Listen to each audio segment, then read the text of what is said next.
Yo, what's going on, everybody? What's up? How are you doing? It is hump day.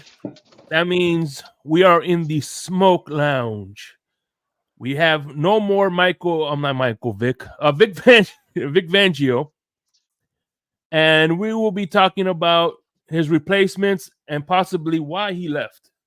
Of course, when the Smoke Lounge comes back in about 2 minutes. So hang tight. We'll be back.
New seasons, new gear. Show the world what it means to be a fan in 100% authentic gear. Fanatics. Officially licensed everything.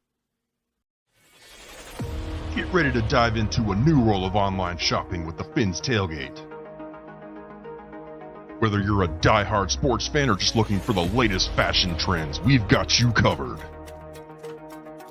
With a wide variety of products from your favorite sports teams to stylish accessories and home decor. We're your one-stop shop for all things tailgate. Our easy-to-use website and hassle-free checkout process makes shopping with us a breeze. Plus, with frequent sales and discounts, you won't want to shop anywhere else. So come on in and join the party at the Fins Tailgate, your new go-to destination for all things tailgate.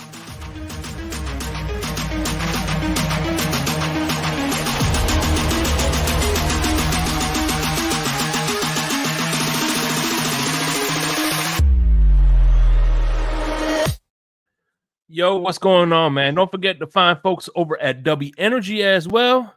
You add a little scoop to your water, man.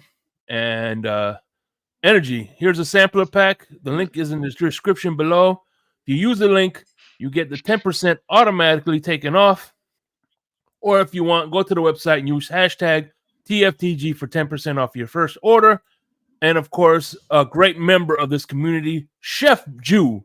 Let Chef Jew cook for you.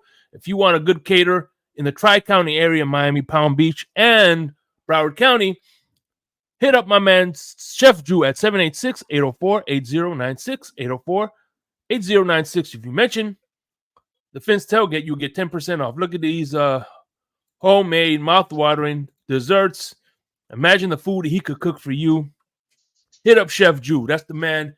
He is a great supporter of this channel and this community. And I think we should, in turn, do the same thing.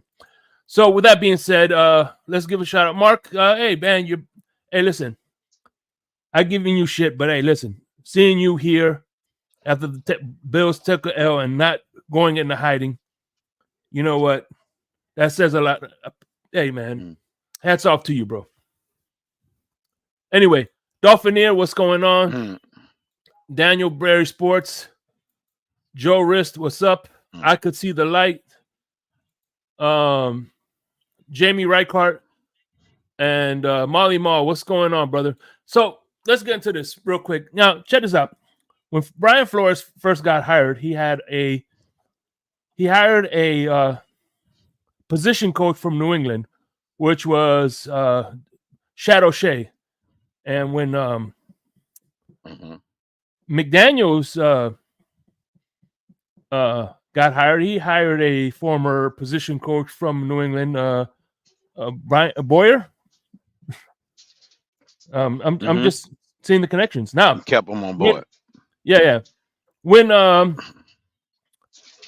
Brian Flores' second year, he called a guy out of retirement. At least McMahon, was that McDaniel? Oh yeah, he did that, didn't he? Then he called a guy out of retirement. Anyway, so what I'm saying is, see the pattern. So listen, I'm calling it right now. Sam Madison and Anthony Campanelli, co-defensive coordinators.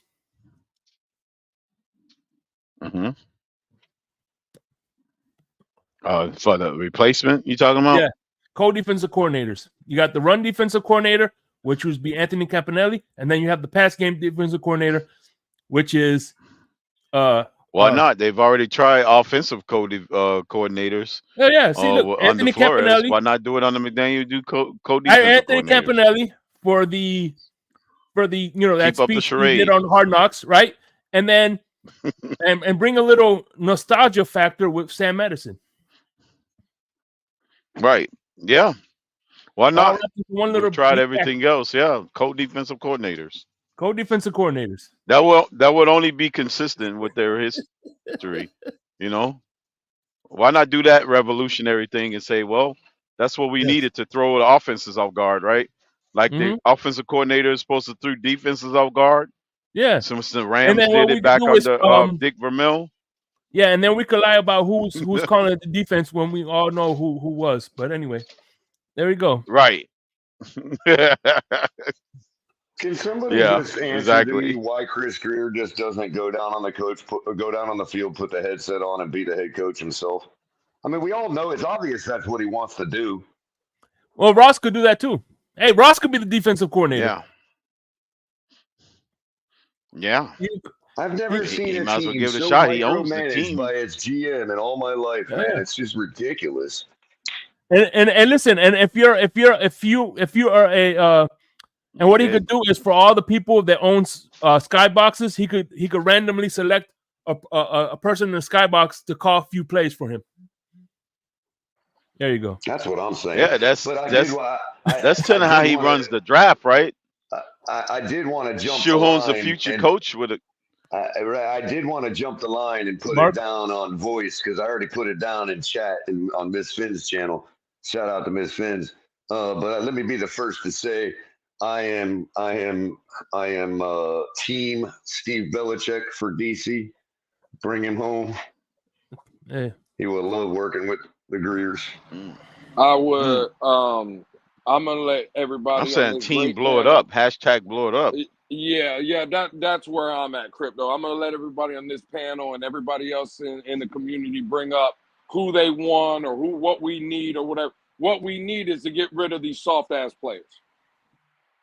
That's what we need, because this is the second time, 2 different regimes, 2 different coaching staffs, right, that the players have problems getting coached. We always talk about, well, the coaching is not getting through to the players. They're not doing a good enough job. No, the players just don't want to hear what they're being coached. And that's why Brian Flores is not here as the Miami Dolphin head coach. And that's why Vic Fangio now is not the DC of this team.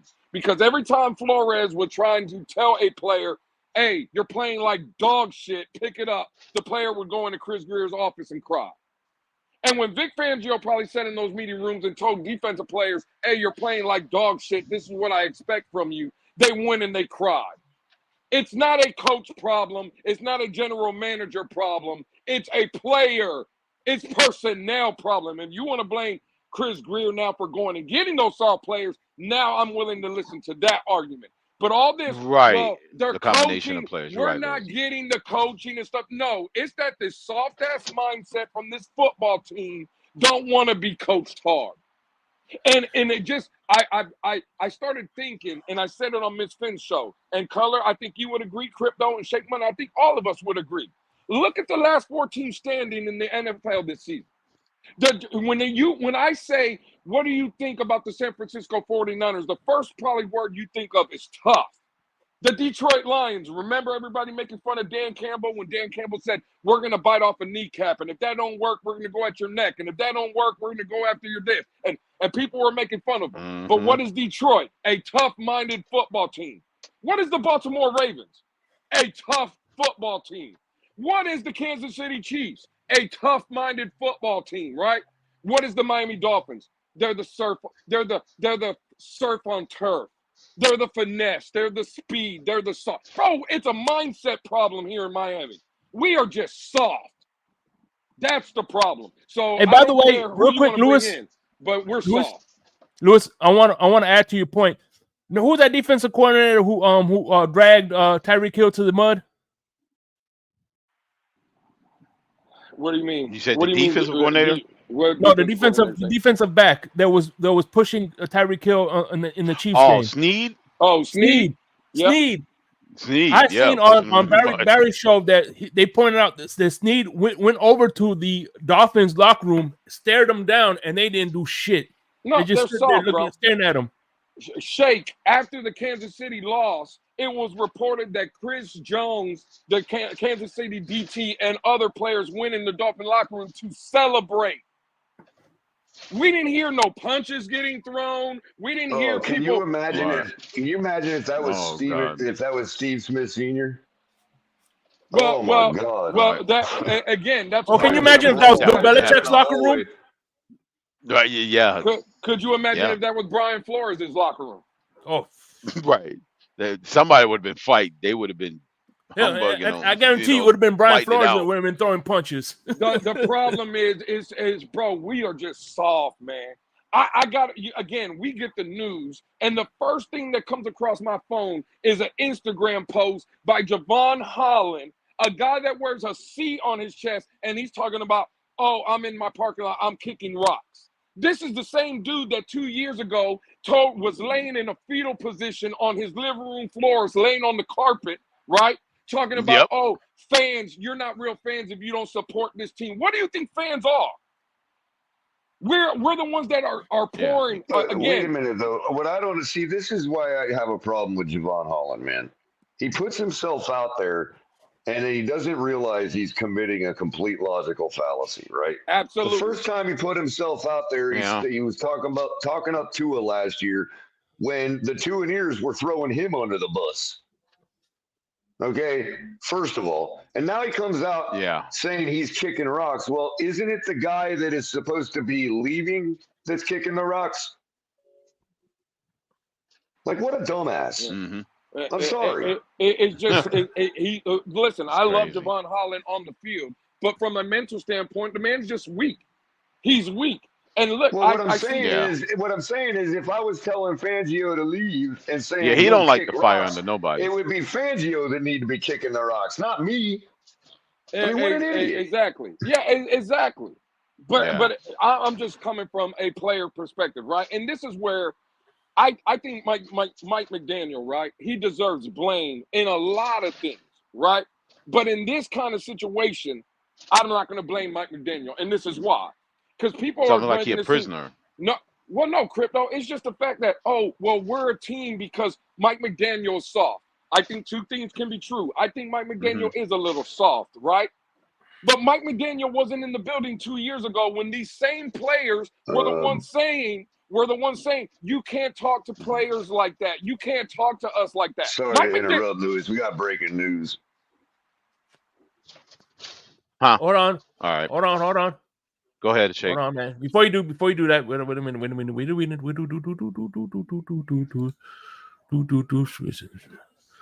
Shake a little of this, do a little of that. What the hell? I'm sorry. This is the recording. I'm sorry. Give me 1 second. Do. All right. So we got It's live. It's really breaking. It's not a joke. Unbelievable. Breaking news. According to Adam Schefter, the real Adam Schefter, with 10 million followers on Twitter, Jim Harbaugh is leaving Michigan to accept the head coaching job with the Los Angeles Chargers, sources tell ESPN. Yeah, it's ridiculous. They went and got never mind, man. It's just. But we definitely saw the writing on the wall there, man. And now there's rumors, right? The leading candidate to come in here to be RDC is Brandon Staley, the ex-head coach of the Chargers. No, the Chargers. Are you kidding me? The guy they demonized all season long, Lewis. Crypto. What? But don't worry about what they're demonizing, right? What has been the Chargers' problem the last 2.5 years? Shout out to my man CB. Defense. They couldn't stop a nosebleed. That's been their problem. Right. But now now he's coming in here and he's the one that's gonna come in here and solve all our damn problems? Bro, stop, man. Wow, that's insane. That is the biggest hypocrisy. Well, listen. If they accept him with open arms. Hey, listen. I don't know what to say about that one. I'm gonna tell you this. I guarantee you, this is gonna be one of the selling points. Book it. At what time is it? What time is it? Today is what's today's date? The 24th. January 12th. The 24th. January 24th, 6:47. I'm gonna clip this video this weekend. One of the selling points is gonna be, well, he worked with Jalen Ramsey when he was with the Rams. Book it. Man, I don't want to hear none of that shit. I mean, you're spot on. I just don't want to hear it. No, wow. I don't want to hear it, but that's what's gonna happen.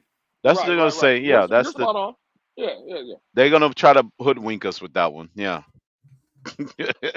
Unbelievable, bro. Unbelievable. Listen, Crypto, you were up there with me and Miss Fins, and shout out to Miss Fins. I think it was a great show. But I'm with you. I'm not talking about a complete rebuild, but nah, bro. Listen, the problem here in Miami is that we have some guys in that building they are weak, bro. They are weak.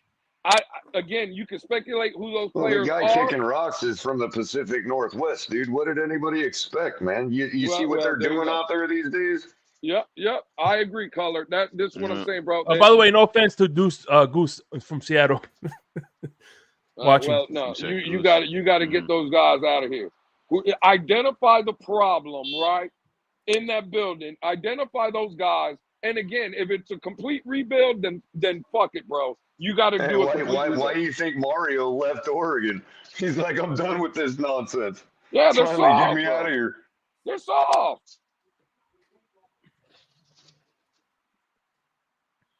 And there's a lot of players, man. Just soft, man. Yeah.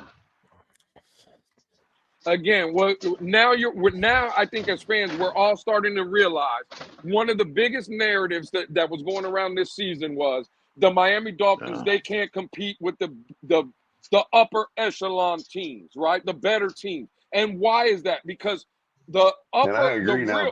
I wasn't willing to go that far, Lewis, ever. I was fighting that narrative, but I have to concede now, bro. You know what I mean? And again, the real upper echelon teams, Color, right? Like the 49ers, the Ravens, they're just tougher. They're tougher than us. It's not that they're more talented than us. They're just tougher. Right. And sometimes the toughness is the tiebreaker, Lewis. That's what do it. I thought about something too. Right. I just thought about something too. The toughness is the tiebreaker. Toughness is not just you're tough on the field in the game, right? Toughness is you go 19 games and you're still firing on all cylinders. 1,000%. Everybody wants to talk about, we got such bad luck with injuries. Let's fire the training staff. Blah blah. No, just stop getting soft players that want to quit midway through the season. How about that? Exactly, Color. People. It starts at the very beginning. It's not just soft on the field; it's soft through the whole season. It's like we can't get a single goddamn player. Except our quarterback finally in 4 seasons go 17 freaking games. Yeah, again, people think when we say toughness, we're talking about bulging muscles and veins popping out of people's bodies. No. What I'm talking about, No, that's not it. mental toughness, right? Yeah. Mental. That's what Funny this thing team is is, lacking. oh, ain't that interesting too, Lewis? The newer guys we brought in that we have in here, right? The younger guys who are more malleable and amenable to a guy like Vic Fangio. Oh, they fall out with all kinds of heart and hardness. Mm-hmm. Ain't that funny? Mm. Yeah. Absolutely. And What think a about quinky dink that our fifth string street players actually show more toughness than the guys that we had in here already when Fangio came in. and look at the guys in this organization that have been let go, right? Brian Flores, no nonsense, toughness, right? Josh Boyer comes from that Belichick, Brian Flores kind of tree, toughness, right? Vic Fangio, stubborn, toughness, right? Look at the guys that are still here. The Javon Hollands, the Tua Tagovailoas, the Mike McDaniels, right? The yes men, the ones that they want to get kissed on the forehead and Lucky patted Charms on and their ice asses, cream.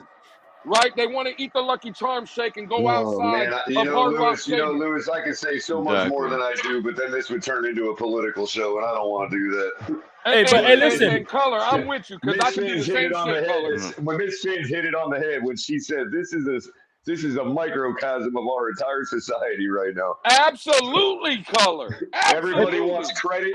Everybody wants credit and all the accolades before they actually do the shit that they get the accolades for. 1,000%. Well, the only that bright credit side would to be this, extended to giving handing out large paychecks too. That's a form of credit as well.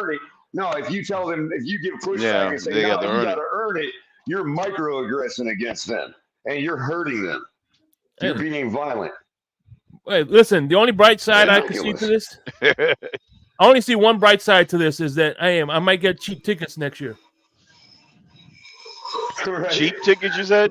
Yeah. Why, they'll be in the Game parking tickets. lot early in the season? Nah, you think so, Shake, but I was paying the same damn amount during the COVID that cheapness? year. What do you mean? I was paying the I'll same get cheap amount during the tickets. COVID year, bro. 19 bucks for a 50-yard line? They were begging people to buy tickets that year. I think what Color was talking about, right? And again, we're not going to get political, but I'll just because I'm not one of those people, Color, and I doubt you're the same way. I doubt you're one of those people that live in this PC kind of world. Bro, Absolutely not. Everybody PC is destroying this country, bro. And it has been since the 20s. Absolutely, right? But I won't even take it political. I'll just use it in another sense. Everybody on this panel knows that I got an 18-year-old son in high school playing high school football. He's getting ready to go to college to play a game that he loves. He plays on both sides of the ball, gentlemen. He plays offense and defense. There has been multiple games this season, right, where he's had 2 interception games and a receiving touchdown in the same game. I think he did it twice this season. When he walks his happy ass off the field, he knows when he's looking at me coming to talk to me after every game, right? He knows I'm not bringing up those 2 interceptions and the touchdown he caught. I'm bringing up the 3 things that he messed up in the game because that's what we need to work on. He doesn't have to hear me reinforce, to Color's point, to pat him on his ass and to kiss. I don't have to kiss my son's ass and tell him, oh, son, you did a great job today. He already knows that. I'm going to be proud of him no matter what. But what he needs is tough love because in this world, in the real world, it's about tough love. Right, you don't get right, exactly. You don't get a championship for 2 interceptions in one game. You get a championship for doing that every fucking game. 1,000% Color. And that's what this player and to your point, Lewis, have to what the very first touchdown I ever caught in high school, bro, during a game, right? I come trotting off the field, right? My whole team is all jumping all over me, slapping me on the helmet, all that stuff, right? And I get up to the coach, and he starts telling me how when I'm down in the end zone and the play's broken down, I need to be strafing the back of the end zone. I can't just be standing there. So the very first 1000% words color. out of his mouth was a criticism after I just caught a goddamn touchdown, bro. Exactly. And that's Over what these like two players need. defenders jumping in front of me at the baseline. But because I wasn't strafing the baseline for the comeback drill, you know what I mean? That's what he criticized me for when I came off the field. He didn't even congratulate me for the touchdown. And you know what color though? But that right there probably made you a better football player at the end of the It year. made me a better person, dude. 1000%. Like that's what football's supposed to be, man. Teaching you how to be people, man. Not every one of us gets to play forever in our life, but some of us still benefited by playing at the lower levels, man. Absolutely. That's what the sport is about, or should have been about, has always been about. You know? Yeah, it's crazy, bro. It's crazy. Sacrifice. You sacrifice your accolades to do it in the next game. You know what I mean? God damn, man. Tom Brady. I've said this a dozen times to our audience over the last couple of seasons, bro. Tom Brady. You want to know why he has as many rings as he does? You want to know why he is the GOAT? Because that man, when we're all sitting here going to get our chips and dip on 2nd and 2 in the middle of the first quarter, when they're just coming off network timeout and all the teams are standing around, and you usually get some bullshit play that doesn't go anywhere because everybody on both sides of the ball are like, whatever, we're all professionals and blah, blah, blah. Nah, Tom Brady treated that play like it was the last play he was ever going to play in the NFL.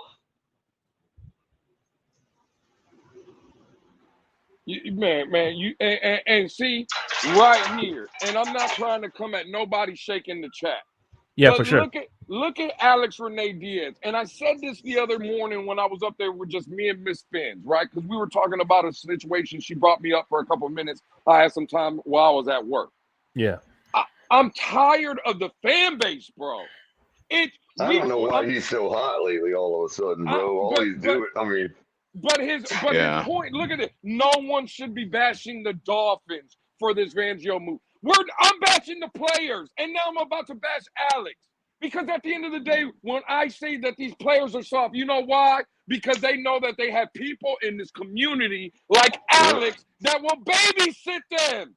We're so captured as a fan base. It's unbelievable, dude. Bro. The fan base is soft. And I remember when I first started listening, coming around YouTube, and I started listening to Stockholm syndrome, man. Color used to say it all the time. This team takes on the identity of this fan base. And this fan base is soft. We are weak-minded, man. Alex, stop saying we can't bash. I can bash whoever the hell I want because that's my right as a fan.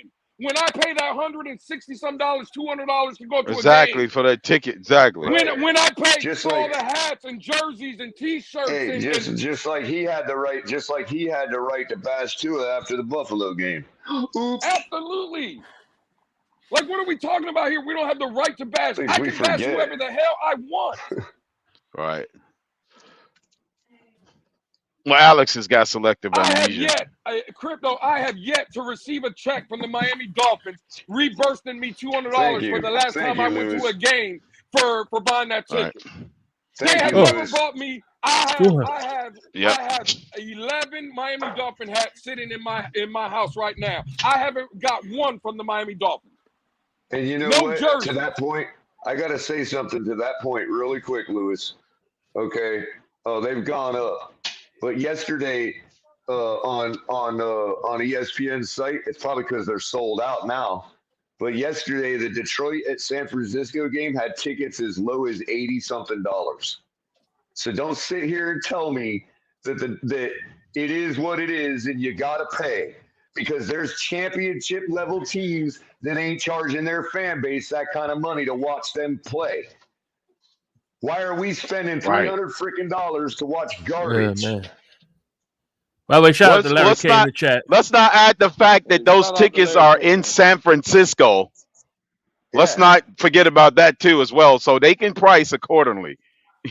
Those are one of the highest man. cost of living states in the Yeah. country. Hey, If by not the way, highest cost of living. no, hold on, real quick. San Francisco, the reason they got the nickname the Golden State.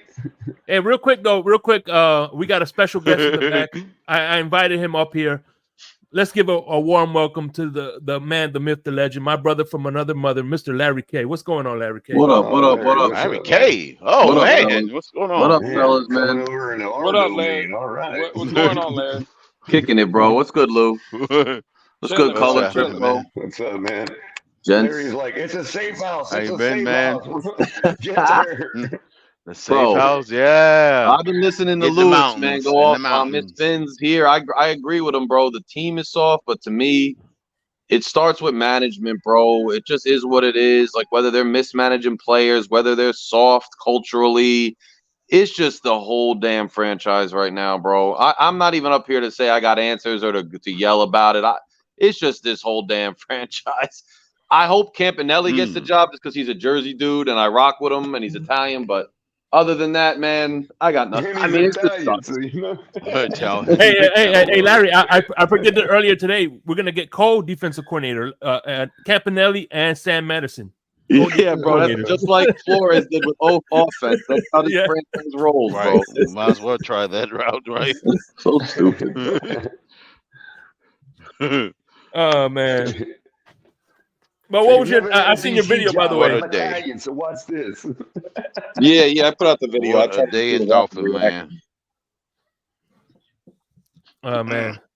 But I'm a listener more than people might, because I don't always comment. I listen to all the content in the community, like all the time. So I'm always just listening to people. I appreciate you, man. Yeah, bro. Yeah. I especially look for Soft. tailgate videos We're where friggin' people soft. talk their Lewis mind. is So I'm nailing always looking for it. I'm always like, yo, the tailgate didn't go on last night? What the fuck? We were saving all I it did all was for take- today. I took We a knew nap- this news I was took a coming. nap for an hour and a half, bro. I took a nap for an hour and a half. I wake up and then that's all this nonsense. Well, let me address. Can I please let me address Alex's comment right here, and let me tell Alex why I, in my opinion, think what he just wrote there is the biggest line of bullshit I've ever seen in my goddamn life. Alex, put that up, Shake. Put that up for a second so I can read it. Just Okay. so I can. Lewis, you can bash the players all you want, but why Fangio wanted to go home to PA? You know why, Alex? Because he don't want to coach this soft-ass fucking team.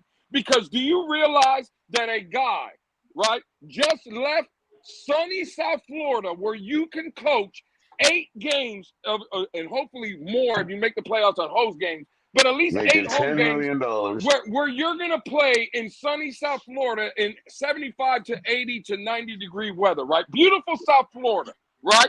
And now you're the highest, you're getting money, you're getting paid more than the head coach in Miami. You're the highest paid assistant in the NFL, but you choose to leave all that to go to Pennsylvania just for your family. Alex, that motherfucker could go to fucking Pennsylvania and see his family whenever the fuck he wanted. He had the next 8 months to go up to Philadelphia and spend with his goddamn family. The reason he left Miami, that's a cop-out by this weak-ass fan base. The reason he left Miami is because he didn't want to coach soft-ass players like Javon Holland. He didn't want to coach ass soft-ass players that after they tackle, get up and do Pokemon or not only or that, but why would a 60, 70-year-old some man That's why. care That's that much why about he going left. to see? Dude, he's Bro, empty nest. Yo, he's empty nest. There ain't no I want to go home to my family. Come on, man. Yo, He's like a billion years old, man. Like, come on. Well, plus, bro, you live in South Florida. You could easily take a plane. Right. I live in New Jersey. People do it Exactly. all the time. He ain't in Wyoming. You got access to kind of money. You can leave anytime you want, right? Yeah, that shit is his family come visit him. That's nonsense. What part of that $10 million couldn't buy him a home for his family in South Florida? Exactly, bro. Exactly, Color. If he was going to win a chip, if he thought he was going to win a chip in Miami, he would 100% stay. He didn't like the culture. He didn't think he was going to get it done, and that's why he left. Exactly. He would have just set his family up here.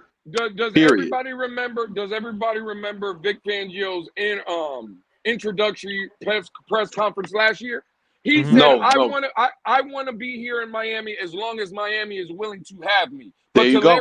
But to Larry K's point, right? He was here 1 year. He's seen this weak ass team with the weak mindset of this organization and players. To Larry K's point, and he said, "No, get me the fuck up out of here." 100%. That's what happened.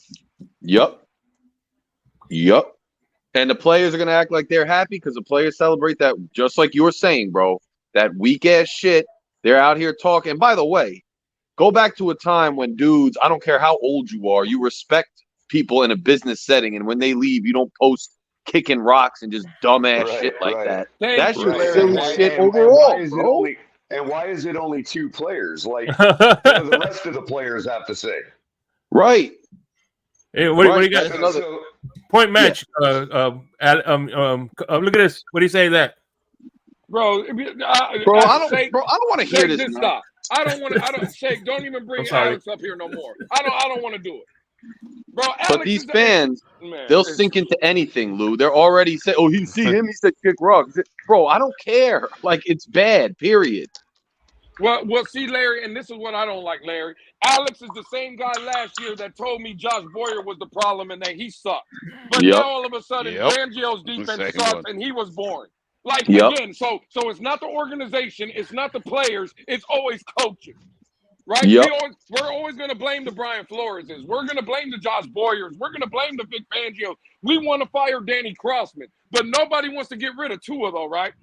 Nobody wants to get rid of Christian Wilkins, though, right? Nobody wants to get rid of Javon Holland, though, right?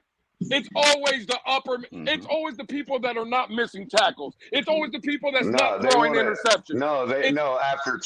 After 2 seasons of struggling, they want to get rid of our crappy punter because Jason Sanders is all of a sudden fixed again.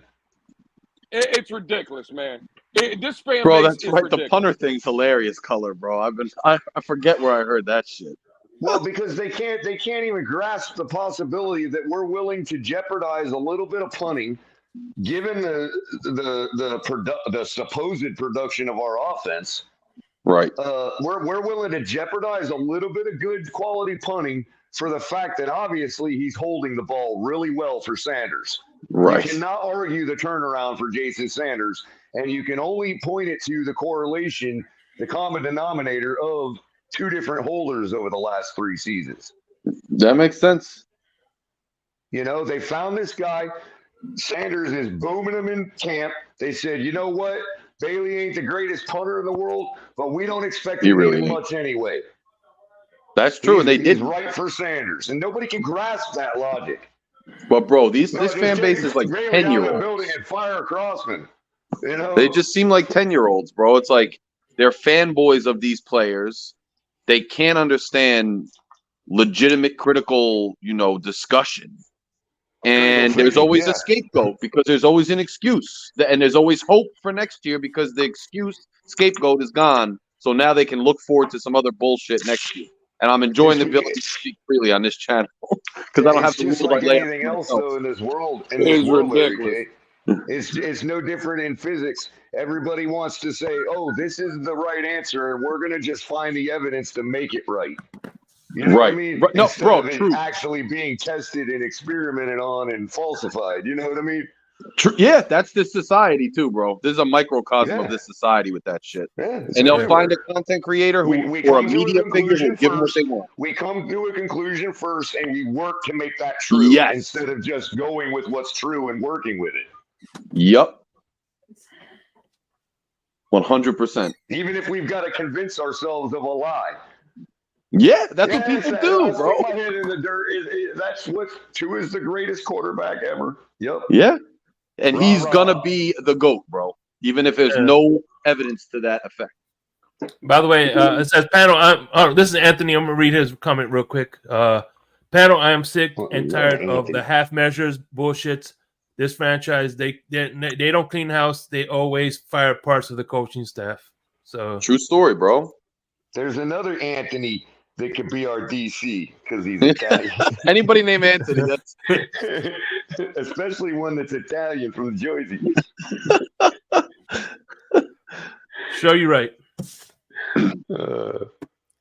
Well, I'm tired, bro, because I'm not even like I'm doing it for the community and because the channel's going well, and I love the fan base, bro, and I love the experience of being a fan. But the fatigue and apathy sets in for me every year about this time, bro, because it's my mind is too critical and logical to believe once I see this shit happen time and time again. Yeah, man, I It's didn't even run my like heat watching this a winter. slow I'm train like, wreck. It is, I've been bro. gaslit so much, I didn't even need to run my heat this winter. True story. Hashtag purgatory, bro. Exactly. Yep, that's what I've been going with, man. I know, bro. I've been on. I told you I've been going. Yeah. So how about Perpetual limbo. Sucks, man.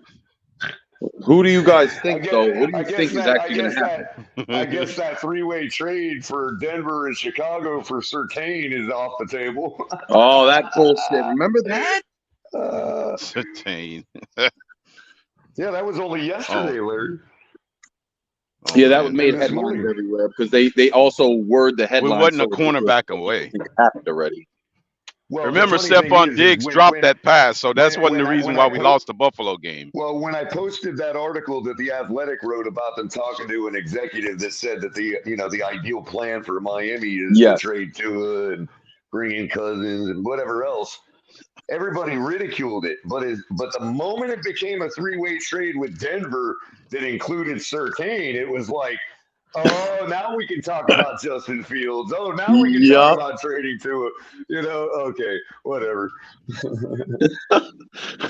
People are easy to trigger with their fandom, bro. And their allegiances. Their allegiances have hierarchies. All I know is I'm wondering who they bring in. Is it a tactical person who makes sense, or it is a player-friendly yes man bullshitter who's going to hype us up and blow sunshine up our ass all off season like everybody else in the organization does. Including Tyree. The move they'll make is Staley. The move they should make is Steve Belichick. But what are we going to do? No, it's going to be Staley. Yeah, it's going to be Staley. Shit is crazy, bro. Miss Staley, then we really in trouble. That is crazy to me. Well, he's part of that tree, so at least he could draw up stuff in practice to That's confuse the same. Tua and McDaniel, so they'll get right quicker, maybe. Well, and the other same selling guy who point can coach him out of a paper bag. Yeah, remember? Well, there's some shit I want to say, but I just don't want to say it because I don't want to cause an uproar. And I don't even want to be. I don't want to be labeled a flip flopper neither because I really did. Let me not say did. I really do want McDaniel to be here, right? Fundamentally, there's a lot of things that I do like about Mike McDaniel. But when I look at the landscape now and I just look at, let's say, some guys that are available, screw the DC. If I'm Chris Greer and I'm Stephen Ross and I'm looking at it, and let's say a lot of the fans, and even in the chat, a lot of people are agreeing with what all of us are saying about this team, maybe a little bit soft. There's a guy out here that I'm calling to see if he has interest in coaching this football team, and that's Mike Vrabel. Because I'm telling you right now, I love Dolphins Mike thirsty. McDaniel. What's up? That's interesting. I That's love Mike interesting. McDaniel. Vrabel. Listen, I love Mike McDaniel, but if Mike Vrabel gave me any indication that he wanted this job, I think I'm moving off of Mike McDaniel and I'm bringing in Vrabel to be the head coach of the Miami Dolphins. I'm with you, bro. I'm with you. He don't have toughness issues. Wasn't he tough enough to beat us and give us our first home loss? If that team didn't have a couple shortcomings and bad breaks, they're contenders. Come on. I would go for him in a second. So here we go. Mike Vrabel as head coach. And, Steve Belichick is his DC. Could happen. I just want to know who the OC would be because you got to maximize that quarterback's skills and minimize his limitations. The guy from Arizona that they interviewing in Philly. We'll bring in Flores to be our OC. Hey, listen. All I know is with that mullet. If Matt Patricia can be New England's OC, why can't Flores be? Hey, listen. You're good. With that mullet that Steve Belichick has, he'll be a fish. He'll be a fish in water in Atlanta. I'm telling you. Bro, I can't. Yeah, I can't. That mullet, bro. That mullet. Oh God, I don't know why. That's what we need in Miami. A mullet. Have that mullet. We need a mullet in Miami. The Miami mullet. Well, we had one. We got rid almost- of it with Dan Feeney. Well, we almost Yeah, had true. Doug Peterson. He would have been our mullet, but we couldn't get him. Yeah, but I could see Steve Belichick is going. Steve Belichick's going with his dad to Atlanta. Yeah. Although he pretty is much where already he's their gonna land. DC technically, right? So that would be a lateral move. Mm-hmm. Well, actually, he's a linebacker. He wasn't the DC. He was just their play caller. No, just their linebackers. Okay. Yeah, he was the So play caller. He yeah. wasn't the defensive caller. He was just a play caller. The play caller. Just like after Matt Patricia left, he never replaced the defensive coordinator. He just made play callers. Yeah, that's why they're in shambles too. Part of the reason he's just going to Atlanta to get that Shula record, man. He ain't gonna make any noise, in my opinion. It's cheap to me. You should just go out. You didn't Yeah, get he's it, just bro. there to get the record. Yeah. Yeah, you didn't get it. Like, go. Your time is up. He's there for the record. Shula could have gone to I another think we team should for 2 just. years. Come I on, think we should just go Exactly. He DC. could have went to Minnesota. right? Like, stop, bro. Just make Xavier and Howard the DC and be done with it. And just go to DC. Let's Yeah, man. been there long enough. I mean, I just think it's a mess. I think it's your just the head same coaching thing to record me. should start over the minute you go to another team. Bro, it's the same thing. We see these indicators time and time again. We saw it with Flores. We knew the proof was in the writing was on the wall. Now you got Vic leaving. The writing's on the wall. There's deficiencies in the team that people who have been around the game long enough know and see are there. And people like McDaniel, who's a legitimately talented, good coach, in my opinion, in a lot of ways, he signed up for this because that's the ultimatum they gave him. You want to be a head coach, you want to come to Miami, you want all the fanfare, you're going to buy into it and repeat the company line. That's why he's doing it. And it just is what it is. We know there's deficiencies. These guys show us that we are correct, but they will never say it. And this fan base has people that are soft and that will buy the company line and drink the Kool-Aid no matter what. And for that reason, they can get away with it. And that's just how it's going to be. Well, one thing that this is a tell, but real quick, this is going to be a telltale sign because at the end of the day, they said that nobody wanted to work for Brian Flores, right? If they look right now at this current state, right now, this is the perfect time for Vic Fangio. If he was going to leave, this was the perfect time because at the end of the day, we have many, and I mean many, great defensive coordinator candidates out there. So if we can't land one of them, it's not a head coaching can't get an assistant. It's an organizational. It's an organizational problem that people don't want to play for the organization and not the particular coach who's the head coach. Good point, bro. Good point. Yeah, that's a good point. That's a great point. Yeah, that is a tell. Yeah, if they can't get So any we're of gonna those see. candidates. Yeah, it's the organizational thing. That's why I'm like, would Vrabel even come here? Like, I still feel like there's some And personnel too. Yeah, the sentiment in the league that they don't want to come here because of the Ross is not a hard-nosed football dude. I know he spends money. I'm not saying he doesn't. I'm not saying his heart's not in the right place, but there's something wrong with the organization. I mean, we can admit it. It's been 23-something years since we won a playoff game. Yet we have South Florida taxes, South Florida weather, great tradition as far as football goes. You know, we attract like big fish free agent, but there's still something wrong in the DNA. Well, I don't know. Listen. For me, I don't know if I agree with that. I don't think it's Stephen Ross. Again, for me, in my opinion, I'm not putting none of this on. I mean, Chris Greer. Okay, if you want to say he brought in those soft players, fine, I get you. But I don't think Stephen Ross and Chris Greer have a problem with the thing. I think again, I seen Dolphinier earlier when I brought up Mike Vrabel. He said, "Well, what makes you think these players would work with Mike Vrabel? That's why you hire Mike Vrabel and you get these players out of here." That's why you do it. I don't think to win. I don't think Stephen Ross is holding this team back from winning. I don't think Chris Greer is holding this team back from winning. I think these players are holding this team back from winning. But they brought him in, and they bring in the soft coaches. They hired Philbin. They hired Gase. They draft these players. Come on. But they also brought in Brian Flores, which it was the right move.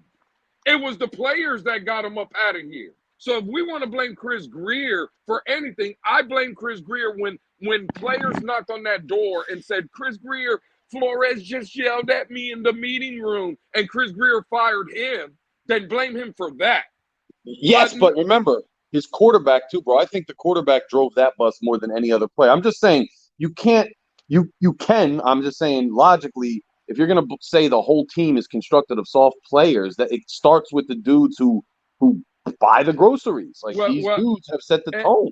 And I hear you, Larry. And again, that's why I say he does deserve blame. And I don't want to say every player in the room or in the organization is soft. I just think there's a select few that have voices in that building. So that's why you just the loud voices. It's like in life. If you, like for me, for instance, right? I can only talk about my experiences. I'm a manager where I work at. I got 22 guys that it's under me. Yes. All 22 are not good, right? But sometimes I'm not going to punish all 22 guys because I got 2 guys that are fuck ups. I'm just going to get rid of those 2 fuck ups, and then I'll replace them with other guys that fit the mold of the kind of guys I'm looking for, right? And I think that's what Miami has to do. As fans, we get attached to these players because we love them so much because we drafted them and they're homegrown and oh my God, no. Right. They're the ones really holding this team back. It's a problem. They kissing babies and playing Power Rangers. Yeah, they're kissing babies and playing Power Rangers. You're right. You're right. You're right. Sign that crypto. You're right. And then at some point, they got to do that. They got to do what you're saying. Otherwise, at some point, they get the blame. Well, and again, Larry, I'm not trying to say that I'm right and no one's wrong here. Because I agree with you. Listen, Chris Greer does hold blame. Stephen Ross holds blame.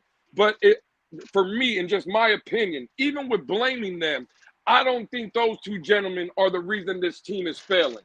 I think it's more on the field is why this team is for me at least. They hold some blame. They definitely hold fault. But no, I don't think those 2 gentlemen are the sole reason or the main reason that we are losing. I think it is a player on the field problem. I think Color hit it dead on. I think in this league, right, there's a difference between being hurt and being injured. If you're injured, I can't expect you to be on the field if you're injured. I get it, right? But man, if you're hurt, if you got a back spasm here and oh my God, I can't practice for these 3 days and I might miss this. Bro, sometimes you just got to push through. That's you know just what true. I'm saying? Like if you're in week 18 fighting for your playoff life and you're fighting for the division and we got players that are on the fence if they could play or not, God damn it, you got to be on the field, homie. Yeah. Like you got to tough that shit out. And I just think that's where Miami has a lot of those guys that their mindset is not like that. Their mindset is that I'm not feeling well today, so I'm going to get a day off. Or I might not go 100% here. And again, taking sick passes. Crypto. Blow that shit up, bro. Get those guys the fuck up out of here. I agree. I wonder though the permissibility of that, but we're not in the room, so I don't know. But it seems like even McDaniel's whole way of going about injuries made that atmosphere permissible. Like you weren't, not that you should be chastised if you're injured, like you said, but if you're making it acceptable to say, oh, he was a little hobbled, oh, he had a little bruise, or we're going to sit him precautionarily because he has this. And I'm not even arguing because you're right. Like, and the sole reason is the guys on the field. Like I'm just saying that comes into consideration too. Like it's this whether it's ground up or top down, there's a culture of softness on the team. I agree. And we got to make the right changes to get that softness out of here. I agree, bro. I agree. And listen, to your point, Larry, if to get rid of some of these players, you got to get rid of Chris Greer too, then motherfucker, you got to go too. I like him. I like him. But because he could be the reason that's blocking you from getting rid of the right players. Yeah. Yeah, I'm starting to say, like, damn. Absolutely, Larry. Yeah. I'm with you right there, Larry. Like, if to your point, he does have blame. If he's the one holding these players, not holding them accountable, and he's giving them well, then you got to go too. Like, I'm just tired, bro. We've all been fans of this team way too goddamn long. We all see the rebuilds going around the league where teams are turning around, teams are winning playoff games, and nah, bro, this is unacceptable what we've seen from the Miami Dolphins these last 2 years with the talent that has been on this team, right? To finish 9-8 last year and 11-6, both wild card exits. Nah, bro, this is unacceptable, and shit has to change. I want to put some out to the panel that goes in the vein of this. I want to get your guys' thoughts, bro.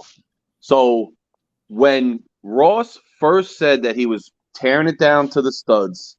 And he said that it was time to build the franchise right. I was happy because it looked to me like instead of taking planes to interview Harbaugh, instead of getting all, it looked to me like he was putting Chris Grier in charge, unchecked, unfettered. He was going to take his hands off the franchise, and Chris Grier was going to run the team. At that point, Chris Grier hired Brian Flores. That's Chris Grier's dude from New England. He hired him.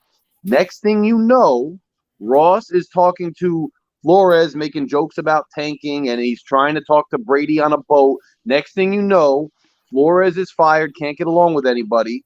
Next thing you know, well, before that, Grier sets up a trade for Deshaun Watson. Ross gets on the phone with Watson. Ross declines it, even though Grier had it set up.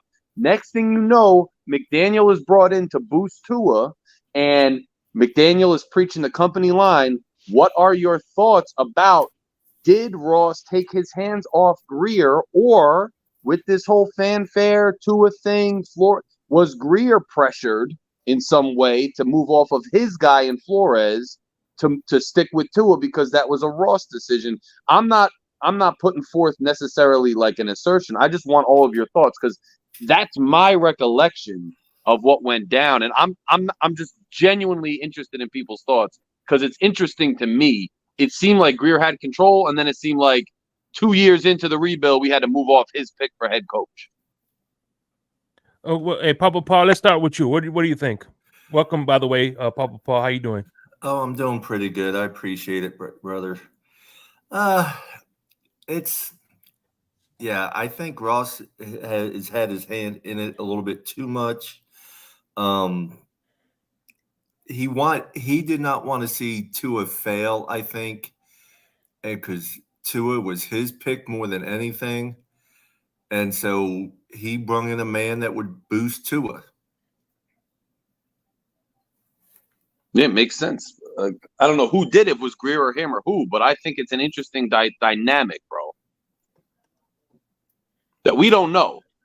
And by the way, real quick, and when I'm on the Fury fam, I always extend open a link when I'm hosting it. I always extend a link to the Fins tailgate, and it's no different. So when I'm on here, any member of the Fury fam that wants the link will get the link. So that's why I'm gonna introduce another great one of the co-founders of LG Shake in the panel, Larry Lucci, and Greg, and my man Greg. Everybody, turn your speakers down. Take your headphones off, bro. I'm used to it. I'm used to it, color. Man, oh man, what a day in Dolphin land. The news about Fangio being out, more like Fangio quit today because Christopher Grier wants him to wants to show to him that he needs to use Tyndall and freaking Cam Smith, man. But anyway, it is what it is, man. I don't know where we go from here. That's the whole mindset. Where do we go from here? We're 41 negative in cap. We only have 6 draft picks, 20-something free agents. I mean, Christopher Grier has completely botched his rebuild. He's got his talent, don't get me wrong. But are you ramping up, or is it just that anticlimactic tonight? I'm walking into my house. I don't want to scream while the neighbors. No, you know what? He's being logical. He's got that vibe. I was gonna say you sound kind of subdued. I'm analytical. I'm going to tell you right now, Greg just said it. We have 26 impending free agents. I'm letting a lot of those guys walk. Me too. I'm gonna be honest with you. I'm letting Christian Wilkins, Mr. Power Ranger himself. Oh yeah, you can go. Lewis, I would franchise tag him and trade him for picks, whatever you can get. I'm not touching that. Goodbye, Robbie Anderson. And I need what I need is Javon Holland to make another Instagram post kicking rocks and caption it with Christian Wilkins. Exactly. And caption it with Christian Wilkins.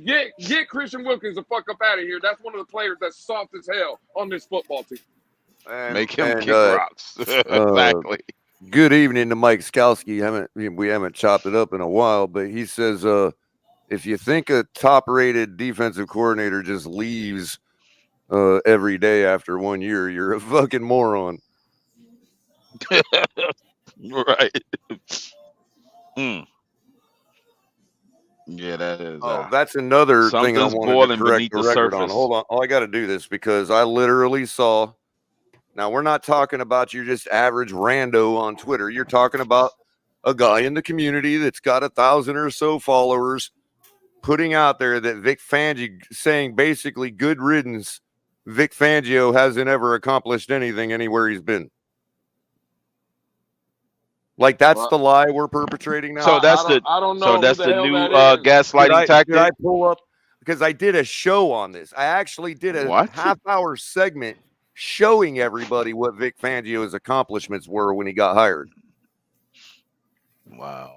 Now he's never accomplished anything. That's the now. lie we're out there They've gone to that. perpetrating. Well, I don't know who that gentleman is, No. Color, but I know he's a goddamn That's idiot. interesting. That's why I know that. Yeah, the thing he came. That person need his head examined. I about fell over That my is crazy. seat when I saw that. Like, are you kidding me? Well, Ever heard of a guy named? Have y'all ever heard of a guy named Ray Lewis? You might have seen him celebrating in the box the other night when Lamar got another win in the playoffs. That guy, Ray Lewis, you know him, right? Now, do you know who his linebackers coach was when he was Vic with the Ravens? Vic Fangio. Thank you, Lewis. Yeah, and Michael K. I cannot believe Michael K. out of all people is in the chat making perfect sense. Look at Michael K.'s last comment. Wherever Vic Fangio lands, and it's probably going to be Philadelphia, he's taking a pay cut. You think a man is going to take a pay cut because he wants to be closer to his family? Get the fuck out of here. Yeah, pay cut and to a colder Right. environment. Especially when he's an empty His nester. old age. That's all nonsense, bro. They talk. Hey, by the way, listen. I want to be closer to my family, who I will never see during the regular football season because I'm freaking busy I'm in the coaching building. football. Absolutely, Shake. Bro, Absolutely. he's an empty nester. His family are probably off to college and doing Corps of Engineer work around the world. Well, his family probably, his kids probably got a lot of grandkids. children in other countries. But remember, Harbaugh to Chargers. You think you're remember mad? though, when we I love hired, you, Jermaine. when we hired Vic Fangio, remember one of the selling points for the Dolphin fan base was his mother lives down here in South Florida. His mother lives, I think, in Naples or something like that. His children are already grandparents. Like, what are are they you doing? talking Sitting about? all around in Pennsylvania waiting for Daddy Vic to come home? Come on, man. His mother lives in Florida. I think Harbaugh just signed with the Chargers. Oh yeah, it's 100%. She probably live in the villages, right? We broke it right here on the tailgate.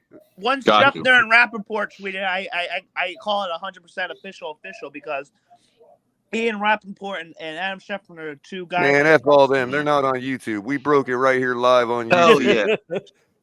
I was at work, so I wasn't here. Serving up them palm It's all right, Greg. It's official. Yeah. You didn't see Omar and Alan Poupart go live to tell you all Harbaugh went to Chargers. Yeah. But they're the ones that get all the thousands. He was too busy telling us subscribers, right? That there's no way Harbaugh could come here. Man, do I hate our beat reporters? I hate all of them. I hate all the beat reporters. By the way, there's a reason why I'll never forget. Of Cal Van Noy, he was on the Pat McAfee show when he was in the Miami Dolphins. He said straight up, the Miami media is trash. It is. Yeah. They're all, everyone in this media fan base. Bro, they're all installed, man. Everyone they really are, bro. They're installed and towing the company line, dude. And if they don't, they don't get inside the building. That is the nature of being installed. And you know what? What's funny is when I was first started, back in 2018, 2017, there was a beat writer who I couldn't stand because I thought he was, the negative person. And that was Adam Salguero, whatever his name was. Now I'm starting to see Amaro Salguero. Yeah. And now I'm starting to see that they didn't like him because he was actually revealing the fourth wall. Yeah, exactly. Armando. Yo, he was keeping it real as hell, bro. The fans hated him. Exactly. Realness, bro. Yeah, dude, I grew up watching. I think he used to do a column up even in the Palm Beach Post when I was growing up, man. I think that's what it was. Yeah. For years. Now they got he Joe was on. Shad. Now they got Joe Shad installed. Oh, now. don't get me started on that. He was the first. Joe Shad was hates the him. first one talking about, oh, they're definitely going to do a contract with Tua and all that before the season even stopped. Shut up, Shad, you geek. Before the season, right? Yeah. It sounds was like Joe Shake. Shad You of the saying the Palm Beach Big O Post. is installed? You saying the He Big is, O's bro. installed? Shake? I think he is. I He's think that whole plugged in. standoffishness about being a YouTuber and all that, I think that's all a front, and I think he's totally installed by the organization. 100%. Yeah. And the beat guys would call him out last year after Flo got fired. They were like, I don't know. Nacho if he talks Fins. to Greer. I guess he does. Armando. Again, you don't get in front of the coach to ask questions if you're not installed. That's just Yep. how it is. I mean, Not we like just that in New York at all. it's not just, and I'm not going to bring up names, but it's not just in the comedy world. It is all over media, any form of media. You cannot get inside the building if you ain't going to say what they want you to say. Yep. They probably hand them scripts. Yeah, because they all toe the same line. Yeah, because they definitely don't ask the right questions. They can't even ask a follow up. The obvious ones, the layup follow up questions. Well, just don't do it. it's because this organization and this team, right, is a bunch of yes men. If you're a yes man, you fit in with the Miami Dolphins. But if you are a guy in the media or a coach or whatever that pushes back on whatever the narrative that Miami Dolphins want to be pushed, they have a problem. They remove you. They get you up out of here. So it is what it is. We have a bunch of yes men in this organization.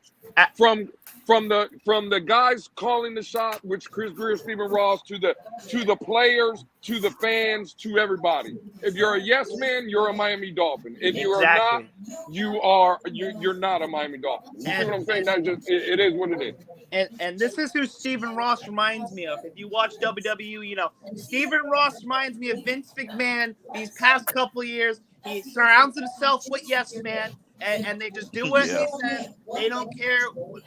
Stephen Ross doesn't care about the real fans that are calling up this BS in this organization. He hates those people. He only surrounds himself with yes men. Yes, Mr. Ross, I'll suck your dick. Yes, Mr. Ross, I'll fucking go get you coffee. We have yes men in this organization. Does anybody remember Travis Wingfield before he worked for the Miami Dolphins? Oh, yeah. Nope. Yeah. Yeah, I heard his backstory. Yeah. Do you remember how he used to criticize the team and he used to be more in line with like what some of the fans were saying? And ever since he started getting that check cut by the Miami Dolphins, how his tune has changed? Well, the thing about him was, but by the way, when he was on Locked On Dolphins, he was one of the main drivers for a tank for Tua. That was hoping that we was tanking for Tua. Well, and that's fine. That was just his opinion, but he was still more critical of when he wasn't, getting a cut check by the organization. But once he got put on by the Dolphins, and then that check is coming and it's signed by the Miami Dolphins, that guy, again, every morning he wakes up, he eats his Lucky Charms and goes outside to look and chase the rainbow apple. That's what he's here for.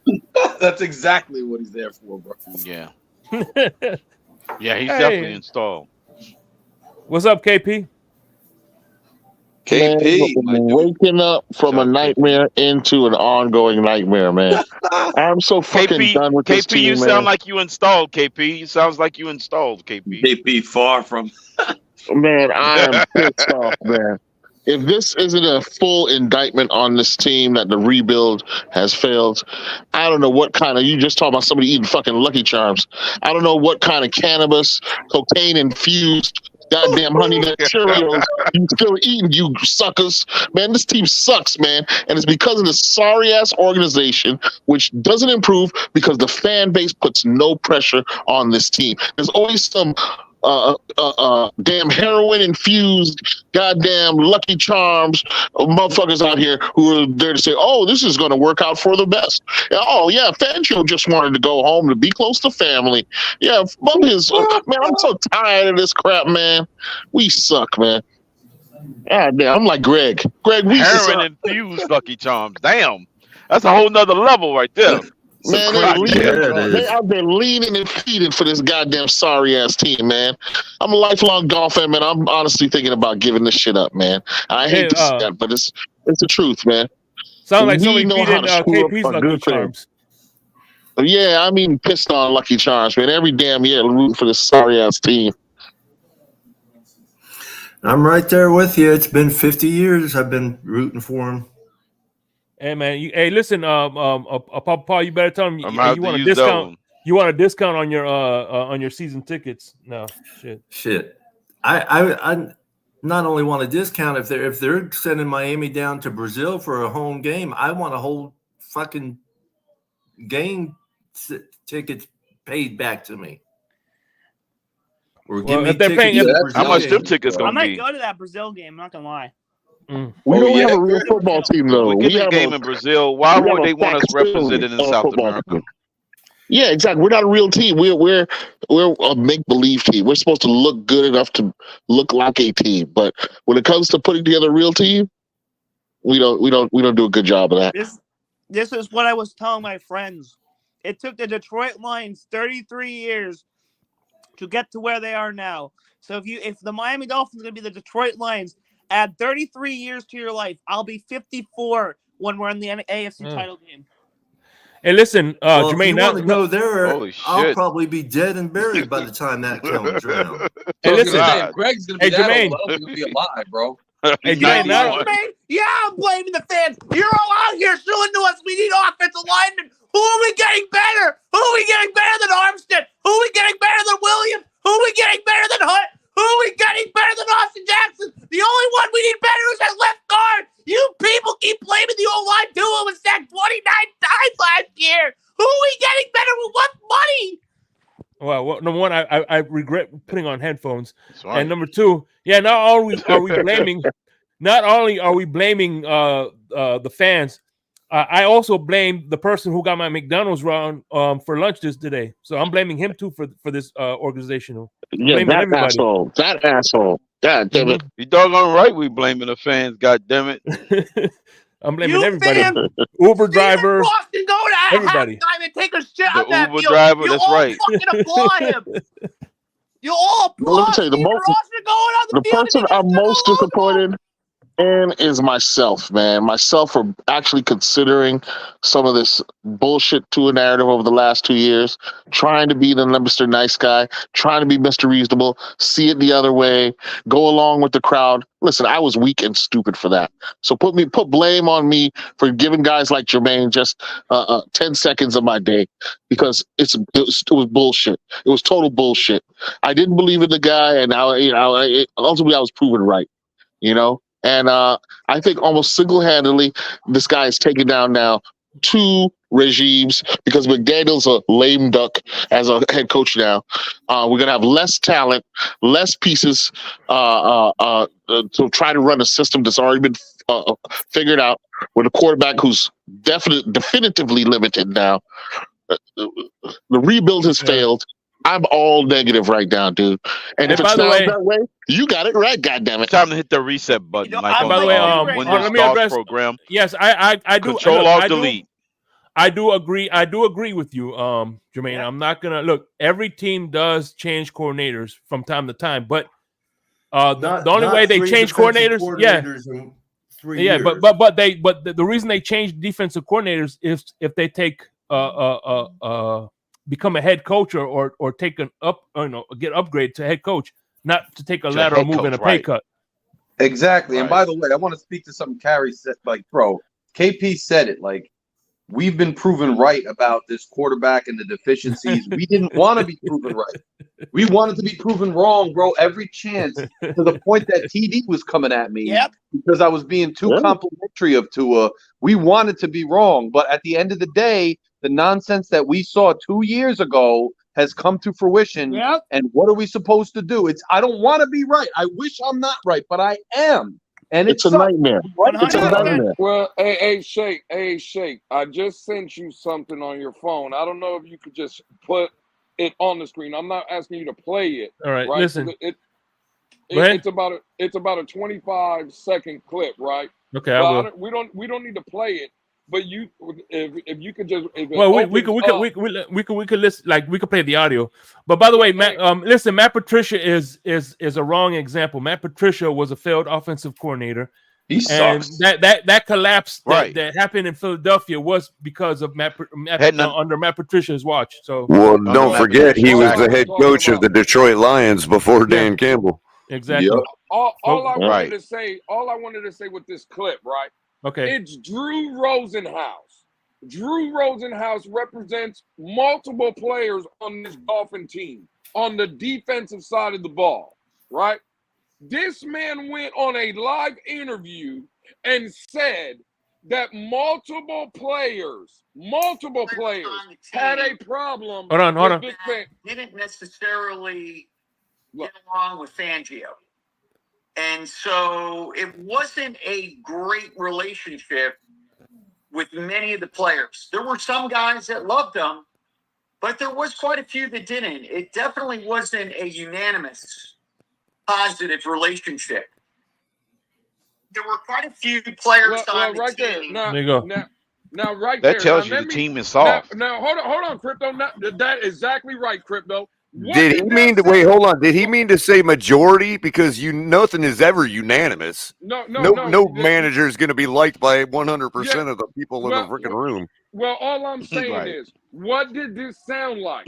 The same thing with Brian Flores. Brian Flores, that Some sounds exactly people identical. liked him, Yeah. But some people, you know why? Because Brian Flores and Wow. Vic Fangio come from the same line of thinking. They're hard asses. They're gonna get it done their way because their way works. It's just these soft ass players on this football team cannot be coached.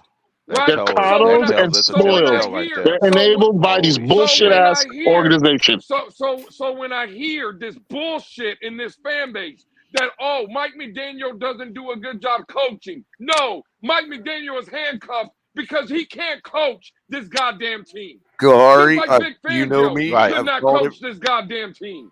Gahari, you know me. I've called Exactly, it from the Louis. very That's beginning. it. That's the evidence right there.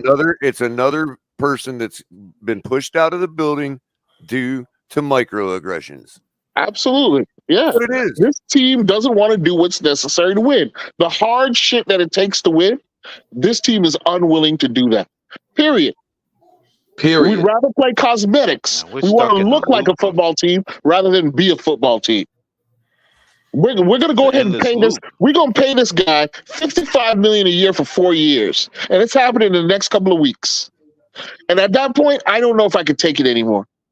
Honestly, and that might mean zero to all of you out there, and to each his own. But for me, I'm a lifelong Dolphin fan who bleeds blue and orange, man, aqua blue and orange, man. My whole life, man, from 9 years old. But I'm tired of this shit, man. Mm-hmm. It's just total bull crap, man.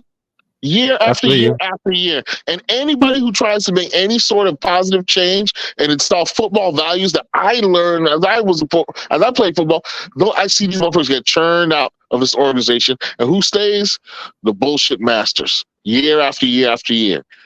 Shit, this ain't going to be a 7-year tour run. This is probably going to be 12 years of total bullshit. How much more than 10? It'll be 10 33 years. With the 5-year contract, it'll be 10. Yeah. 5-year contract will be 10 years.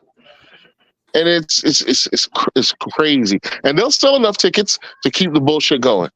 There'll be enough people to buy those tickets. Scummy. Oh yeah.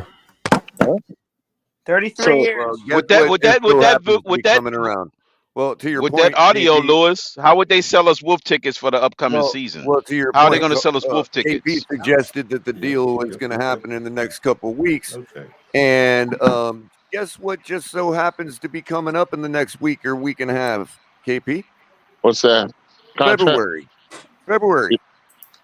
That's when all the people that are locked in on the waiting list get their payment for their season tickets auto Auto let's bill. with it. Taking Yeah. auto debited. And if there's a deal to be done, it's Yes, going to sir. happen right after those season tickets get locked in and purchased. Drop the link. I see Alex. Don't drop it for everybody, but send Alex the goddamn link. I'll be because calling I'm my I'll agent send it. All right, I'll send it to him on Twitter. I'll be calling my agent lock tomorrow. Alex ass on motherfucking fire if Alex comes up here with that bullshit. I'm telling you now. Man, All I don't know right, if I can hear Alex Alex. right now. Oh, we can't criticize a team. We got to be grateful for what we Come got. up, bro. Oh Come my God. up. I hate when people hide in the comments. Come And up. you know what? No, If I gotta sell every one of my season we got to appreciate what we got, fellas. if I gotta sell every one of my Facebook. season tickets Wow. and they cancel my membership because of it, so what? We ain't gonna be nothing for 6 years anyway. Listen, that's what TD's been saying. It's the fan base. We could win 7 games next year, and we'll still celebrate like we did something. Hey, Alex, Yeah. check. Hold on, real quick, again- Alex. Check your Facebook, Alex. You ain't lied about that, Greg. We're supposed to sit here again, and I don't want to clap make our this. hands. I don't want to make this just a Tua thing, though. See, this is what we do. This is not just a Tua problem. No, it's the organization. This is a play. Multiple players are soft as cotton on this football team. Yeah, multiple. Because they're it's allowed not to a be. Tua thing. Exactly. Because the organization allows them to be. Oh, okay, well, I'm with you. And that's why it is a Tua thing, Lewis, because they saw the example from the very top, bro. The example was laid out with the very top, the guy that takes 30% of your salary. And again, they said it is okay for this guy to run everybody out of and I here. agree. So every player is going to follow suit. And I agree. But see, this is where I'm not going to just put it all on Tua. Because this team was soft before Tua. This team was soft before Tua got here. No, I'm not saying it's not on Tua. It's not a saying decision to keep going with him. It's the organization I'm not saying thing. it's his fault. I'm saying that the example was set with him. The precedent was set for the entire team with Tua and how they were going to treat players. And that could be the case. I just think, listen, I think the organization has been soft for multiple years. Yeah, it's a problem. Yeah. Before any of these players got here, now that this team has just been weak-minded. They're soft. Listen, we are just soft. This goes back from the time the city grew and Miami became a major destination in the late 80s into the 90s. From then, business decisions have overruled football decisions in this community. Listen, but most recently, from the time Tua was forced onto the field when the coach came out days before and said, I wouldn't play him if he was my son, from then, it was evident that this ship had a huge hole in it and was going to eventually run aground. Because at that point, the guy you're telling me that the guy you picked to run this, to be the captain of the ship, you're not listening to his advice. So from that point on, the ship's going to run into the fucking rocks. Mm-hmm. And that's exactly what we saw happen at that point. I mean, you might not see it now, but this shit is done, man. The rebuild is over. There's no salvaging this shit. Might as well hit the reset button now. That's how I feel right now, man. Listen, I may feel different tomorrow or the next day after, but right now I'm pissed. They sold us Fangio as if they cleaned house tomorrow, I solve. would feel better about the next 3 years being garbage than if we went through this with Tua and had the same production and then we're hitting the reset button anyway. I would just rather. I'm with KP. I'd rather do it now. I mean, if we're gonna do this, we need to trade everyone here that's 27 or higher. We need to bring back. We need a core nucleus. Give Holland his money. Actually, don't even give Holland his money. What am I saying? That guy's soft as shit. Fucking out here kicking rocks. But, build around the core nucleus. Get these assets. Get these picks back. Let's go to the draft. Call me up, Christopher. I have a mock draft out there. My first mock draft I did for this team, Christopher. It's on Twitter. Call me up, Christopher. I'll get you the picks. I'll get you the players. It's coming. It's coming, Greg. All right, so here. All right, Lewis.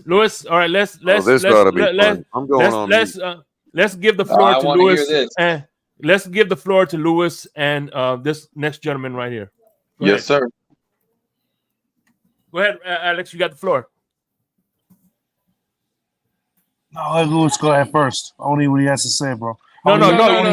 You're the one who asked. You already heard what he had to say. I've been saying it all night, Alex. This team is soft. All right, I'm not going to. What makes him soft? What do you mean? What makes him soft? What makes him soft? Putting on Instagram, kicking rocks. How many players do that in the NFL? Why does Vic Fangio got to kick rocks because Vic Fangio was trying to coach players hard because he was trying to get the best out of them? No, because those are not the only players that have done that before. That is the issue. That was the same That's issue not the issue. That doesn't make them soft. That does not make them soft just because they expresses how they feel. Okay, so you're saying that. Here, Alex. So you're saying players are not. So players are not supposed to feel. They're not supposed to have. They're not supposed to say, "Hey, you know what?" They're not supposed. Conversation? Is this really a real conversation right now? No, you already. No, I'm gonna get at what I'm trying to say here, bro. Listen. Players have a right to say what they. Even the way you just said, I'm gonna say what I have to say, bro. Just came off as soft. This is not a First Amendment issue. Don't make this a First Amendment issue. The way you said that came out fucking soft, Alex. The fuck out of here. No one's saying that we're not supposed to have fucking feelings, Alex. Yo, check me out, son. Yo, listen here, son. First of all, I'm not your goddamn son. Why call son and bro like that? Because I call all my friends. I call all my friends. I call all my friends son. Again, I don't give a fuck what you call. I'm not your fucking son. We can I call my friends. I call my best friend that. I don't give a fuck. I'm not your son. You ain't gonna call me no fucking son. What I'm telling you is the players have every right to have feelings, but the players also have a right to get coached. And this team has a problem with coaching because the same shit we heard about Brian Flores, I just pulled a fucking clip from a goddamn agent that went on a national media show and the agent said the players didn't really like him. You don't have to like fucking people, Alex. Guess what, Alex? Drew Rosenhaus. Alex, I just started a new job, right? You know why that was? Because my old boss fucking sucked. But you know how long I was there, Alex? 5.5 years. With that fucking guy that sucked. With that guy that reamed my ass every goddamn day, Alex. For shit that I wasn't doing, Alex. I had to answer for other people's fucking problem, Alex. And you know what I did? I sat there every day and I woke up and I went to work. And I was the best version of myself. With that guy downgrading me, talking shit to me, telling me I wasn't shit because my crew wasn't shit. You better than me. But I never quit, Alex. I didn't go up to the other manager and say, hey, you know what? Billy is being mean to me. I don't know what I'm gonna do. That's what that's what these players on this team does, Alex. They're fucking soft. They're weak-minded. And that's why you're not beating the Baltimore Ravens. That's why you don't beat the Buffalo Bills. Yeah, Lewis didn't go around all his customers and tell them that that other guy sucks. So that makes me soft because I told my manager off one day after and I told my manager. Listen to this shit. So that makes me soft because I told my manager what's up. The public, bro. It's the appeal. What makes you soft if your family's depending on your salary and you lose your job? The players have a right to say what they have to say, bro. It's a free country. Bro. They have the right to say what they have to say. Alex, let me ask you a question. It's not about freedom of speech, Alex. Let's what you use with that speech. It's how you use that speech. If you had a conflict with a manager at your job and it ended up causing you to take another job, would you then go to every customer from that other store and tell them about your time with that manager? I'm sorry? Hold on, caller. All right. I love it every time I hit him hard with a Color, that was right. That's exactly where we need. I can't even believe we're having this fucking conversation. No, I simply asked the question: would you do that? You wanted him to get the link, so I want to tell nobody about how I want to tell nobody how it was about the job. I just answered you the question. I won't tell no customer about how I felt. If they ask me, I will tell them. Javon Holland telling us? If they ask me how I felt, Javon Holland telling us. If they if somebody asks me, Javon Holland telling us. Hold on. Hold on, dude. If somebody asks me how was wants the link, Shake. Miss Fins wants the link. If somebody I sent it to her IG. So if some news reporter, hold on. Okay, fine, Alex. I get what you're saying. Shit. I get what you're saying. So in that scenario, if you had a problem with your manager and took another job from it, and some news reporter knocked on your door and wanted to do a sit-down interview about your last I would manager, tell them how. Yes, I would. Well, yes, I would. You're just like Javon Holland then. What can I say? That's pretty soft. if I have a gag order, then I wouldn't say anything, obviously, because I have a. It's pretty I weak. can't say hold on. It's pretty weak to do that, bro. But it's listen, a pretty Alex, weak move. Alex, so Color, I see what you're saying, but it's a different situation. It's not like a news reporter's knocking on your door asking you. You walk out your job, you got a new job, you're trying to be a respectable man. Would you go on social media, tag the company that you used to work for, do some juvenile shit like Larry? kick That's so Would you different, do that? Larry. That is different, man. Why is that Come different on, than what Larry? No, That it's is not so because different. no, it is not because corporations hold people's Tell me social why that's media different, antics bro. over their head every day, Alex. Tell me People why get it's fired different. every They have day a whole for doing things division on So we're gonna social sit media. here dedicated to that. As So such, let me get this straight. We're calling Jalen Ramsey soft. We're calling Jalen Ramsey soft. We're calling Javon Holland soft. We're I calling think calling Javon Holland Cam is Smith juvenile soft. immature. Yeah, We're Javon calling Holland is soft. We're Juwan calling Holland. Cam Smith soft. We're Hey, calling you're only Trill as Williams hard as your soft. soft. No, Cam I'm Smith, calling Javon when Holland did it as get out that hard as Cam your Williams, soft. Cam Smith was That is soft? corny. Javon Holland is soft. That is corny, Damn bro. sure. Jalen That is Ramsey corny. posted a Twitter of earlier when as soon as Fangio was released, was part He of ways. posted a lot. Well, I ain't then, calling well, then that. he That could be He soft. posted a Well, lot. then he Yeah. could be. Well, then he could be soft. I ain't mad at What that. did he post? I ain't mad at that. He I'm mad at the First kick of all, rock. Trill Williams. we're calling the Trill team Williams soft. posted We're calling the a heart team emoji. soft because the team is only as hard as its softest player, bro. A Trill chain Williams is posted a only as heart strong emoji. as its weakest link. Right. They keep running That does out. not They make keep them soft if I they don't come out care and if say John something. Holland is the only soft player on the team. Let me ask you That's this, why Alex. our team is Let me ask soft. you this. They may If not they be keep soft, but they're running, spoiled. They're spoiled. We need players to get mad like Chubb has been mad. right? If players keep chasing hard-nosed coaches out of town, do you really think that's the right culture that's going to get us to a Super Bowl championship when these hard-nosed teams are the ones winning these chips? The problem is that Bill Belichick type of coaching does not exist anymore in this NFL. We're not It does talking not about work. Bill Belichick, bro. It doesn't work It anymore. don't exist. The hard-nosed coaching does And not John work Harbaugh anymore. and Harbaugh is a soft coach. What kind Harbaugh's of coach is that? Exactly. Harbaugh soft Look at coach. Dan Campbell. Guys, I got to run. I've got the unenviable task of going and talking about 4 playoff teams for the next hour and a half. So I'll catch you guys. Good. If you're still around. Be easy, brother. Believe it or not, I haven't watched an ounce of football since the Dolphins been eliminated. Well, that's your problem. You don't know what the hell you're talking Andy about. Reid is not. Andy Reid is not soft. Are you saying Andy Reid soft? Dan Campbell's not soft. Let me ask Alex a question real quick. Alex, real quick, right? Because I'm going to get up out of here, too. I ain't doing this shit. I'm really not. We've already lived this. 3 years ago, we lived this same situation. Alex, just let me ask you this. Because your original statement when we first started talking was he was leaving to go back to Philadelphia to be with his family. Yes, okay, that's correct. cool. Alex, let me ask you this. If you were a coach in the NFL, let's just say a defensive coordinator, right? And you were employed on a team where you, as the defensive coordinator, were making more money than everybody else on that staff, including the head coach, Alex. And if that job in line where you were coaching in sunny South Florida, that for most of the majority of the year, you're getting between 75 to 90 degree weather, right? Beautiful palm trees, beaches, women, restaurants, etc. That's where you're living and coaching. And your mom is only 2 hours away. And making an exorbitant amount of money, right? Tax-free. Your mother, tax-free, KP, right? Yep. Your mother is 2 hours away from where your dream scenario is, right? When you got hired, Alex, you told everybody in that fan base, I'm going to plan on being here as long as Miami is willing to have me. Those are your statements, Alex.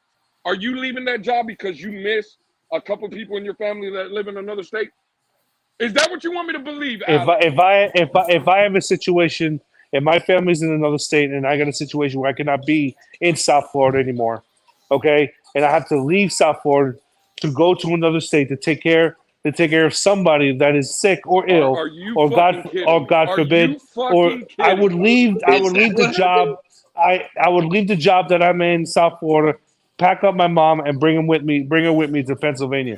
Your mom's not. His mom is not living with him. His mom is 2 hours away. Or in a nursing home up there in PA. First of all, look, he has all the money in the world. He's got all the money in the world to bring his family to him in Miami. If he wanted Philadelphia. He wanted Philadelphia to begin with. There's no reports out there that's saying that the Dolphins were the reason why they kicked him out. Okay, he wanted to be in Pennsylvania. He had family up there that he wanted to be close to. So what's the problem here? Well, I'll just explain the letter that Mike McDaniel wrote that we parted to ways. Why are we bashing Miami for this? Isn't it plausible, Alex? Isn't it plausible that the players were giving him pushback, so he wasn't having a good go of it? They didn't like him anyway. He didn't see the team going very far. He had questions about the quarterback and the organization, and he thought Philadelphia was more promising. Therefore, he forgoed his money, went back to Philadelphia, even though it's a quick plane ride back and forth to South Florida, and he thought the team and organization was a better fit for him. Isn't that plausible? Yeah, and it's also plausible that too. Could be somewhat plausible, but that's not the whole thing.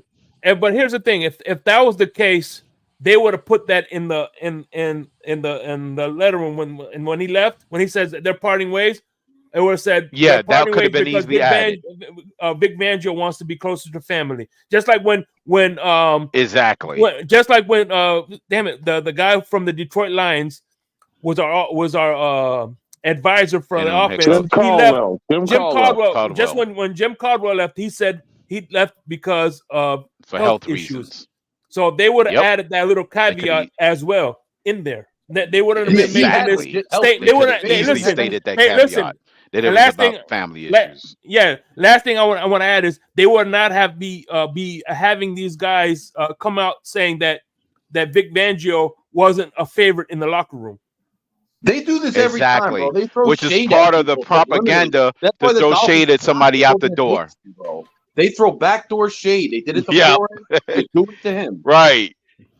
That's why Flores sued, bro. Flores wouldn't have sued if they didn't throw all that damn shade at him, trying to ruin his slander. reputation. Yeah. It's crap. Yeah, That's try to make it Ross, impossible for him to get rehired again in the league. Yes, crypto. Ross comes from the seedy, sleazy New York real estate market. This is what they do. I've been telling people this for 2 years, and no one wants to listen. I live up here.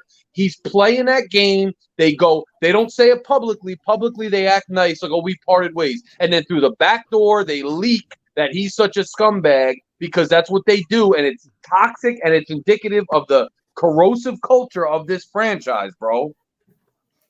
Exactly, Larry. What they doing behind closed door to try to make it hard for him to get his next job. Yeah. Like they did with Flores. Same thing. Same playbook, bro. Same exact playbook. That's why I don't believe anything I hear and only half of what I see. Damn right, Papa. Listen, man.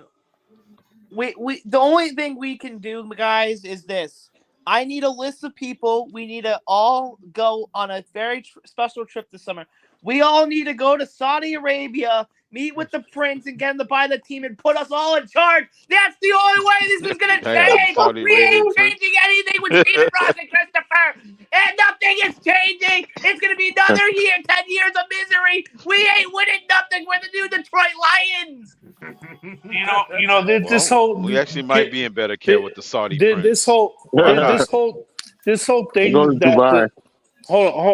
thing that that everybody likes to make up. It's just the dysfunction that's so-called that this Dolphins franchise has had, so-called, okay, the dysfunction. It's just a made-up narrative that people like to spill all over the place. Yeah, so why is it a made-up narrative? We've been living it since the last 52 years. What are you talking about? This team has not won a playoff game in almost 30 years. Oh, so us not winning a Super Bowl in 40 years is a made-up narrative.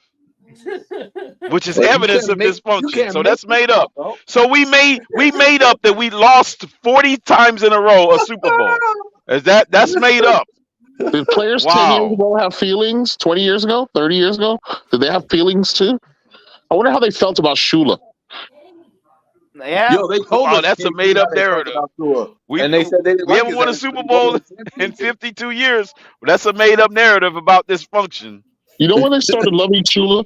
After they reflected back on their 2 straight Super Bowls and their constant being in contention, then they said good things about Shula. But every last player, from Mark Clayton all the way down to Jim Langer, talk about how much they hated fucking Don Shula, how hard he was. Well, made them run in the sun three times a day. They hated him because of how hard he was. He wouldn't let them have water until they got something done right.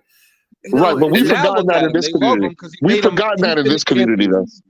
He made them timeless, like immortal champions.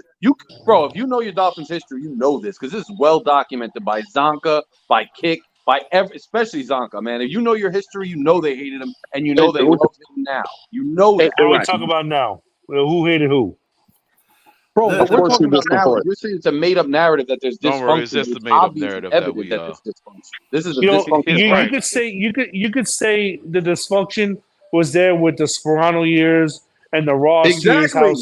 How you could say that about them, but this is now.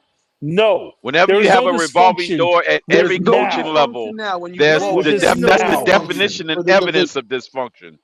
No, and when you don't have stability at the coaching position or any of the coordinators, it's not. Cocaine. No, that's not called dysfunction just because you fire a head coach and bring in another coach. That's not dysfunction. That's just you trying to get better. Dysfunction. Losing the division after being up by 3 games. Oh, yeah. So when was you saying that Flores was trying to get better when he fired head coaches? And was that him trying to get better or you just trying to have it both ways? He could have Flores trying to get better when he fired coaches. He could have put this coach can't build a coaching staff. Well, that means this coach can't build a coaching staff. Well, what about what? Okay, so this one can't because he's firing their coaches. Then that's assistants. I'm talking about a head coach. Yeah, what are you talking about? He was the head coach, changing the assistants. Changing assistants is not the same as changing a head coach. Oh my God. I said Flores was changing assistants. Okay, so what? What's your point? Well, you wouldn't give him the benefit of the doubt about trying to get better? He fired a coach a week into training camp. So wait a minute. So there was this. So what? That means he's trying to get better. It don't matter when you fired him. Right. Alex doesn't fire the coaches until the cocaine is on their booty. Well, remember that? That was not dysfunctional at all. That's so functional. Yeah, that's the kind of coach you like. Since Chris Greer has taken over general manager in 2019, there's been no dysfunctionality at all. Nonsense! What are you talking about? Absolute bull crap. Yeah, Alex is trolling us hard. Yeah. No head coach has been arrested. No head coach has been arrested. No, there's no. There's no. That's the benchmark. Don't get anybody arrested. That's in the front office. So as long as no one's arrested, so that's the benchmark.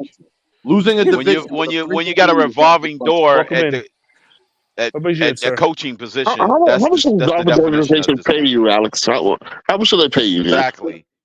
How much have you been installed by? Exactly. He's installed, bro. Hey, listen. Everybody has their viewpoint. You know what I mean? Yeah. Yeah, but the new word even the installers and installee also has a viewpoint. That's I'm using installed now. That's the new tuner. I'm using installed on the reg, bro.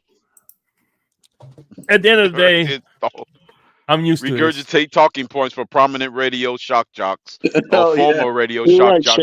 This is Snow Dolphins. This is Snow Dolphins. I'm still gonna be rooting for the Dolphins next year. It is what it is. We all are. Oh, Shake Von Joe, my homie Von Joe wants to link. Get him on. Who? Who? You already know. My homie Von Joe. I don't know who that is. Sorry. Oh shit. I don't know who that is. Sorry. Damn, Shake. Well, he hasn't been to Larry K show in a long time, bro. It's the Von Joe. No, Shake. It's the Von Joe. It's the Von Joe. I get tried, it right. Man. It's the Von Joe. Von Joe is my homie, man. I tried, man. Hey, man, listen, man. No, he said get it right. It's the Von Joe. God damn it. Hey, listen, man. Who? I'm sorry. I don't know who that is. Hey, Shake, that's wrong, bro. That's your Gator brother right there, man. Oh man. I sent him the link. He became a Florida State fan. Yeah, and hell froze over. Hey, where'd you send? You send it to his Twitter, Shake? No, his text message. Oh, Von Joe, you got the link, homie. Come up. I know Von Joe wants to get on there. Me and Von Joe were texting a little bit earlier. Von Joe was sending all kind of information. So shout out to the homie, man. Well, Von Joe's a good dude, man. I appreciate you guys having me on, but I gotta run for a few minutes before I do our show tonight. All right, that's what's up. Good evening, Later, bro. Good evening. Yeah, VJ. y'all have a wonderful night. Yeah, you too. Peace, love, and fins up, everybody. Later, brother. Leaving, Von Joe. You have a good All right. night. All right, Papa. All right, Papa Paul. I see our great Finns, this great team that we support, the great team that raised ticket prices on us after giving us nothing. Is still running around in circles. Damn, VJ, you ain't even gonna say what's up to everybody. You just gonna come in and start talking. I mean, damn. I said good evening, didn't I? You didn't hear me? I said good I evening, thought gentlemen. they didn't ding your credit card yet for Nah, the they know tickets. better. They know better. But here's the thing. I'm gonna go off what Alex says that, hey, you know what? He wasn't fired. You know, he always wanted to be in Philly. And it still shows a gross mismanagement and incompetency by our GM. That you had a guy that you knew wanted to be somewhere else, and you still hired him as a defensive coordinator. And you made him one of the highest paid coaches out there. I was thinking that earlier, bro. Good point. That alone should get you fired. We're not even going to talk about the other litany of lists, things on the list. That alone should get you fired. Because what are we doing? Well, Von Joe, I know. Listen, I was working when you were texting, so I couldn't text that much. But I just because I'm gonna get up out of here, Von Joe. But am I wrong, VJ, when I say that this team, in my opinion, there are players on this team that is soft as toilet tissue, Von Joe? Am I wrong by saying that? No, you are completely wrong because they're soft like fluffy clouds. You need to get softer. It's like an airplane going to the clouds. There's no resistance. There's nothing. They just want everything they want everything to be amongst the sun, amongst the the rain and the rainbows, and everything is awesome. But they keep receipts if you criticize them, though. But not when they lose, though. Then you can't keep the receipts. Nah, we got a whole bunch of social media thugs on our team. Ain't no real hitters. Ain't no real hitters on the field. Because when they see a Josh Allen coming towards them, they jump out the way, right? When they shake the hand with Michael. Exactly. We don't have a Raekwon Smith that's trying to kill people out there. Because I listened to the Ravens mic'd up, and I ran into it on Twitter. And he was going back and forth with C.J. Stroud. Stroud even looked at him and was like, "You want to hit me so bad, don't you?" He's like, "Don't worry, I'm going to get you." Like, they were having a back and forth. Right. And we don't have that. Yeah. No, we have our wide receiver getting mic'd up, cussing out the offense. Hey, Von Joe, we have a bunch of PFF grades, though, Von Joe. Yeah. Hey, no. Actually, we got a defensive tackle that steals the other player's towels for intimidation. So that goes back to my at this point because here's the thing: I'm hearing they bringing in one of the names that I do not want here is Staley. Yes. No, we don't want Staley. That is ridiculous. Staley is so hypocritical too. If they do bring him in. If we sign Brandon Staley, I'll get a glass full of bleach. Do you guys know Brandon Staley had all this talent on the defense? Worst defense in the league. Are you shitting me? Are they really going to show to us Brandon Staley? This guy David, I'm scrolling Twitter here. This guy David F, whatever his name is already shilling to us about a video clip from week 1 about freaking Staley's playing and all this nonsense. Listen, I don't care how he got shredded up in week 1. I don't care how he game planned for Tua. All right, it doesn't take much for that. Damn. It's pretty simple, guys. Like I said, 2 things. A selling point. I told you the selling point is he coached Ramsey, and the other selling point is going to be that he was a former quarterback, so he could help assist Tua. But Shake, the selling point was that Ramsey went. It was Fangio that actually went and got Ramsey. Fangio was supposed to help Tua with this, like he helped, Hurts in Philly when it comes to the defense and his offensive mind as well. Right, he could give some insight, like he coached, like he was helping Philly. So I don't want to hear about that. No, that's just me selling points. He also brought ABG back. Imagine if he didn't have ABG, this organization. If he wanted Ramsey and Ramsey hates him, according to the locker room, no, we got a bigger issue here. Hey, Right. Von Then why Joe, all of a sudden listen. Ham Ramsey hate him? VJ, you should stick to talking to me and Crypto and Larry and KP and Greg and not so much Alex. No, nobody want to talk to Alex. But I don't know why you're talking to Shake Money, VJ. He said he didn't know you, bro. Well, That man Shake said he didn't know you, bro. I know my Gator brother won't leave me in the swamp just hanging out there. So yeah. No, I mean, and my fellow wine concept. Yeah, for sure. Well, Von Joe, everybody hates me right all the time, so that's why ain't nobody want to talk to me. Everybody hates me right all the time. What the hell you talking about? Okay. Who's right all the time? Who's that? I don't know what Alex talking about, but cool story, bro. Hey, I'm right all the time, so ain't nobody can touch me, bro. What's up? All right, bro. Okay, here we go, Alex. There go Alex with that little. He's definitely been in that cabinet. There goes Alex being tough again. Yeah, Alex. Yeah, he's been in that cabinet a little bit too long. Leave Alex alone, I ain't man. talking about the liquor cabinet. I'm talking about the medicine cabinet. What's the matter? Y'all don't like to hear the truth. Y'all don't like the truth. Turn down the bass. Okay, relax. Y'all boys don't like the truth, bro. So I need you to relax. Bro, ain't none of y'all like the truth, boy. He picked this up from that Lucky Charms. Starts talking. It's crazy. Yeah, that's a fact, Larry. All I know, VJ, when there's a certain so-called legend, right? I don't know who that legend is, but Shake Money calls him a legend. But then he says he doesn't know you. I don't know, VJ. I got a question. I never wanted Josh Boyer fired. By the way, what are you talking about? Oh, now you don't. No, Lewis said earlier that I wanted. Lewis said earlier that I wanted Josh Boyer fired. Actually, I was only one of the few people in the community that never wanted Josh Boyer fired. That's cap. I never wanted Josh Boyer fired. No, he didn't. That's cap. And I went on record as saying multiple times that Josh Boyer did better with less than what Vic Fangio did with more. That's cap. And I was. Oh, really? That's cap? That's cap, Lewis? That's cap? That's cap? That's cap? That's cap? Why don't you go ask John? Go ask John Christolakis that. Go ask Shake Money that. Go ask other people that. Well, hold on. Let me cam up. Hey, Shake. Because I remember saying that one time in the space, and I remember saying that one time in the space, and you said that's a fact. Yeah, you were actually talking to me. When you said that. No. After I said that. No way. Yeah, you did. Yeah, you did. Yeah, you did. Yeah, you did, brother. Yes, you did, my brother. Yes, you did. Alex up there keeping receipts like Tua. Go ahead. You sat there and said that's a fact after I said that. Salute to you, bro. No, but he's actually said that. But either way, I'm here to have a good time. That's all. I'm here. I'm just here just to host. I'm just here to host the panel. That's all I'm here to do. Hey, Shake. Hey, I'm just up here. So Alex got one thing right. Apparently, everybody wants to hate on me. So so Shake, Alex got one thing right? Like the sun shines on a dog's ass from time to time. You see that's you know what I'm saying?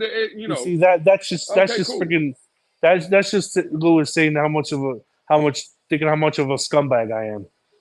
Alex, saying that. Alex, you think I'm a scumbag, bro? You think I'm a scumbag? Just come on, say it. Just outright say it. We're not getting personal. We're not getting personal. Alex, bro, listen. Hold on. First, let me say something real quick. Because I have never. Listen, Alex. Hold on. Let's first and foremost. First of all, if we thought you were a scumbag, I would never sent you the link. First and foremost. Right. Alex, you want to be on this panel first and second. You want to be on this panel. Alex, at the end of the day, bro, listen. I've gone into it.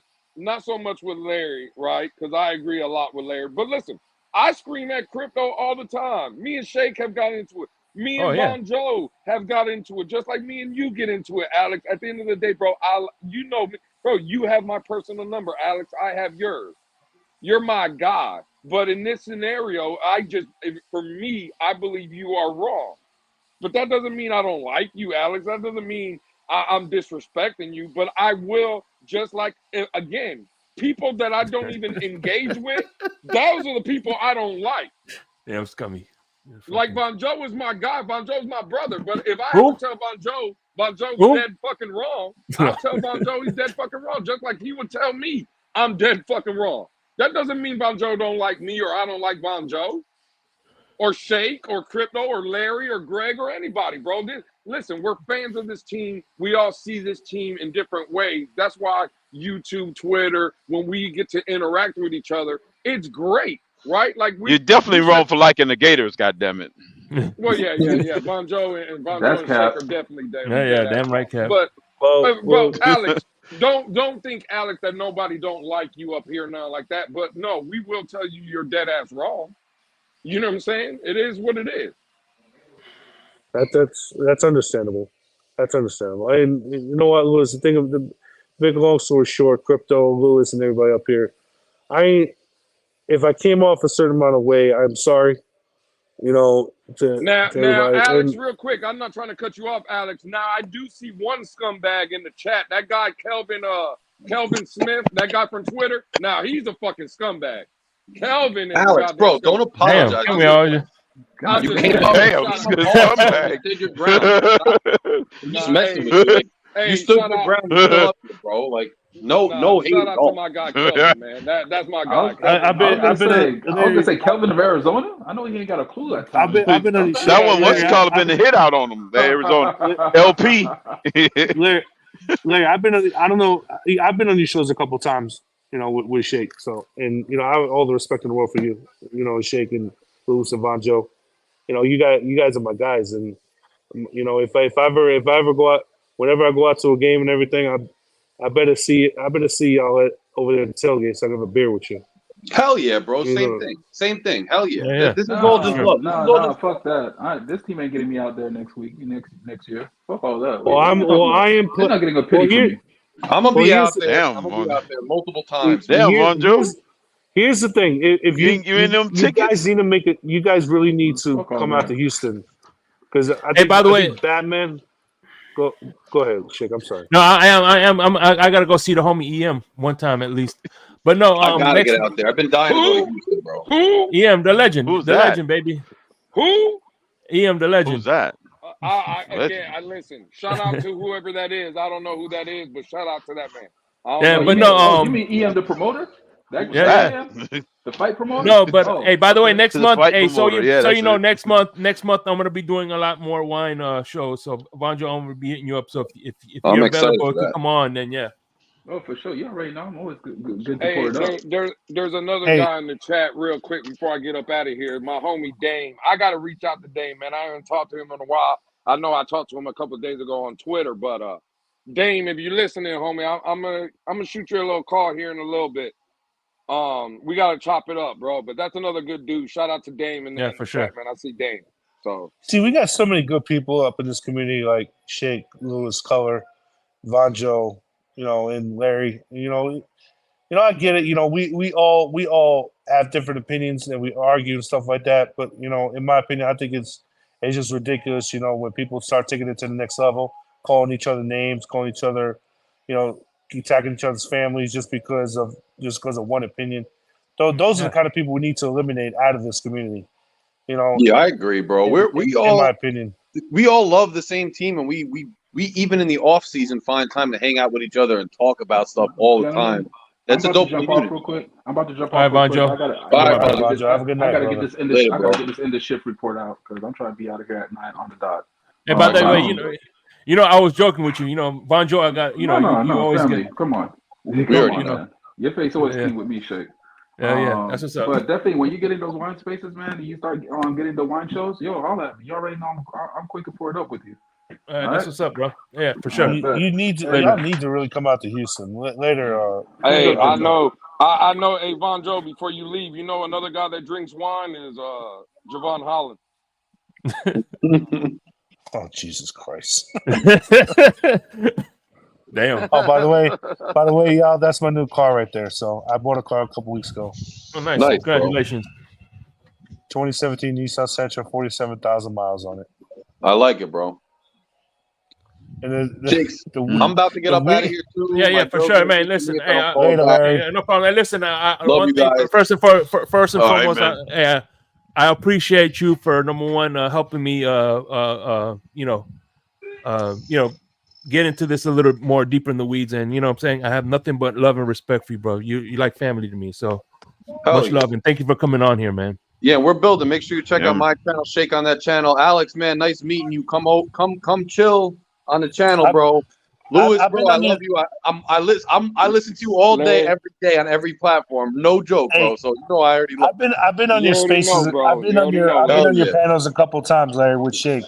And by the way, happy hour tomorrow, baby. Happy hours tomorrow. Yeah, so come kick it with him tomorrow, bro. I'll talk to you guys soon. I love you guys. Man, be safe. All right, take care. All Larry. right, Be safe, man.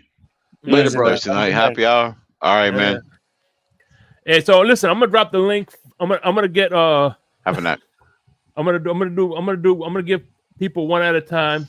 Get everybody's thoughts one at a time. If you know what I'm saying, just to hear your thoughts if you have any, because I'm about to close this up too in about 30 minutes. Oh, I gotta bounce. I gotta read 20 pages of college reading, but I'll make my final point. You know, man, I want to win. I want to see the team I love win, just like everyone in this fan base. You know, I am a fan of the Red Sox. I'm a fan of the Celtics. I'm a fan of the Bruins. All they do is win, but you know, let's be real. I don't follow them as much as I do these Dolphins, and it just pains me every single year to see us come up short. And the one team I love, the one team I have the most gear of, I got a shitload of sweatshirts, just to fall short. Yeah, we got Stockholm syndrome, baby. We it is. We gotta figure something out. Hopefully, Greer and Ross and the Geek all have a plan, and they can get us to Super Bowl this year. It's gonna be a long off season. I'm with you, Greg. Wait, Larry K is a Devils fan? I'm a Bruins Red No, Sox fan. No, I think whatchamacallit is he said Celtics. Larry K. Larry K is a Devils fan. Yeah, that's what I'm saying. Larry K is a Devils fan. No, I need to have. He's from Jersey. I need to have. I need to have a New Jersey hockey. Devils. I want to have a hockey show with Larry one day. Shake, reach out to him. See if we can do. If he wants to do a hockey show one day. But yeah, Greg. We all hear you, Greg. You know, we all want this team to win. You know, hopefully they do have something, you know, out their sleeve. You know. Breaking news: Fred Dunlap is a Bills fan. We already knew that. Oh yeah, we already knew that. That's true. Fred's a Bills It's fan. official. He bought his Josh Allen jersey this morning. He had it on Instagram.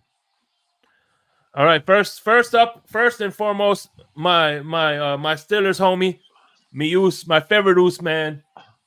Q, what's going on, brother? What's on your mind? What's up, bro? Q, what's happening? Up, guys? Y'all hear me? Yeah, we hear you. What's up, Q? Yeah, we hear you. Man? What's going on, everybody? What's good, Q? Lewis? Hey, Lewis, the realest nigga today.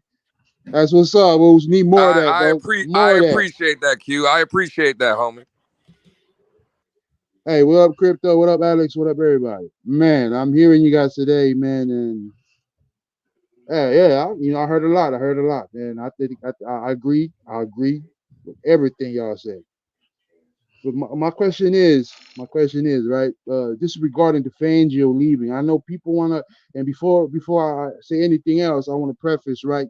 Has there been any news that came out on why Fangio left? You know, parted ways with the Dolphins. An actual factual news about that. Well, Adam Schefter reported that that he wanted to be close to. Did he leave because they didn't have? Okay. And what it seems to. Yeah, go ahead, Q. I'm sorry. Go ahead, Q. It seems to me that Vic Fangio has always crossed the Eagles or Philadelphia since he got here, right? Because he's been there last year, right? As a counselor to counsel what defense. And so I think when he came to Miami, I think he was just looking for it. I'm just speculating, right? It's my opinion right now. I'm just saying I think he left because he left the Eagles because he had to leave. He had to go somewhere just to wait for a bit. I think they had a plan in place to, you know, just go find somewhere to, you know, to rock it for a bit and come back. And it makes the most obvious sense, right? Because he was there last year. But like, as I said, we're only speculating. And I agree, man. This is I think it's a massive loss to the team, man. You finally got a defensive coordinator that knows what he's doing, right? And although there was a slow start, he got his boys to perform at a level where it's cool, right? It's cool to carry your team on that level of performance. And this is a huge loss for the Dolphins, man. So what y'all think about that? You think you really wanted to go to Philadelphia or what? I think he wanted to go to Philadelphia. And by the way, he was listen, ran out of town. there's no. They said they're speculating that he's going to go to Philadelphia. There's no official. I just want to reiterate. Yeah, it's not official. He said that he's expected to go to Philadelphia, and you know it'd be funny. It wouldn't shock me if we get news tomorrow that he's going to the Chargers. You know what? Exactly. That's another That'll mess up rabbit their hole. whole propaganda campaign. Shake Buddy, That's if he another did, rabbit hole. how would they be able to spin their way out of that one? Because think about this. I want to think about this. And again, like I said, I'm speculating like everybody else is. But the fact of the matter is, as soon as Vic Fangio says he's parting ways, the other shoe drops about Harbaugh becoming the official coach of the Chargers. Just saying. Yeah. You saying this? It's not a coincidence? I mean, it's a big of a coincidence. But it could be. Like I said, I don't know. You know what I'm saying? I'm still holding reservations. If he's announcing that he's going to join Harbaugh to be his defensive coordinator, just like that's my by the way, that's a man. serious take. That's a serious speculation on my part. And by the way, that's a hot take. That's a hot take right there. But by the way, I wasn't serious about co-defensive coordinators. So just so you know. Hey, and Lewis, about that change, bro, I really agree with what you said about some things need to change and some people need to be accountable. But I think you're seeing the change right now, Lewis. I think you haven't seen it before, or maybe you haven't seen it in a while, but it looks something like this and it goes something like this. So maybe this is a change we're looking at. But time only knows. Time only knows when that change gonna happen. Apply itself to reality and what we see right now. But I think we're seeing it, man. I think we're seeing the change. It's sometimes people don't like what they see, right? But it definitely something is changing. I agree, Q. I listen. To your point, I think I do believe things do have to change. But to your point, I think this is the first domino that kind of takes that step into the change coming. So listen, as a Dolphin fan, this is going to be probably one of the biggest off seasons that we've had here recently, because we're going from gotta hit. Q, you're spot on. You gotta hit in this draft. You gotta hit pretty much. You gotta be perfect from the defensive coordinator you bring in. That has to be a hit. You gotta hit in the draft. The free agents that you bring in here, they have to hit. Like, everything has to be perfect for this team now, because if not, it could set this team back. So I'm with you, Q. I think this is it's an important next 8 months for the Miami Dolphins. That's for damn sure. Q, I got another hot take. We're trading for Tomlin. We're trading. We're gonna send you Mike McDaniels, and we're getting Tomlin.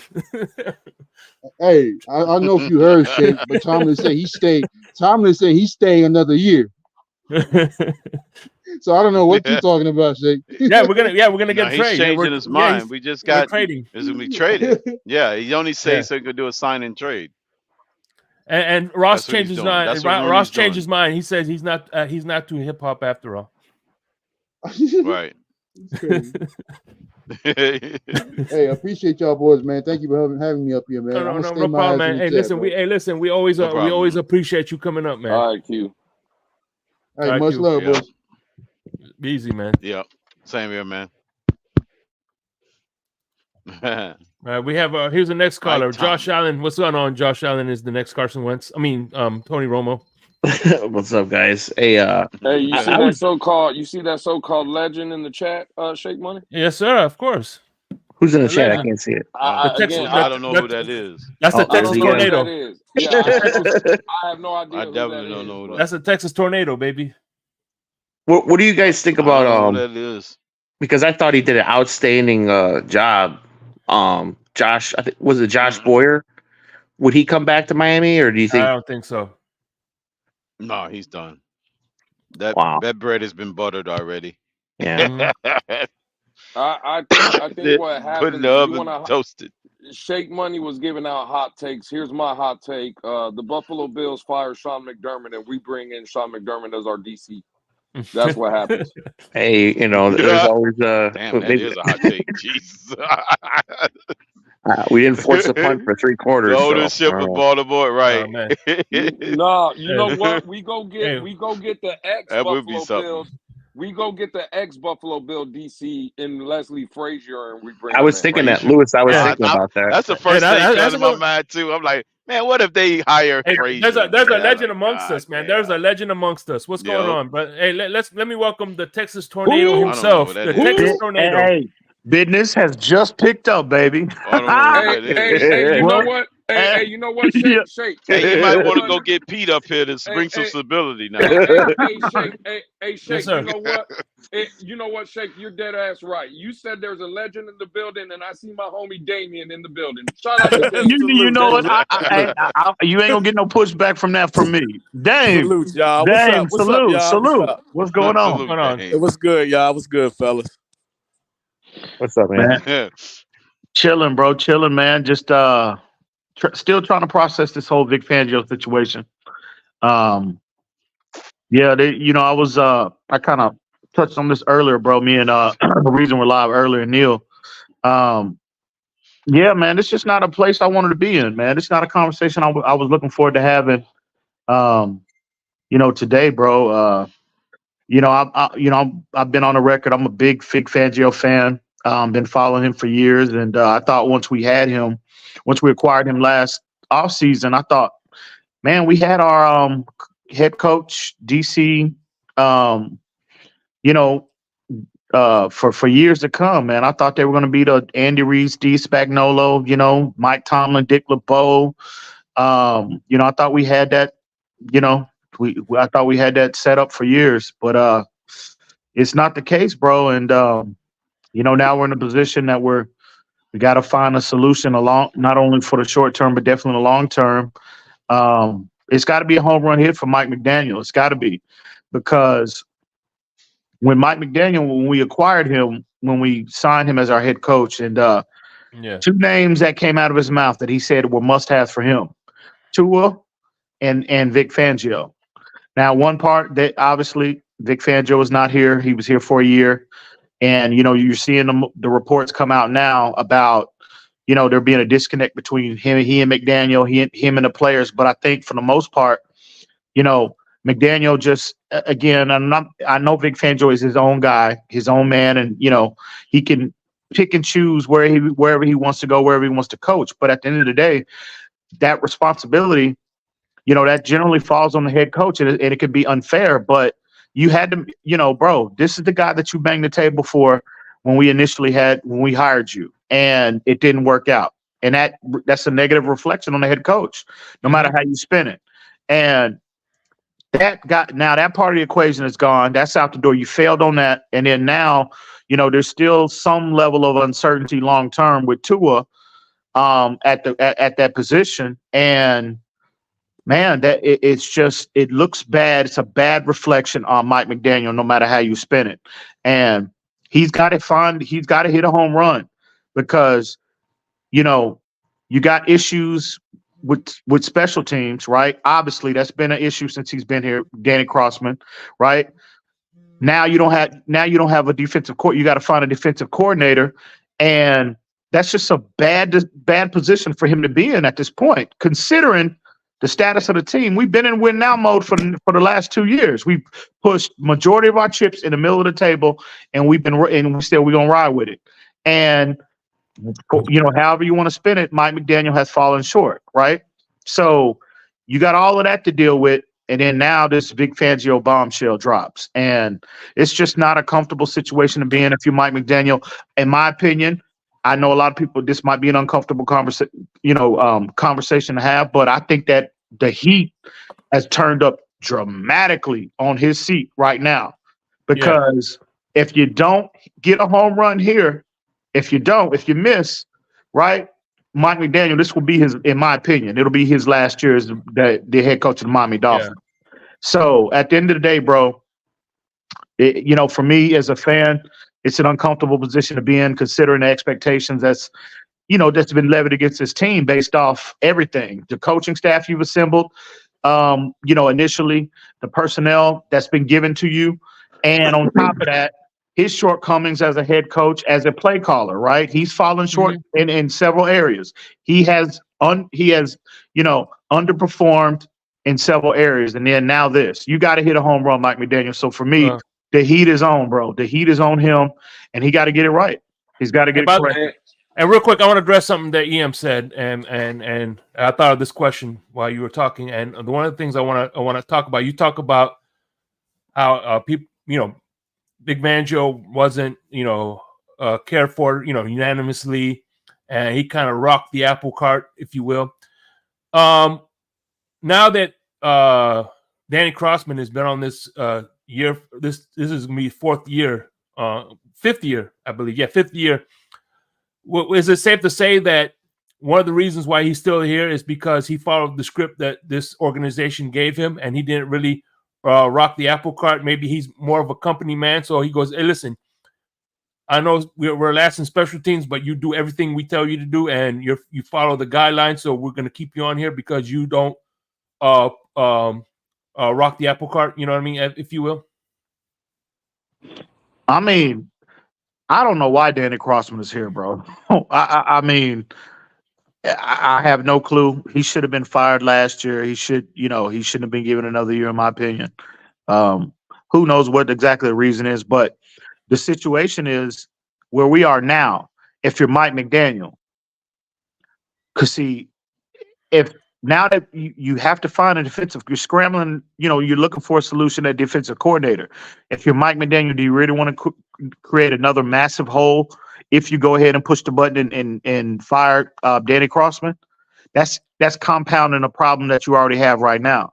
Yeah, but here's the thing: if the new guy you hire is takes a step back, so not only are you going to have a 31st ranked special teams, but you're also going to have a defense that digress.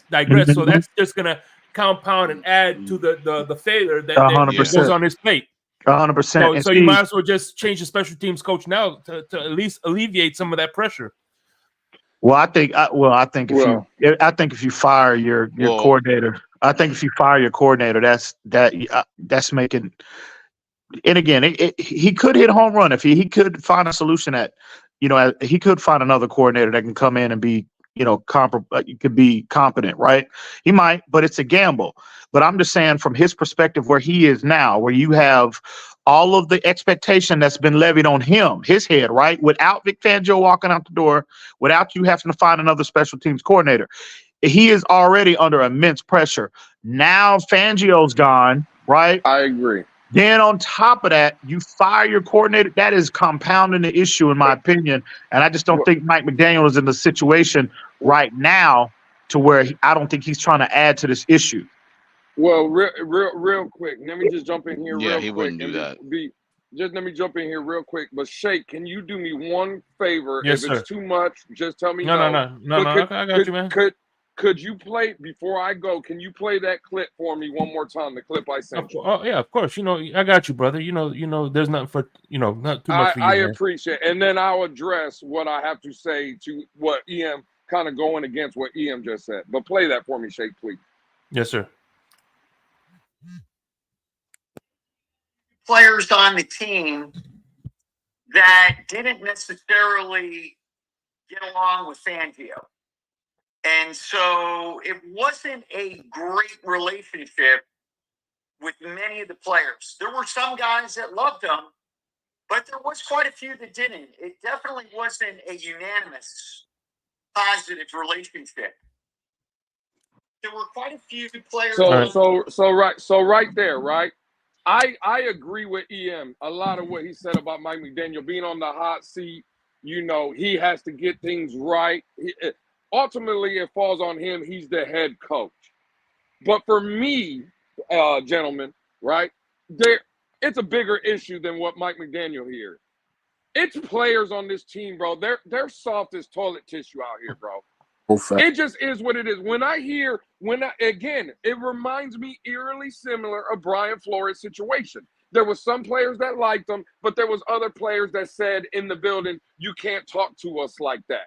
And when I hear an agent that represents multiple players on this football team, especially on the defensive side of the ball, And they're telling us, he goes on a Christian national Wilkins. media, right? He goes out there and he says, Idea laundering, yep. oh, they don't have a good relationship. Bro, you don't have to have a good relationship. That guy is there to coach you and make you better. And obviously, you've seen the jump even with the injuries. Look at how this defense was performing at the end of the year. The problem wasn't a Vic Fangio. The problem here is the players. Like, Yeah. I get Mike McDaniel deserves fault and blame, and yes, he does, right? But remember, when the quote was from this building, when the quote was, you can't talk to players like that, you can't talk to us like that, whoever said it, right? I'm not here to debate who said it. But when that quote was said, Mike McDaniel wasn't in this building. You see what I'm saying? I can't I think we have fundamental issues with players on this team that just don't want to be coached. Like all season, I had to hear the narrative. Well, the coaching has to be better. How do you know the coaching was the problem? Maybe it's these players that don't want to be coached. Maybe it's these players that think that their shit don't stink. You see what I'm saying? Like, oh, you can't. It just feels to me, and I could be wrong. This is just my opinion, though. Shout out to El Capitan in the building. It just feels to me like these players, right? They want all the praise. They want you to smack their ass anytime they do something good. But anytime there's a bad play or a missed assignment or anything of that nature, they don't want to hear anything about that. And that, to me, is more of a fundamental issue than a Mike McDaniel issue. I could be wrong, but that's just Hey, that's just where I am. And real quick, and to your point, Louis, you think Bill Belichick gave a fuck if Robert Kraft invited him to his wedding? He's like, I don't give a fuck, bro. Absolutely not, bro. Louis, do you think it has to do with because I agree with what you're saying, but I think like not just in football, but any type of organization or a business or being a leader of men in any context, it's the leader's job to bring in people that have a certain DNA, and also it's your responsibility to garner and facilitate the respect of other men. So do you think some of this has to do with like the type of players that Chris Grier is scouting, not just from a talent standpoint, but what's inside them, their character? You know what I mean? Well, me personally, like it, and first off, I agree with 100%. With Lewis's point. But to your point, Josh Allen, in terms of like, yeah, it is the players, but again, that's a reflection of leadership. It's part of being a leader is to your point, to bring in coaches, players that are going to fit the culture that you're trying to establish, right? But here's the thing though. This is the biggest issue with me. Again, another reason where Mike McDaniel has fallen short is because, and again, to his own doing, he brought in, and again, I'm a fan of the coaching style that we see from Vic Fangio, Brian Flores, Big Belichick. I come from that era as well, right? Right. But he brought in somebody that was totally contradictory of his coaching style. Vic Fangio was like, listen, I am who I am. I've done this at the highest level, right? These are my instructions. Here's my instructions. You go out and you take that to the football field. Well, these players, right? They don't respond to that type of teaching style, right? And again, a lot of that comes from Mike McDaniel because he has implemented a culture of, well, he's got to explain every little detail to these players. And that's what I'm saying. Ian, that's what I'm saying. I think this has a reflection of them not respect. It's not that they don't like McDaniel. They don't respect him. But again, I'm sorry. And I have the utmost respect for EM. That is I won't say the word, but that is my brother, right? But he is dead wrong in this situation, in my opinion. No. Brian Flores was a leader of men. When I hear the narrative, well, the team is a reflection of the leadership. Well, no, they weren't, because when Brian Flores was a no-nonsense kind of guy, the TNT wall, remember? And the players they weren't a reflection of that, because we had players fighting back against that.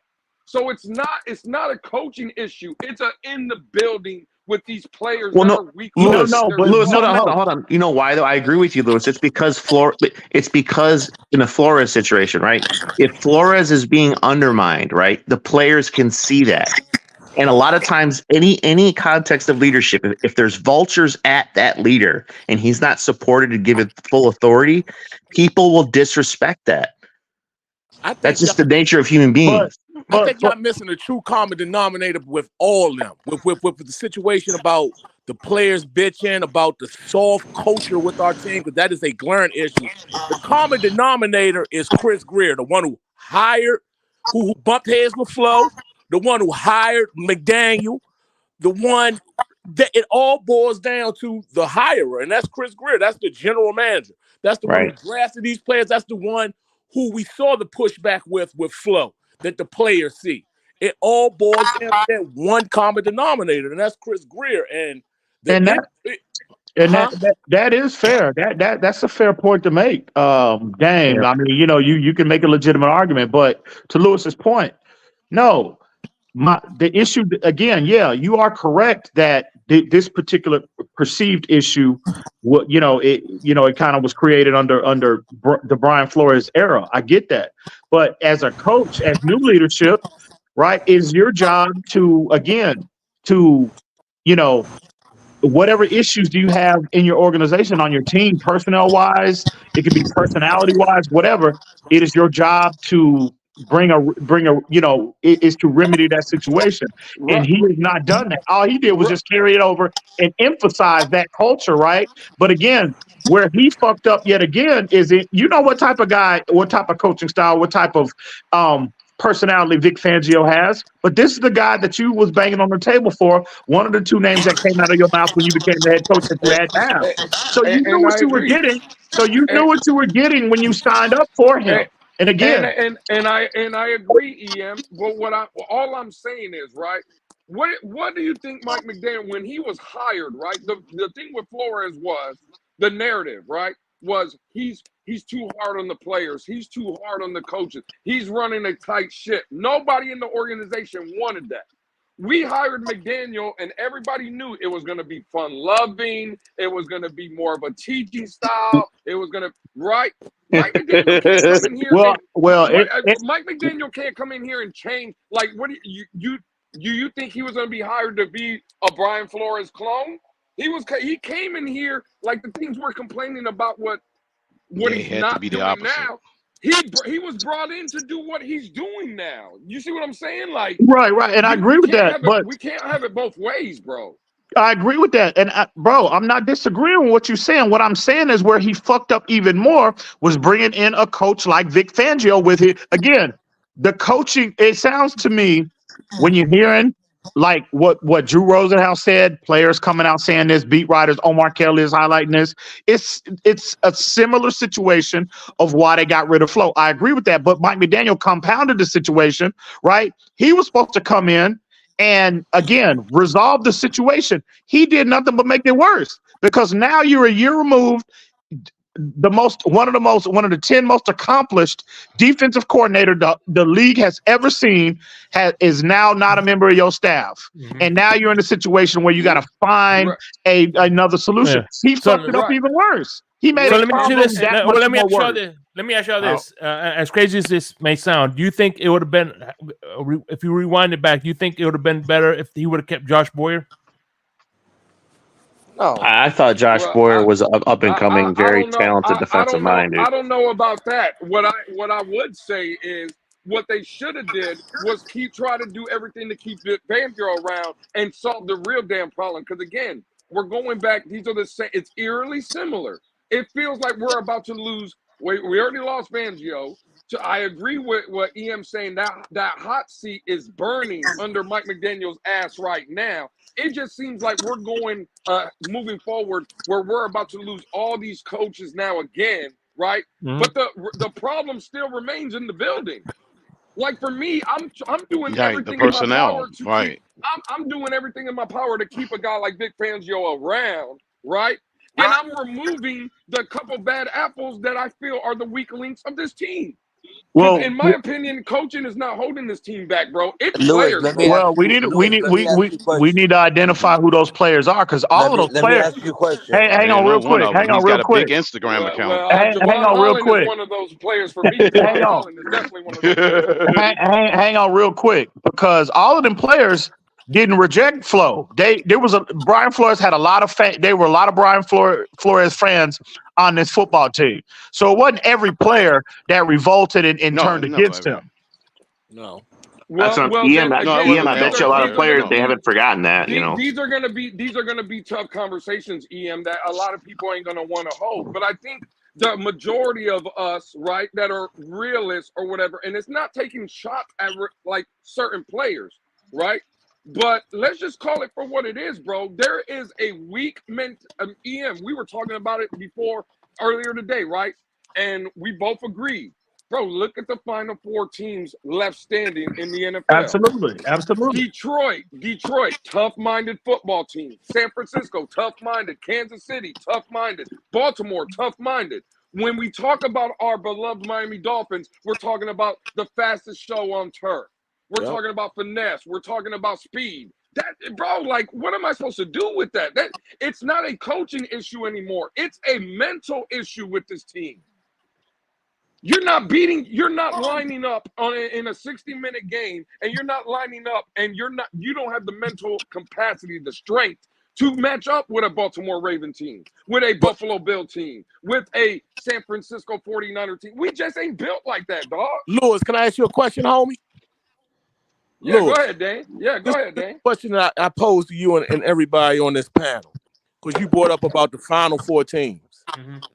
All right, now look at their coaches. Dan Campbell, ex-player, hard-nosed, gritty. Talk about it. All right, now we're going to go to Harbaugh. He played in the Arena Football League, I believe. His brother, big star quarterback in Michigan, hard-nosed. You can see he started off cutting his teeth coaching special teams. All right, now we look at San Fran. Kyle Shanahan, look who his dad is. He's been in those locker rooms back in the 90s when football was football. You look at these teams, Andy Reid. He came up under homegrown. Homegrown came under that Walsh tree. So he's been in those type of predicaments. Then we look at our coach, and I like McDaniel as far as his creativity with play calling, but he reminds me like a Mike D'Antoni in the NBA with those Phoenix Suns team, them Houston Rockets teams. It's all flash. That is It's a all good flash. It's comparison. all Yeah, Mike sizzle. D'Antonio. It's all sizzle That's with a no good steak. person. And yeah, you'll look Yeah. good and win the regular season crown. You'll make all the highlights on Sports Center top 10. But when it come down to damn crunch time in the playoffs, when shit get real and teams can really focus and study you and see your flaws and see your deficiencies and see your weaknesses and see that That's a mentally fact. you're not weak or you're not physical because you want to get flashy, you get exposed. And it starts with there. It really does. It really does. And I think maybe McDaniels was trying to maybe bring Fangio in because he knew that was the opposite of him, because he knows that he maybe need that balance. But it starts with the one common denominator, and that's Christopher fucking Greer. And Dave, until that situation gets Aloysius handled, Greer. What's up, El Cap? Is that El Salute, brother. Capitan? It is, buddy. It is. Yeah. I haven't been feeling Man, El good. Cap been hiding. What the hell? I haven't Hey, there's been feeling posters good. of you in the Bills uniform lately. I don't know, man. There's been some posters going around. Shit, Damn, I've bro. been getting trolled. There's been some I've been posters. sick since like Saturday morning, and I started a new job, so I've been like burning it at both ends, trying to stay healthy enough to go to work and stuff. So, plus the computer, I got to get a new hook up to this thing, so it's going to the shop tomorrow. So if I drop out, it's because I got some hardware I got to fix. So there's a lot been going on. Plus, what time I have been putting to this, HB and I have been in the back putting together stuff. When this gets all settled in and I'm feeling better, like here in the next couple of days, you're gonna see a new type of entertaining program I'm gonna be putting out on this bad boy, dog. But El Capitan, I got you, brother. I know you do, Shake, and I know Lou and all the guys been holding it down, and I appreciate the fam. That's what it's for, dog. Sometimes some of us got to step back for a minute for whatever reason, but that's what the TFTG is about. Hey, hold on one second. I don't mean to cut you off. I just want to respond to CB because he asked how did the culture be with the GM. Get his ass down. Easy. How long? Let me ask you a question. Here we go. Who was Flores bumping heads with? The damn GM. Over the quarterback. Who hired the coach? Who's so lax? The damn GM. Who drafted the damn players? The damn GM. Oh, listen, I dropped the link. GM has to be the Don, man. Hey, listen, I dropped the link. Well, pull up on man. Listen. Hey, listen. You can. That is a fair point to make about Chris Greer, but I'm gonna ease back on the criticism of Chris Greer because I mean. You look at this. You look at this roster and the talent that he has provided, bro. You can't put.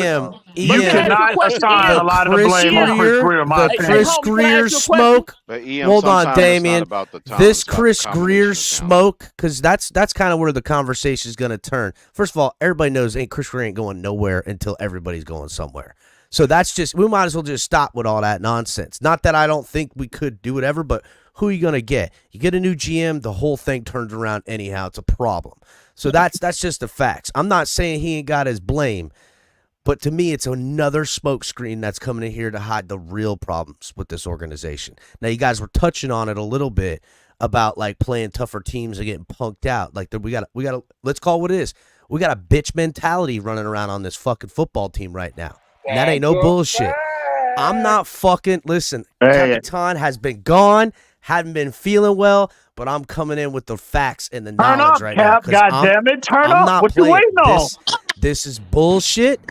It's, to me, Fangio probably, there's a couple things now that I think about it. First of all, does Fangio know something we don't? Does Fangio know something we don't? And what I mean by that is it's not that he went and retired. He picked a different team to leave and go to. Now, when I hear all this nonsense, oh, he butted head with people and these guys are bitches and his old school ways, I call bullshit. This amicable split. First of all, when did you ever break up with anyone your whole life and it was amicable split? Right, somebody was two-time and somebody was a bitch or you wanted to go fuck another girl. And guess what? The Dolphins ain't got another bitch lined up, do they? They don't. They got dumped. They got fucking dumped. And why? Why did we get dumped?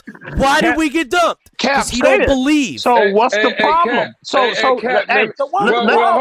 Fuck it. Let's put it all on the table. Say it, Cap. Well, what do you think the issue is? Let's do it. I need a name on it, goddammit. I would say this. I would say, simply put, Fangio doesn't believe in this offensive scheme. He doesn't believe in this offensive passing game. And if the Dolphins are planning on extending Tua, he probably doesn't believe in that future either. And he chose to go to a different organization that has a little bit different of an idea of the way to run their team. And that's a fucking problem for Dolphins fans.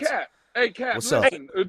Don't let EM fool you like this. Let me throw you an alley-oop. Since Dame brought up basketball.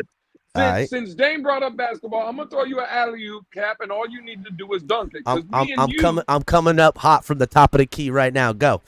Hey, me and you did a show right after an episode of something that was on HBO. Cap, when do you think the demise between, let's say, a Mike McDaniel and Vic Fangio start, Cap? Probably when the defense got thrown to the wolves on HBO after the offense shit themselves against Baltimore. Maybe that might have been when it fucking happened. I don't know. Maybe he's like, yo, what the fuck? Maybe the defense, decimated by injuries, down 7 guys that were starters in the playoffs, still held the Chiefs in their house in a frozen fucking tundra with guys off the street. They held them to 5 straight possessions of field goals. Meanwhile, the offense could manage a one big play to Tyreek Hill for a fucking touchdown. I'm sorry, but this is the reality, and the Dolphins have gone full tilt on blaming the defense like they always do, rather than come out and say they've got real problems. And I don't think they have a way to fix them. And what I'm talking about is this passing attack as it gets later in the season, and the teams that can equal value in talent and coaching on defense, we've got no answers because we can run the ball effectively. We can fucking have the best weapons. But if your quarterback and your offensive coordinator aren't dialing up plays to beat teams with their arm, you're never going to win. This is the AF fucking C. This is you're going to play in tough wind and cold fucking weather for all the games that really fucking matter. All the games that really matter. Well, let me pose this question. Here's my theory. I think what the root where I think the problem started was, again, and we can go back to Brian Flores. Let's address the root cause of the issues between Chris Grier and Brian Flores, allegedly, right? When Flores did not want to put Tua on the field, and they had that alleged, conversation between the owner, the GM, and the head coach, and they basically leaned on Brian Flores and instructed him to put Tua out on the field. I think fast forward to this year, early on, maybe given week 2, week 3, maybe, right? I think especially when the injuries started to really surface with Xavier Howard, I think Chris Grier went to Vic Fangio and tried that same strategy and leaned on him and instructed him to put his second-round pick on the field, and Fangio told him, no, I'm not comfortable with that. And I think that was a root cause, as well as all of this other stuff that's surfacing now. But I think that was a root cause of the issue. If Cam would have been forced out on the field at any given moment and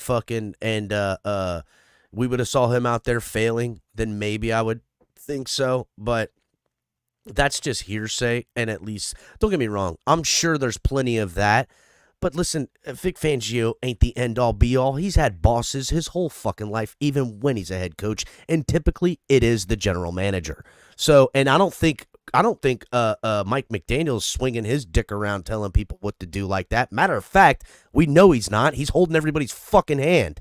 And this is football. This is a game of fucking gladiators. The owner and Chris Grier are two totally different entities, right? The owner ain't doing a goddamn thing, bro. Man, the owner ain't doing shit. First of all, so he didn't do. I'll tell you what,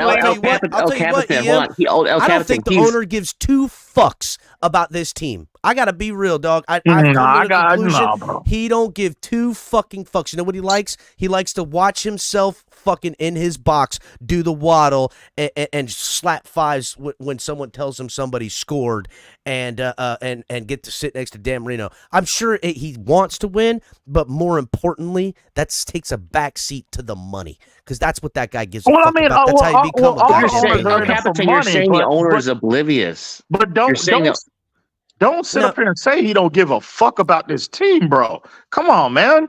That's just ridiculous. He gave a fuck about the team when he stuck his foot in the ground years every fucking time I turn around. It's him that wanted to do something, then they didn't do it, and the guy that he wanted went and became a fucking MVP superstar. Goddamn, dude, could you imagine if Lamar Jackson wins this MVP, which he will, and goes and wins the Super Bowl, the Dolphins had a shot to get him twice. They inquired about it. They could have done something. And not only that, Lamar Jackson, we all know the owner wanted him. So the fucking owner is going to watch a Harbaugh coach a guy. Are you kidding me? Listen, I'll give you another for instance why people don't want to play for the Dolphins. How many times have we tried to get John Harbaugh here in Miami? What did he do? I'm going to stay 1 more year in Michigan, 2 more years. Well, now he goes and stays a couple more years. Now that the Dolphins aren't in a fucking head coach search, magically the motherfucker's ready to come to the NFL, and magically he's going to where? The Chargers. And why? Why would he pick the Chargers over the Dolphins when you know that fucking every dollar cent catered to Stephen Ross would spread his booty cheeks for him? Why wouldn't he choose that? So you think it's Herbert? In other words, you think it's Herbert over Tua? I think it comes down to the talent level at quarterback that a lot of motherfuckers are saying, "Oh shit, it was the last guy, wasn't it? It was the last guy." No, he wants to be. He wants to be in LA next to his family. Oh yeah, next to his family, he's lived in Michigan his whole goddamn life. I mean, goddamn it, what are we talking about? Well. It's not like LA's got tax breaks for fucking millionaires. Well, Let's that's not true. Hey, because as far as his NFL coaching career, his coaching career in general, he started out at Stanford, West Coast, right? He went to San Francisco, West Coast. I don't give a fuck about all that. He's back on the West Coast. This ain't. We're not talking about South Carolina here, Ian. We're talking about my fucking AMA, the fucking best, the best tax breaks. We don't get fucking state tax, none of that shit. Everybody got a crib up in this bitch. You know why? Because they want to at least live there sometimes when they rich. That's all. They can't tell me locationally Miami is second to anywhere. Well, yeah, that's just a fact. Well, absolutely. But some people, I think it just boils down to some people they've got higher, different things on a priority list, bro. Everybody don't want to live in sun. Oh my god! Who the fuck when we're talking about 100% of the year? I know. All right, then I'll go down this road with you. What is Harbaugh's fucking priority? That you don't is want to not live in the sun, Ian? No. What is Harbaugh's priority? Hold on a second. Let me land. Out the year? No. What is Harbaugh's priority over Miami? What could Miami not provide that the Chargers are priority-wise? He might be worried. It ain't a more talented football team. Well, it ain't a fucking great owner. It ain't a good fan base. Well, this is where I think your argument is flawed. If you're gonna put it all, you're gonna make this all about the quarterback position, right? Tua wasn't even drafted when we had Tony Sparano as our head coach. We extended that man, but yet we were still trying to get him and lure him to Miami then. What was the excuse then? We fired Flores. It was Harbaugh. No. Fucking I'm talking about before that. I'm talking about before that. I know you're talking about that. I'm talking about before that. Look who we had at quarterback at that time. It doesn't matter who we had at quarterback because he could have had the pick of whatever he wanted if Tannehill didn't work out. Maybe you're right. Maybe it was Tannehill then. It's Tua now. And now it's, hey, give me Tua. Well, okay, here's the problem. That's not really necessarily the case in this instance because Dolphins aren't hiring for a head coach. I'm just wondering why 2 years ago he didn't take the job when now 2 years later he is taking the job. You see what I'm saying? And you can't tell me... I'm not saying you're wrong. I'm not saying you're completely wrong. I'm just saying for you to be sitting up here and making your point centered around the quarterback position, I think is somewhat overstated, bro. That's all I'm saying. I want to add a perspective into this. Remember, Pete Carroll. As soon as Pete Carroll came in, that's when USC came under scrutiny. Right now, Michigan is under so much scrutiny. Right now, they're probably going to take away scholarships. They're probably going to give them a big penalty. So he's like, you know what? Let me get the hell out of here because I know what's coming to happen to Michigan. That could be a point. Reason why That's a fair point too, Shake. Oh yeah. Another reason why he would be a perfect marriage in Miami. We got a meddling owner that's willing to cheat, just like the fucking coach you wanted to hire. So what are we talking about here? There you go. Again, to your point about what the fuck are we talking about? That's another reason why. Again, Cap, you sit up here saying the man don't get. No, Steve Ross wants to win, bro, at all costs. Sure, I don't care. Now, well, he don't have the right to checks. If you don't give a fuck about what Steve Ross wants to win, he don't give a fuck about tampering. Hire me. He don't give a fuck about cheating. None of that. He is trying to win at all costs. He needs to hire me because I'll win. God damn it! If he's really gonna win at all costs, he needs to call me up. I'll fucking straighten this whole goddamn bitch out right now. I'm over this shit, dog. Over this shit. But at the end of the day, no, that motherfucker want to win. You cannot. We can when he's gone away from here and gone to whatever his next destination is. Right? Listen, we gonna think back 20 years from now and be like, shit. No, how he's moved as an owner of the Miami Dolphins, bro. He has had winning as the priority. Period. I don't know. I know. Coaching, personnel was a priority. He don't mind writing checks. He don't mind cheating. None of that. One's a priority. Can you say that because he's writing checks? Tracks. I know. Fucking tennis has been a priority. Listen, you know what I have the not Mafia seen was a crime syndicate. They wrote a lot of checks that they couldn't cash. Here go you know what I haven't seen as a priority? Here go crypto. Postseason winning football team. Because for billionaires who can get shit figured, he ain't got none of that shit figured. Now, is it Chris Greer that lays the blame? Maybe. I don't know. I don't have all the data to discern where the problems are, but I can see immensely clearly some of the problems that they skip over every fucking year. That's what they do. And I also see where they look for all this shit that they have that they're going to have to deal with and fling it on people that are not to blame. That's what I see consistently out of this team. So you know what I see? Misinformation and gaslighting. That's what we get in this fucking fan base. That's what we get from this fucking organization. Bullshit. That's what. Well, let me throw this question out here, scenario real quick, and I just thought about it. Let's say, for instance, the Rams, they hire back Deuce Staley because he played for the Rams, he coached for the Rams, and the defensive coordinator Raheem Morris is out of a job. Whatever. Would you consider him for DC? I don't give a fuck who we bring in at DC because it's not going to be as good as the one we just lost. That's the facts. Yeah, I don't see how we get better here in year one. I don't see how we get better. Yeah, you want to know what will be better? Is that we could be healthier. That could be the only thing better. We could be healthier. And what about Leslie Frazier, though? But we won't be at the beginning of the season, Cap. We're going to have two of our top pass rushers out. It's true. That's true. And we'll probably be minus Christian Wilkins, too. Probably be minus Christian Wilkins, him too. Hey, another guy, too, who I deem is more of a priority as we Andrew Van Ginkel probably going to be. Andrew Van Ginkel, right? Fangio's going to take him wherever he goes. He's taking him wherever he goes. Yeah, he's going. Whether he does or doesn't, the secret. They'll both be with the Chargers. Whether he does or doesn't, the secret's out on Andrew Van Ginkel now. The secret's out. People fucking know who the hell Andrew Van Ginkel is. He's Other teams, paid. Other GMs are he's looking get like a like 3-year, $40 million deal. That's right. Ginkel. That's exactly right, Josh Allen. That's exactly what he's going to get. Someone will pay him what the Dolphins can't afford. Because you know why? Because they're going to pay a quarterback to prove their point. Again, they're going to quadruple down on this quarterback, a timing-based system that when the timing isn't there, they have zero fucking answers for. If you can't get in a rhythm and you can't get on your timing, they've got zero answers. Okay, why can't Tua just play on the 5th-year option? Well, that mean now that's the smart decision, Josh Allen. But this is the Dolphins. That's not what they're going to do. That's not what they're going to do. I don't know, Cap. Listen, I think, and again, this is just speculation on my part, but I can see a scenario where the owner and the GM, right? Again, two names. I keep going back to the two names who Mike McDaniel was banging on the table for, Tua and Vic Fangio. Well, we gave you both of them. One didn't work out.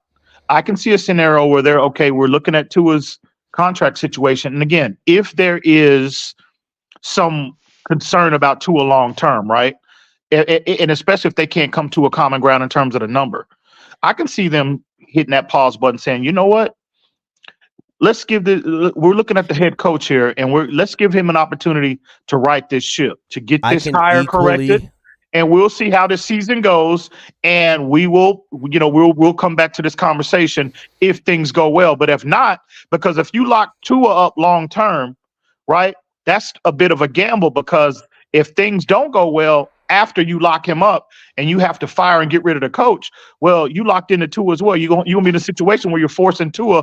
The next head coach might not want Tua. He might not be a fan of Tua. That is exactly where we're heading, buddy. That's exactly where we're heading. So it might be. I can see a scenario like that happening. That's it. No, see a scenario. I can fucking name scenarios where we've done this. Fuck, see one. We're in a fucking. We're in that 7-year cycle, crypto. They're gonna.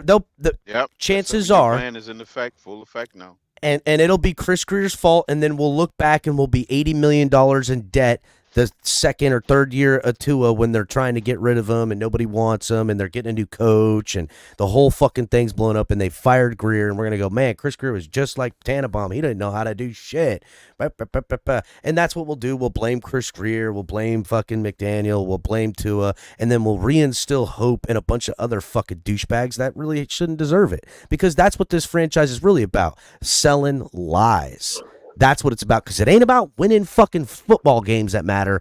That's a fact. That ain't been the case for a while. So until they show me something different, I'm going to call it like it's been. Rinse, recycle, like repeat. It's fucking been. Rinse, recycle, repeat. And you know what happens? Price of pussy goes up, boys. Fucking tickets get more expensive every day. Every day they're fucking more expensive. Every day. That team's worth more money. The revenue share. That's right, dog. Price of pussy go up, dog. That shit ain't cheap. That shit go up. You want to take your old lady out. A lot of inflation. That inflation will get you, dog. And you know what? 100%. It went down in my tell me, neck of the woods. I used to take my old lady out. Cost me $120. Now I can't get away without spending $180. Goddamn. Goddamn. Food good, but take my her to wallet McDonald's. hurt. Listen, I'm calling it like it is. We could sit here and I can do this for another year, play nice, who are we going to dissect and fucking see which is the best defensive coordinator candidate? Blah, blah, blah. Fucking stupid, dumb shit. It's fucking dumb. It's dumb. This team needs to get their fucking act together. This organization needs to get their act together. What the hell are we doing, bro? It's an embarrassment. It's an embarrassment for a Miami Dolphins rich heritage of absolutely making everybody else our bitch to now we just laying down like a bunch of bitches. What the fuck happened? This motherfucking Stephen Ross gotta go, dog. His ass gotta go. Fuck Chris Greer, fuck Tua, fuck McDaniel. Get this bitch out first. All that other shit start taking care of itself. No, listen, man. No, I can't say get rid of Stephen Ross, bro. Listen. I'm from. He hadn't been perfect. We can all agree on that. No, listen. Go be the fucking Cincinnati Bengals before they got Joe Burrow. Go be the fucking San Diego Chargers, right? Their owner sucks too. They'll never win one because of their podcast owner. At least I'm gonna have a guy. And listen. At least I'm gonna have a guy that's willing to spend the money, right? That's willing to cheat to try to get the best product on the field. I'm gonna gamble with that guy as opposed to the guy that's frugal with his money, frugal with his resources, and really don't give a fuck about the team. Is he really frugal with his money? Is he? Hold up. Why do we keep saying this? This guy's frugal as if he's been taking fucking losses on this team. This man's making profits. It's not his money. It's not his money. Yeah, the motherfucker's made of money. He's got. Again, he's still spending it. All these. I spend $100 million to make $400 million. All of these he's not spending the profitable margins. Yeah. Do you know how much? Do you know how much on average? You know how much on average a home game for the Dolphins makes? Like just the ticket sales. It's like $35 million. Yeah, it's. For one game? Fuck. For one game. Yeah. I hear you. For one game. I hear you. That's before parking, before jerseys, any of that. Yeah, all that. That motherfucker is printing $100 million every fucking 2 weeks out this bitch, dog. But again, they have revenue sharing in place for a reason. So at the end of the day, every owner is not willing to write that check, bro. They're not.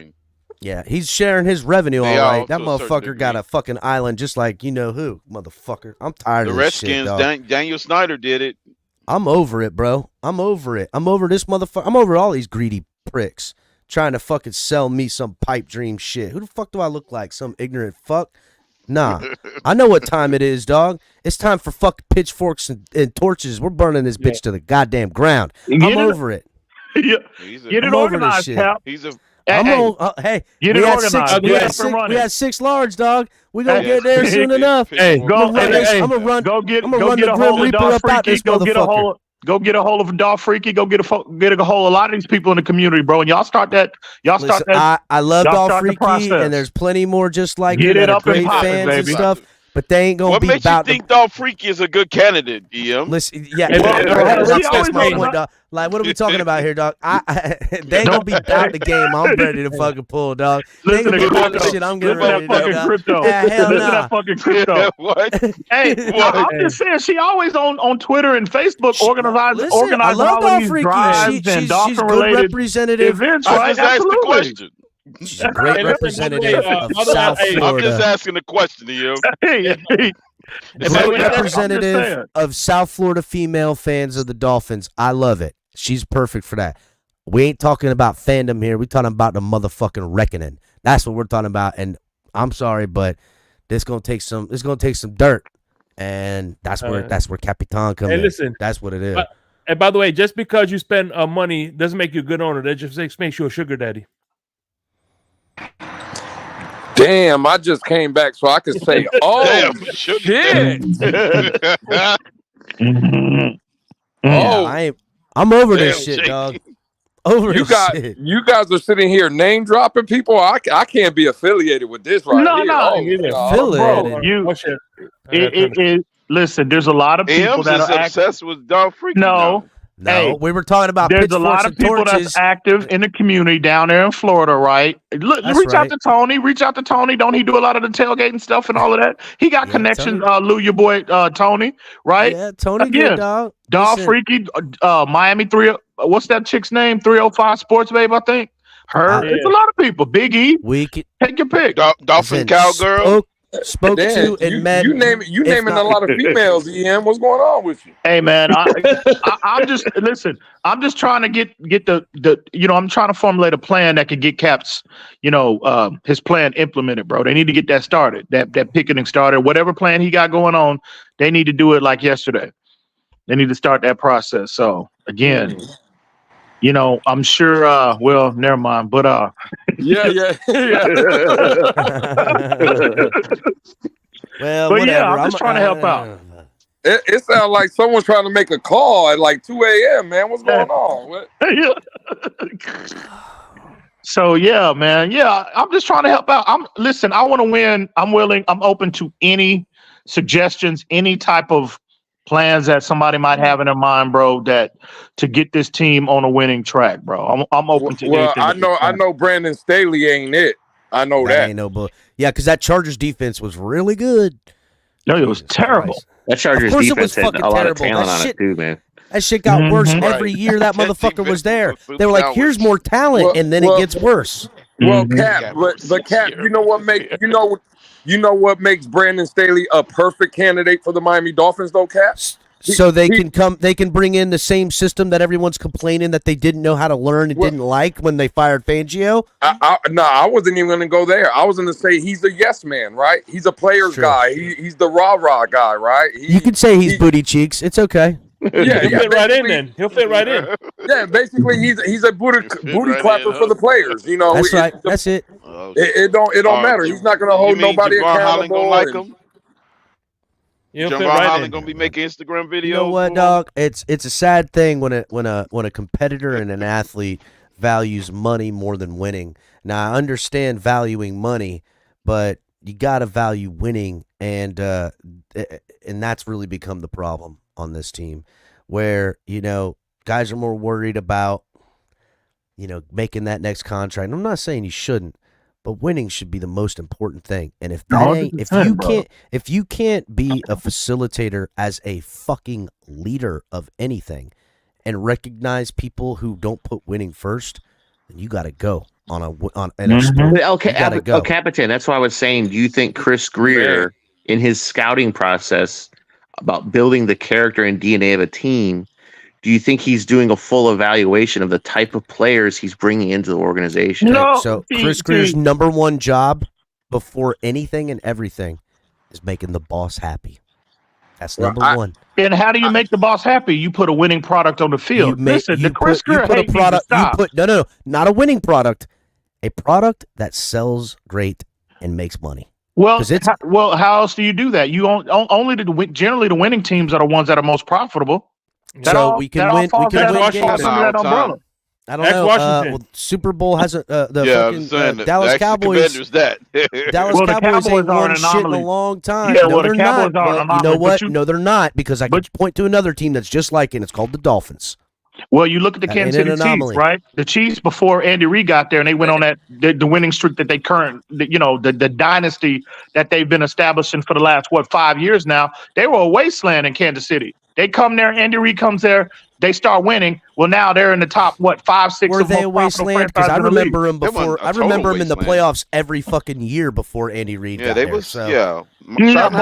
But in terms of the national intrigue, no, it wasn't there with Kansas City. Well, if you're going to take Kansas City as a fan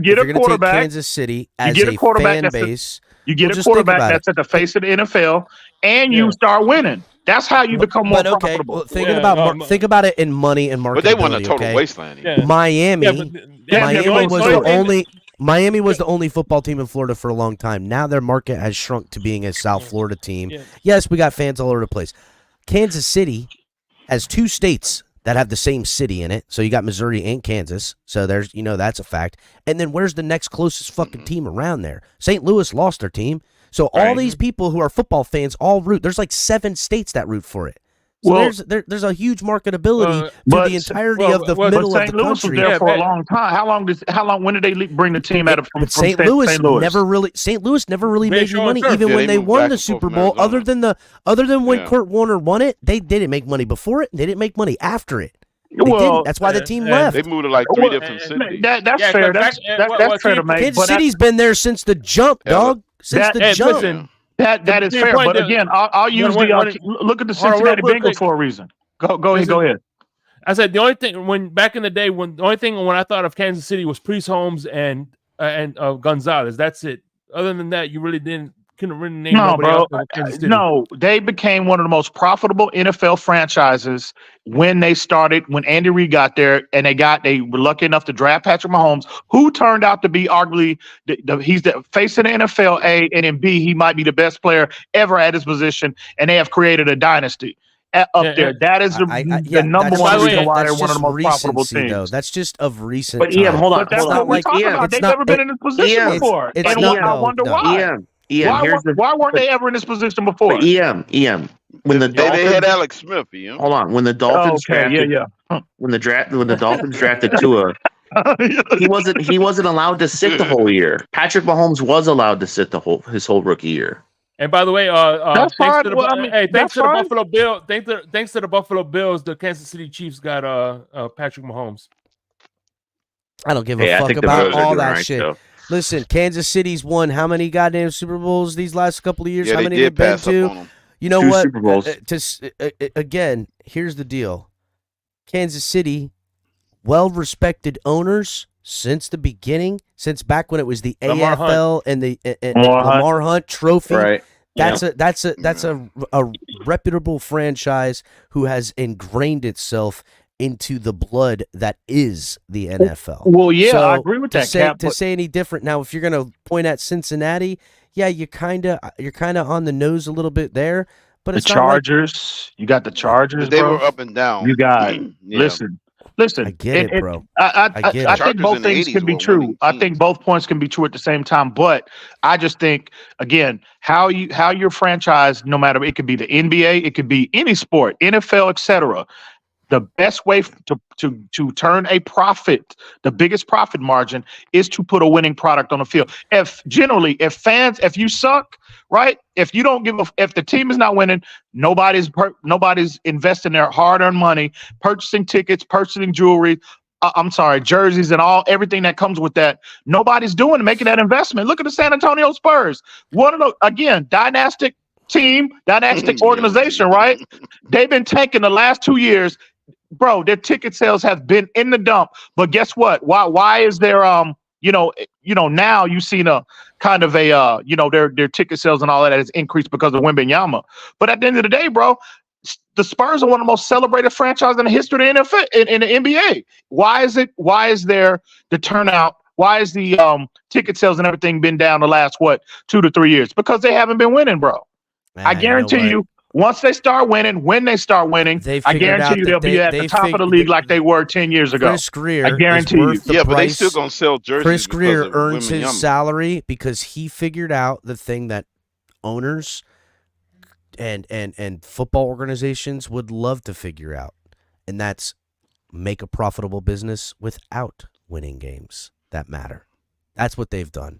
They've figured out how to put together enough marquee players and enough stars and enough bullshit to make themselves as profitable as the teams that make deep postseason runs and get primetime television.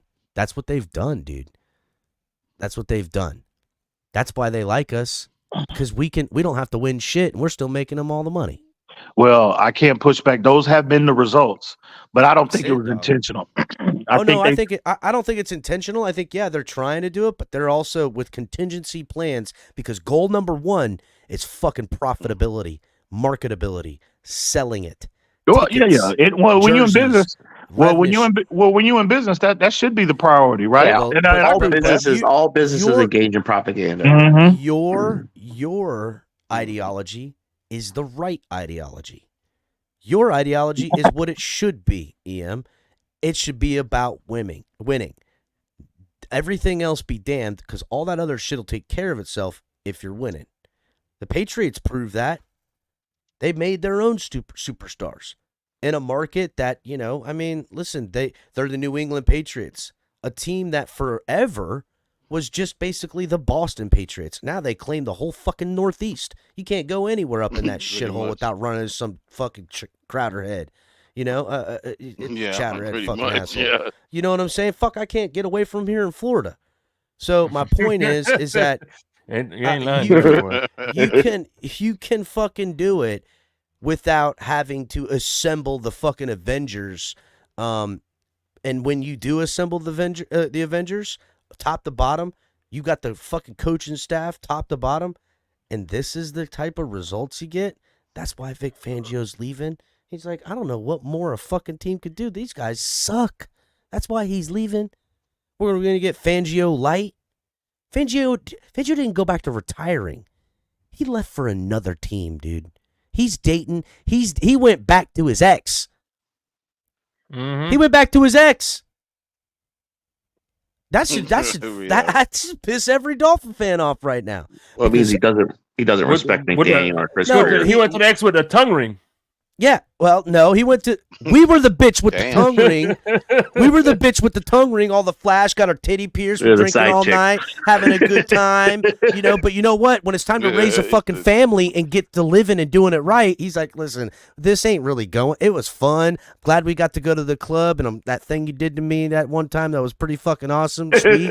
But that isn't what you marry. I can't take this home to the family. Right. And that's what he went and did. He's going to a team that went to a Super Bowl last year, kind of had some struggles this year, especially defensively. In comes Big Papa Bear fucking Fangio with the wedding ring, getting ready to get a ring. I'm just saying, guys, this is bullshit. The defense was not the problem, and his coaching at the end with subpar talent was reminiscent of what Brian Flores did with subpar talent defensive coaching. Now, we've given every fucking weapon and then some to Mike McDaniel, and Mike McDaniel's willing to just, when to me, honestly, the real fucking, the big secret that ain't a big secret is that you have a limited fucking quarterback. It's it. Can he win a Super Bowl? Yes, I could win a fucking Super Bowl. I could. Anyone could. I don't have to play. Everybody could. So if you're going to say he could win one, yeah. Is he going to win you a Super Bowl throwing the ball? Doubtful. Doubtful. Very doubtful. And you know why? Because I've got 4 years of fucking data that proves the doubting of it. That's why. And anyone who says differently, yeah, are you betting on, you know, greener pastures and better things? Sure. But if you're like, he is him, you're a fucking retard. You're stupid. But LCap, why can't it be just, I'm being general here, just view Tua as an Alex Smith situation, and then when the opportunity presents itself, you know, if there's like a Patrick Mahomes archetype you see 3 or 4 years from now. I don't trust anybody to fucking, you know, play craps and bet on green. That's what you know what I'm saying? Right. It's like, you know, laying it all on black 25. Maybe you'll hit it, but you know, I don't know. It's just too difficult to. Roulette is a good game, El Cap. It is a good game because you can win big. I'm not saying don't play, and I'm not saying don't do nothing either. I've got the answers. I know what GM Capitan would do. I'm not saying 47. I would not extend Tua. I would make him write out his fifth-year option. I would bring in somebody I perceive that can play, and I've seen play well, and in bad situations. I would get Jake Browning here. I would bring Jake Browning in, and I would have equal camp to see who fucking wants to play. You know what? Two organizations. It's going to push Tua. It's going to push Tua to do. It's going to push Tua to have to do the things I know he doesn't want to do, and that's hang in the pocket and force the ball with his arm to either throw interceptions or take big fucking hits and find out what we really got. Because until we see that type of shit, I don't know. Because I have a question. What happens when you throw interceptions and you're pushing a thing, the game's getting away from you because you're quarterback passing. It forces him to have to throw you back into the game. And I don't know if he can do that against these better teams. That's it. So let me ask you: if Jake Browning couldn't turn around the Bengals with the weapons they had, what makes you think he's going to turn around with the weapons we have? Cincinnati has great weapons as well. I'm not saying. Listen, Jake Browning ain't my fucking messiah. Put your foot on his I'm just neck, saying Jake. that I think Jake Browning. Here's the deal. I think Bill Lazor's an okay offensive coordinator. I think Mike McDaniel is really good.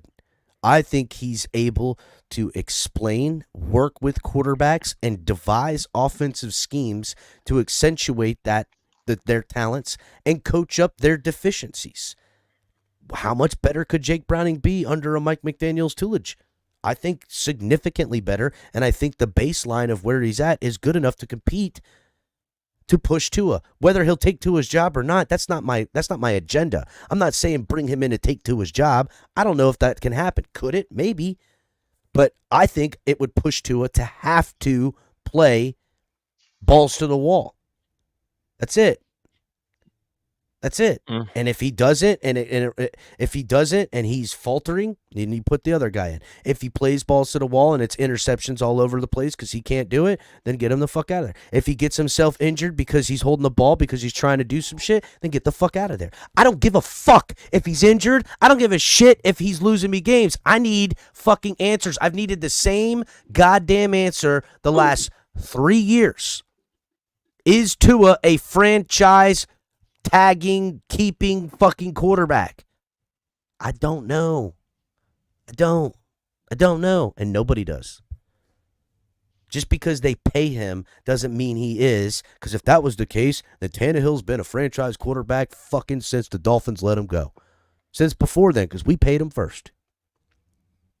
Lots of quarterbacks get paid to be mediocre fucking starters in this league. Mm-hmm. And do you want to be the Giants? You want to be the Titans? You want to be these other fucking teams with good talent and selling jerseys and going to the fucking stadium and I mean, I'm going to party and do it all. But I want a motherfucking Super Bowl. Been watching this team almost 40 fucking years now, dude. I am sick of it. And until we get on this same level where we're saying, fuck you guys, give me wins or give me nothing, I don't give a shit. We ain't going to see change. We got to be the change. All this fucking patty cake holding hands talking about number one in this and number one in that. Fuck all that. No, I don't give a shit if Tua was the 32nd ranked quarterback. But if he's fucking slinging that rock and winning football games, he could throw five interceptions. If those 4 touchdowns he threw won me the football game, I don't give a fuck. I don't need all that bullshit window dressing nonsense. I need victories. I need Super Bowls. Then I'll worry about that other bullshit. That's what it is. 30-30. You say 30 for 30, Crypto?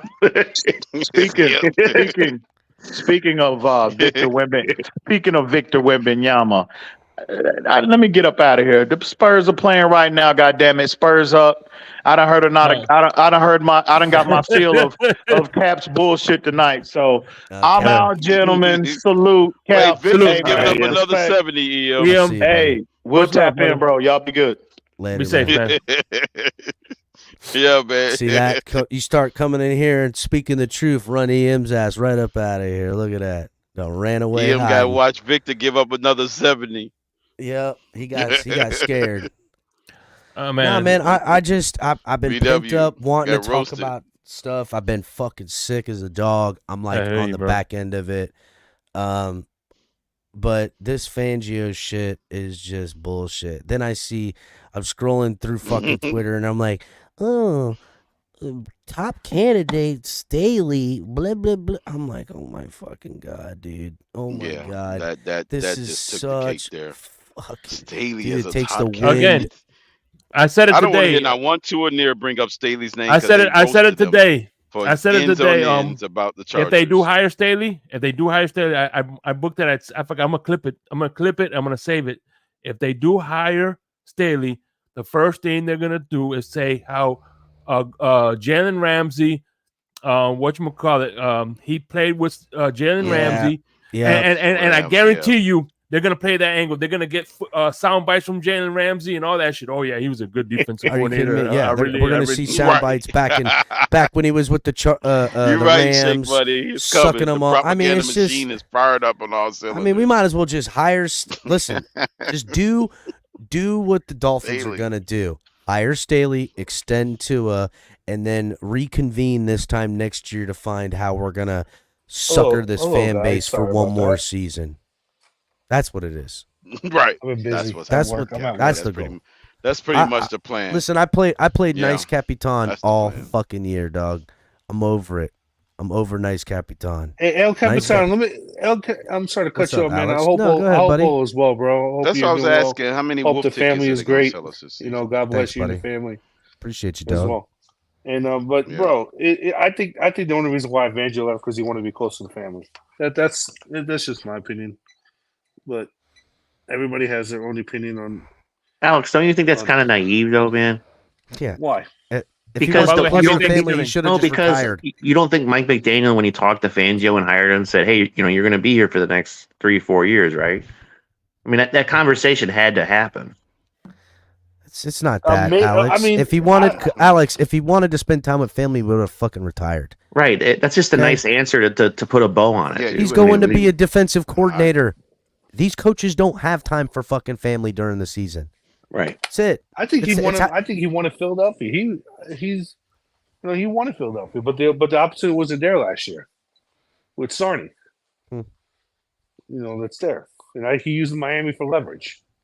No, I think Philadelphia wants him there, and that's just it. And he's like, yeah, I'd rather go to a place that I can see winning a Super Bowl sometime soon. That's it. That's it. We can sit here and talk about, players weren't really vibing with him. They weren't really feeling him. He wasn't sucking their dicks like fucking McDaniel was. That's pretty, all that shit may be true, but that ain't why Fangio fucking left. Fangio left us. Dolphins didn't want him to go. They wanted to fucking, smear him with the shit campaign. Okay, That's what they wanted to do. Okay, do you think he went to Greer, Fangio, had a meeting with him or whatever, and said, "Look, I need a few more. I need X, Y, and Z on defense," and Greer, they butted heads or whatever? I don't know. No. I think Fangio was like, yo, I've only got so many years left in the NFL, and I need and want to win. That's a guy who wants to win. It ain't about money, ain't about family, ain't about all this other shit. It's about capping off a great career for a guy who's had his ups and downs. He wants a fucking ring. Well, notice he went to the NFC too, because the AFC is a fucking nightmare right now. The NFC's fucking. No, he went to NFC is a cakewalk. NFC is a cakewalk. But yeah, in some instances for sure, but not in that division. You know what I'm saying? Like, I guess the Eagles. I don't know. I mean, listen, they got their own fucking problems, buddy. You know what I'm saying? It's all relative. But here's the deal, plain and simple. He can envision the Eagles getting back to the Super Bowl and winning way more easily than he can envision the Dolphins even fucking winning a playoff game. That's the facts. That's the facts, dude. We're a team that can't win a playoff game. The path to the title. The Eagles won. The Eagles won how many Super Bowls in the last couple of years? They've been to two Super Bowls in 5 years or whatever. They've been two Super Bowls in 5 years, and they won. Jermaine has a good point. He just put something up there in the chat that we just forgot about. What do you say? Fangio got fired in Denver. The players in Denver hated him too. Yeah, guess what? Players hated everybody when you win three games. I hate that. The players. By the way, hold on. Wait a minute. And the Denver players also hated Butch Berry. So yeah, all your players are supposed to the coach is not the friend. The coach is not your drinking buddy, dude. Yeah. Great point, Josh Allen. Guess what? Coaches that are friends like Mike McDaniel don't equate to wins either. No, I get it. I get it. Players fucking hated Bill Parcells, but they respected him. I get it. Yeah. I get it that you don't want to be soft on your players, and I get it that you don't want to be you don't want to be hard on your players. But here's the thing, guys: the style of really rah coaches is dead. in the I don't agree with one of them's that. playing in the NFC title game. You know, the fact of the matter is the that fact the final four Dan coaches Campbell, and playing in the title game. Dan Campbell's Final four probably the last of coaches them left. are guys. Dan Campbell's probably the last of them left. You know, and Listen, you know, Dan Campbell is but not a don't rah say rah that guy. they're dead when he's in there. Campbell here's is the not thing: a Dan rah rah Campbell is not guy. even. I don't even think Dan Campbell's a rah rah guy either. Alex, Dan it's not Campbell about being is a not a rah-rah. fucking rah-rah It's not guy. about He's being a not. rah-rah. It's about garnering the respect of other men, dude. It's not about being a rah-rah guy. It's just about having Here's the respect, thing. dude. First of all four of the Crypto. Hold on, boys. Crypto. That is an untrue statement. All four of these coaches, none of them are rah fucking guys. I don't even know what that means, rah-rah guy. A rah guy. I'm talking about I understand what you're saying. I know what you mean, but I don't know what is. I mean, I don't even know what was Bill Parcells I'm a talking about rah-rah as far guy. as putting the fire under your players. Bill Parcells will get in your face and holding your players accountable. Bill Parcells would get in fights with That's the what I players. mean, El Cap. Well, then we're talking about two different things. Then Crypto. I'm thinking rah is more of the, the more talkative, motivational, speaky type guys. Where rather than, I mean, listen. I would say the closest in the rah sense that I'm thinking about, which I think rah more about Mike McDaniel, which, listen, I like Mike McDaniel. I don't think Mike McDaniel's the problem. I really don't.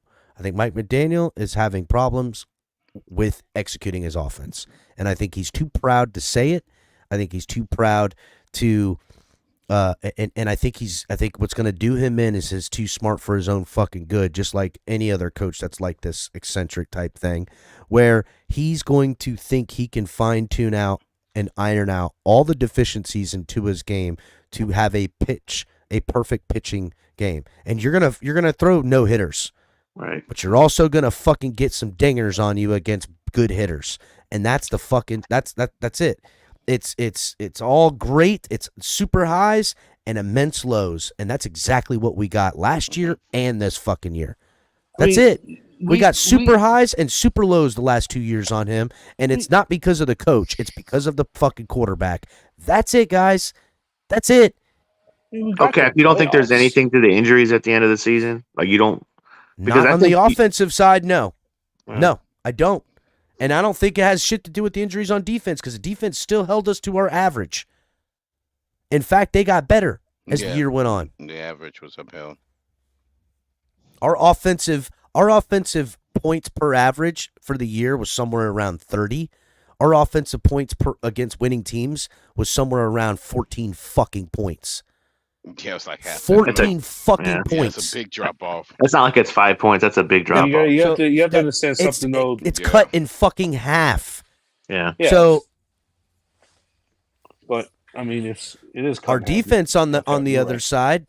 They started a little rough, but our offense was playing, in a way. But we kind of expected that. We were installing a new scheme. So what are we going to do now? We're going to install a new scheme on defense. And then we're going to have to deal with that again. Offense is going to carry us in the beginning, light everyone's panties on fire. Ooh la la. Not that I won't enjoy watching the show, but I'll tell you what, best thing for the Dolphins is they have the weakest schedule in the fucking world come the end of the fucking season. And that would be good, but you still got to go to the motherfucking playoffs. So that buck's going to stop somewhere. All I know is we got to go to Lambeau Field next year, hoping it's not in December. Oh shit! Nope. I hope it's in the fucking. I hope it's fucking December 31st in the freezing fucking cold tundra. I only want to watch Tua throw in blizzards. That's it. I just Cleveland, Pittsburgh, and Yep. Yeah, give down me the the stretch. entirety of the fucking north hemisphere of this fucking country for all the coldest weather games from here on out. Because I don't give a fuck. From here on out. Nothing but blizzards. I get. Because trying to hide from the weather, that's for Bills fans. No offense, Josh Allen, but that's their fucking deal. That ain't my motherfucking deal. Wasn't that funny against this? Literally, like on Saturday, they said, we're going to move the game to Monday. I was like, oh my God, we're going to get so much turnout. Meanwhile, the Dolphins are playing in a Just literal enough to leave colder in game. for snowballs. The field was You know, perfectly cleared, but they left the stands full of snow. I get where you guys are talking. Feeling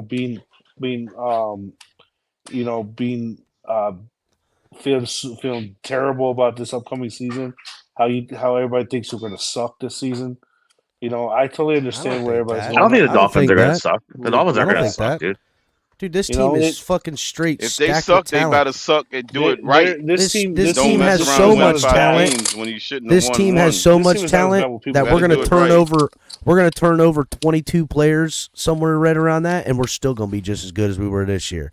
The problem is, can this team put together 3 different playbooks of timing-based offense? Because that's what it's going to take. It's going to take one for the first half of the season, one for the second half of the season, and one for the fucking playoffs. You're going to have to roll out a whole new fucking deal every time. And that's a lot to ask. It's hard to do. And you're going to have to ask that of not just the coach, but of everybody on the offense. Defensively, one thing I've come to love about the Dolphins in recent history since Brian Flores is the defense is going to play up to par. That's what I know. I have seen championship-style defense out of this Miami's team for a while now. So, I granted, I couldn't lean on the defense like I could some years, but more often than not, the defense is going to get figured out.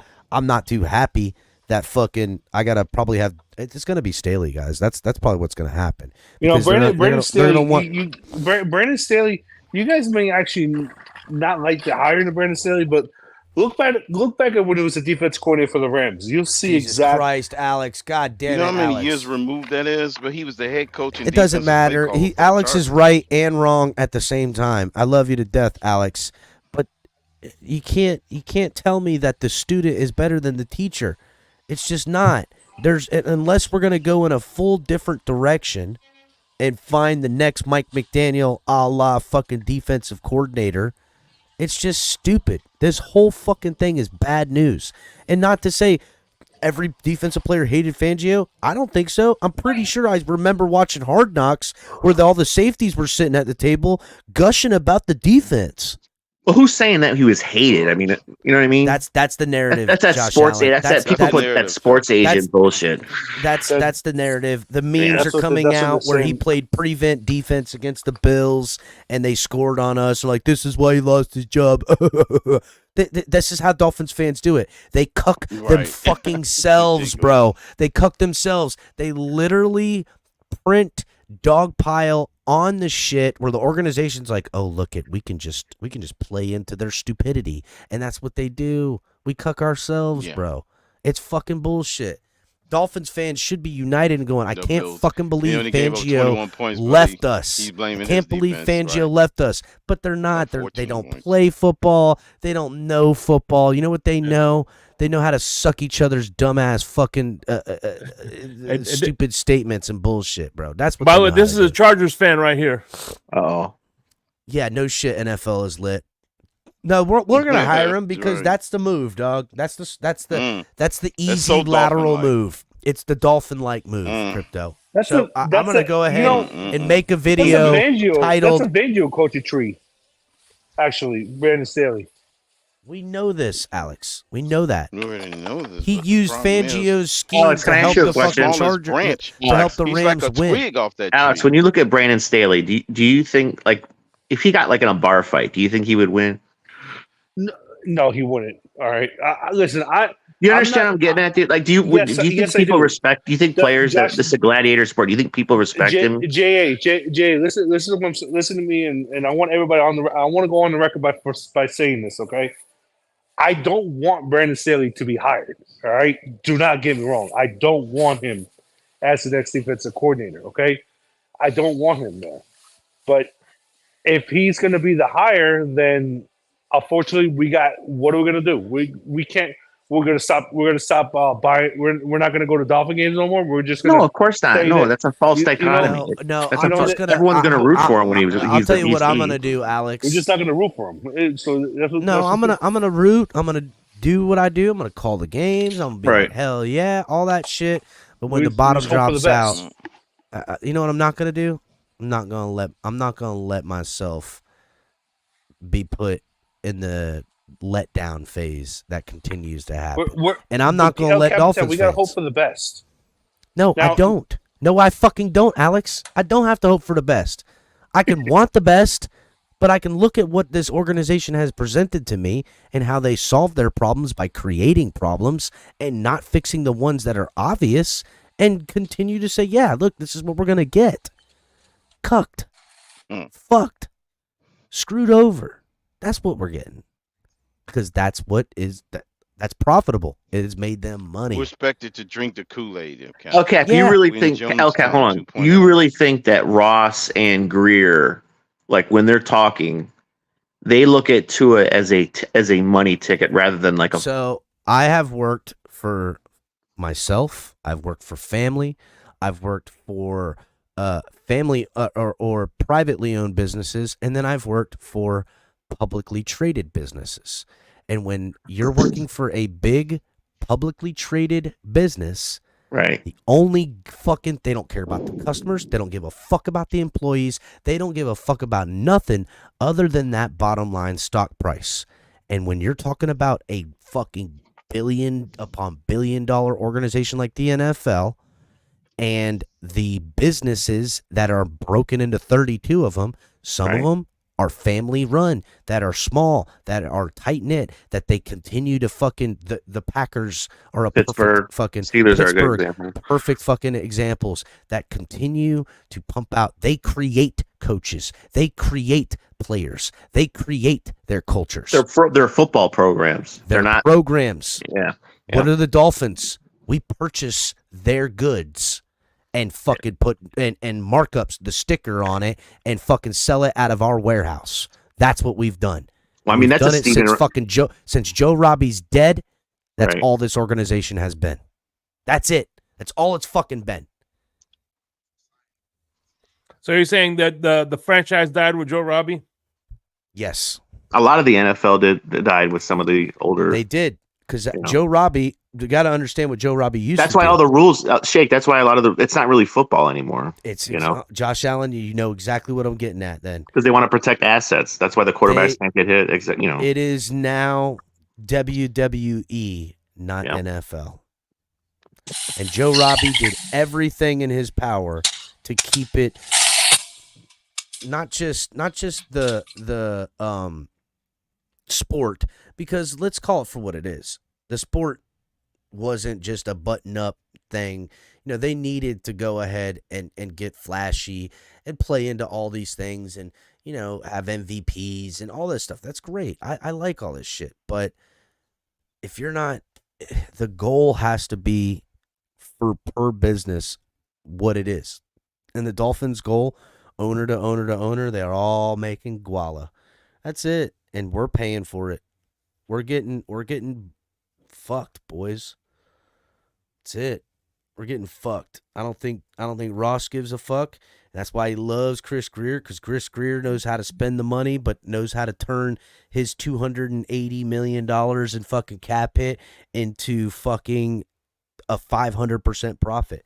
That's what Chris Greer knows how to do, and that man's good as fuck at his job. We can all hate him because we didn't win a Super Bowl. We could blame him for the culture and the type of people we brought in, but it doesn't mean anything because the owner's happy as fuck because he's doing his job. I think this team is in a better situation than it was 40 years ago. Sure, no, it wasn't. That's just maybe. But this team is in a better situation. How good of a situation did we have it 20 years ago? Worse, bad, horrible. No, it wasn't. We made the playoffs and we won a division. Yeah, I don't know what you're talking about. I remember the Dolphins even in those 20 years ago. As 20 years ago, I was 8. The 20 to 25 years of dysfunctionality. You win the playoff game in 2000 against the Colts, right? And after that, a team that won the playoff. You don't see another victory. Don't need it. Yeah, yes. You don't see another victory after that. But this team is better than what it was that year. It's not. It's got because we ain't got the flashier results. toys. It's got flashier toys, dog. That's all they got. It's got more names you can buy more jerseys. Flashier toys. It's got more name. Got more jerseys you can buy now. I'll take the team that gives me the production all day, any day. There ain't just 3 jerseys to buy. There's about 10 you can get now. You know what I'm saying? That's what we got. We got more to look. We got more fucking, our car, our 1993 Ford Ranger that worked good as a motherfucker, that's still running today, that we got rid of. We've gone through 4 other fucking cars that the latest one we got's got all these bells and fucking whistles and brain and all this bullshit, and it's got to update Bluetooth. Nothing all but that some shit. shiny aluminum rims with chrome That's spray. it. And guess what it does? Same shit. Got me to point A to point B. It just cost me a fuck ton more money to drive this bitch. That's it. That's all we've got. We're getting fucked around by capitalism, and that's what pisses me off, because I'm a capitalist, damn it. And I'm getting fucked around with the capitalism. The ugly side of it. Pisses me off. Yeah, this is the ugly side of capitalism, Crypto. It sucks. God damn it. I mean, fuck. You know what's gonna really suck, Dolphin fans? Harbaugh go and fucking win the fucking AFC West and the Super Bowl. I know he wins the West and win the Super Bowl. It's gonna happen. Oh God, that would hurt so bad. I'm dead ass. Watch when Harbaugh wins a fucking Super Bowl with Justin Herbert, while we're fucking paying for Tua to be on fucking Seattle, and we're rebuilding our entire program. That's the type of fucking future I see for us right now, with the way this shit show continues to run. That's a grim future there. Damn, that's dark and gloomy. Oh, right by the way, with the Polynesian culture in Seattle, oh man, they'll make hands over fist with Tua jerseys in Seattle. I get. I don't. Maybe the Polynesian fan base, but let's not call it Polynesian culture, because it's fucking. There's nothing culture Polynesian about that fucking place, bro. It's fucking it ain't tropical. It ain't none of that shit. That's tropical better word, nut bro. marine. So let's get this straight. So here's me explaining exactly how I believe that the Dolphins are positive. You got we're gonna. I feel like I'm talking to a wall here whenever I talk about the Dolphins. It's like nobody can be happy.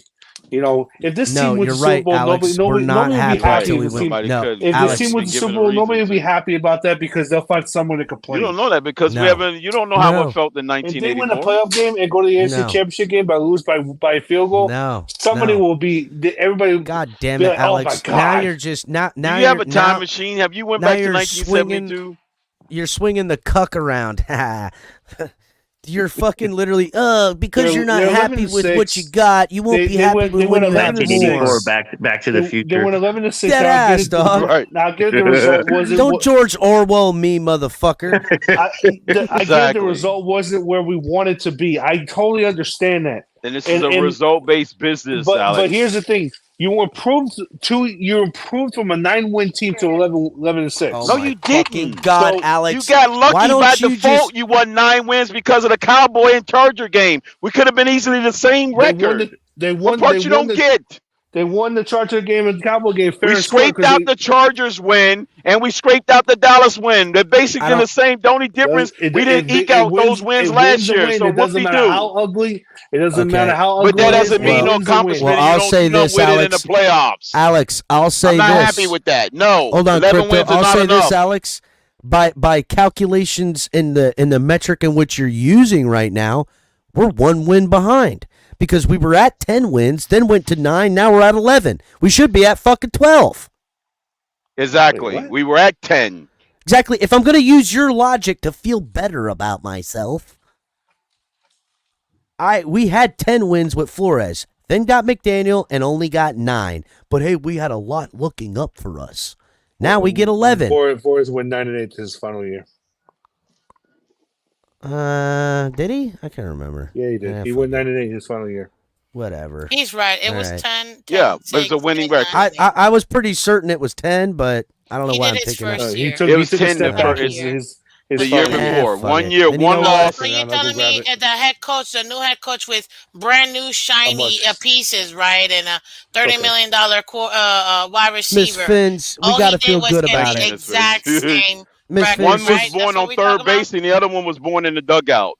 Miss Finch, you just need to be grateful and hopeful. Mike McDaniel was born on third base. I am extremely grateful that I love my team and that I got to see him in person.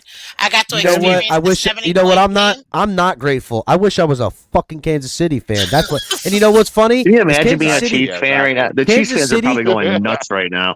Kansas City has always been my know. family's second team because my dad's side of the family is from Kansas City. My grandfather was the sheriff of Kansas City, Missouri, back in the 70s. Yeah. So Right on. like that was always been my second family Okay, team. Midwest. So when they won their first Super Bowl, I was super ecstatic and happy, but all I could feel is sorrow beyond my happiness for the family's second team because I'm really a Dolphins fan.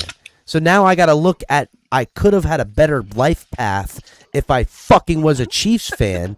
Okay. So I'm even more pissed because I can't. I'm loyal to a fucking fault, people. I should have jumped ship years ago, but I fucking can't. I give This more is the criticism. fucking problem. You see, here's the thing. I give more criticism to the. It's to the the truth, Islanders, Miss the Finch. Knicks, and the I'm Mets. being real. It is. God damn it. I give more criticism to all my other teams that I love, which are the Islanders, the Knicks, and the Mets. I give more criticism to them than I give to the Dolphins because the Dolphins, I feel, are heading in the right direction. To the middle of nowhere? No. Is that what you're talking about? No, to the promised land. To Look, what promised land? Yeah, what are you I talking believe about? A first round exit? Is that what we're talking about? First round exit? So could you Is do that us what we're talking Dolphin about? fans a favor and start rooting for the Jets? His color came sliding Color through. coming in hot. Here's the No, I thing. will not Here's the root for no thing. fucking Jets. Listen, Alex. Here's the I thing. could have right? been a Packers or Bears fan. I'm in the region. I'm Yeah. jealous of the Texans and the Packers right now, man. I ain't gonna lie. Bro. Those two organizations are gonna be I awesome. know that's what I'm saying. I could have been on that train. The Packers. I was almost a Chiefs goddamn fan. it. I want a divorce, goddamn it. You can't get divorced. That's the problem. You're stuck. Because that kid Jordan Love is gonna be the Chiefs, the Texans, Packers. I think the Packers next year are going to be unbelievable. No, Jordan Love is automatically better than Tua because he won a playoff game. Dude, do you understand the Packers are going to go for 45 fucking years with a great quarterback? Who just said that? I said that. Who's I? I don't know. I can't. Yes. What'd you say, Alex? Yes. You said that Jordan Love is better than Tua because he won. Jordan Love is better than Tua because he's automatically better than Tua because he won a playoff game. Alex. It's Jordan Love I think Jordan Love is already going to be like a top. It's like a top 3. No, I'm not saying Jordan Love is not going to be good. I'm not saying that at all. He already is good. He's borderline great, dude. Because he won a playoff game. No, because of what we see with our eyes. The guy had 20. Alex, he had Alex in his first. Let me finish. Alex, he had 24 passing touchdowns, I think, and 1 interception in his last 9 games in his first year starting. All his receivers are on rookie contracts. They're going to be fucking loaded next year. So, okay, fine. So is Trent Dilfer a better quarterback than Lamar Jackson? What? Trent Dilfer had a great defense. That's why he won. Not because of Trent Dilfer. That's what people are out here saying. Because what is your point, bro? And Lamar Jackson doesn't have a ring. Lamar Jackson doesn't have a ring, and Trent Dilfer has a ring. So that automatically means that Trent Dilfer is better than Lamar Jackson. No, Lamar Jackson's better than Trent Dilfer because the Ravens' success is predicated upon Lamar Jackson, not the defense all the time. See, when Trent Dilfer carrying his possibly team. be that obtuse, dude. Yeah, come on, Alex. Lamar is carrying his team. Like I don't get the. I don't know what you're trying to. Because every quarterback that has one playoff victory under their belt automatically is better than Tua. No, it's not just a singular playoff victory. Jordan Love, through his statistics and the eye test, the way he layers throw, he's making high level, insane throws, dude. You don't think Jordan Love is one of the top 3 or 4 quarterbacks in the NFL right now? That's okay. Yeah, it's okay. We'll go out the back. I think Jordan Love has a bright future, but I want to label him better right now. Wait a minute. You're telling me, be for real, Alex. So you're saying that You really think that Jordan Love is not better than Tua? No, he's not. Did you watch the playoff game? His first playoff game versus Dallas. Didn't he take his team to the divisional round in the playoffs in his first year starting? Well, also because Didn't he destroy the Cowboys? The same Cowboys we only put up 22 points against? He almost went to the championship. And then he dropped 45 on them? You forget about Matt LaFleur. Is that the same? Is that the same thing you talking about? Matt LaFleur. Matt LaFleur has a lot to do with DeRozan's success. Yeah, because he's convinced that McDaniel's the reason we lost. That's why he brought up Matt LaFleur. Bye. Good night, Alex, please don't tell me that, Alex. Alex, I think Tua's pretty good quarterback, but Jordan Love, I love Josh Allen. Jordan Love was playing at a higher level than Josh Allen, dude. Jordan Love is going to be a special quarterback, dude. That's my opinion. I don't know if other people agree, but and Josh, that's the problem that people have. That's starts to and nears. They don't want to give that deference that Jordan Love has played. Peyton Manning didn't win a playoff game until his fourth year. I think he's better than Tua. Both can be true. Yeah, you're right. Peyton Manning didn't, but that means Jordan Love is better than him. Then thanks for admitting that. Peyton Manning did not win a playoff game until his fourth year. This Peyton Manning narrative is so freaking out of line and misguided. Right, Alex? In his fourth year? So you're doing numbers saying that Jordan Love is better, is going to have a better career than Peyton Manning. He went to the playoffs 2 years prior, back-to-back years. So in other words, Jordan Love is going to have a 4 times better since he went there 4 times quicker. Is that what you're saying? I don't even know. Hold on. No. Go ahead, Color. Wait, hold on. What I'm saying. Oh, wait. You brought up Peyton Manning in his first 3 playoff attempts. Okay, we're going to do this. Make you a better quarterback. Hold on. You brought up Peyton Manning in his first 3 playoff games, so we're going to do this. What you're failing to his tell first people, 3 years in the league. Can you all hear me? One at a time, guys. Yeah, I can hear you. I just said his first 3 years in the league. Okay. You said he didn't win his playoff game till when? It's his 4th season in the league. Okay, so his first 2 playoff games he lost. He went to the playoff game. He went to the playoffs twice before he finally won his first. Okay, now let's examine those 2 playoff losses. One of them was 17 against the Dolphins. One of them was 17-13 against the Tennessee Titans and Steve McNair. The Colts were the 1 seed that year too, in his second year. Okay, the second game they lost was to Dan fucking Marino. Yeah. No, he did not lose to Dan Marino. That was the Lamar Smith game. That was a Lamar Smith game, Color. Okay, whatever. He lost to Jay Fiedler. Okay, so Jay Fiedler beat Peyton Manning. Yeah, in overtime. Right. And Fiedler did not have a good game that game. He was shit. So are we going to say Jay Fiedler is better? No, he wasn't. He had 200 yards. He had 200 yards in that game. He had more than our quarterback this season. He also had 2 picks in that game, Crypto, and 1 touchdown. Alex, let me try to. The fact of the matter, he had more yards. Alex, I defend Tua. Alex, I like Tua. I think he's a he's a good quarterback. Do you honestly think Peyton Manning and Tua are in the same? It's a complete Mott and Bailey, bro, and everybody goes for it every time. I'm not comparing the 2. I'm not comparing that. Like Josh Allen's not Peyton Manning. Why are you bringing it up? Right. Peyton Manning's could be on the Mount Rushmore quarterback. Narrative is going to be Peyton Manning one day. Because you guys failed. That's the only reason why they're bringing it up. Because people fail to realize that Peyton Manning didn't lose his playoff games because he can't throw to his tight end. Wait, what? Alex, Peyton Manning is one of the greatest quarterbacks that's ever lived, Alex. He's one of the greatest quarterbacks that's ever lived, dude. I know that. Then why are you comparing Tua to him? Oh, by the way, Crypto, Tua had more yards than Jay Fiedler in that game. Tua only had 199 yards. Jay Fiedler had 185. I'm talking about the game he won. Yes, I know that. Jay Fiedler had 185 in that playoff game that we beat Indianapolis in.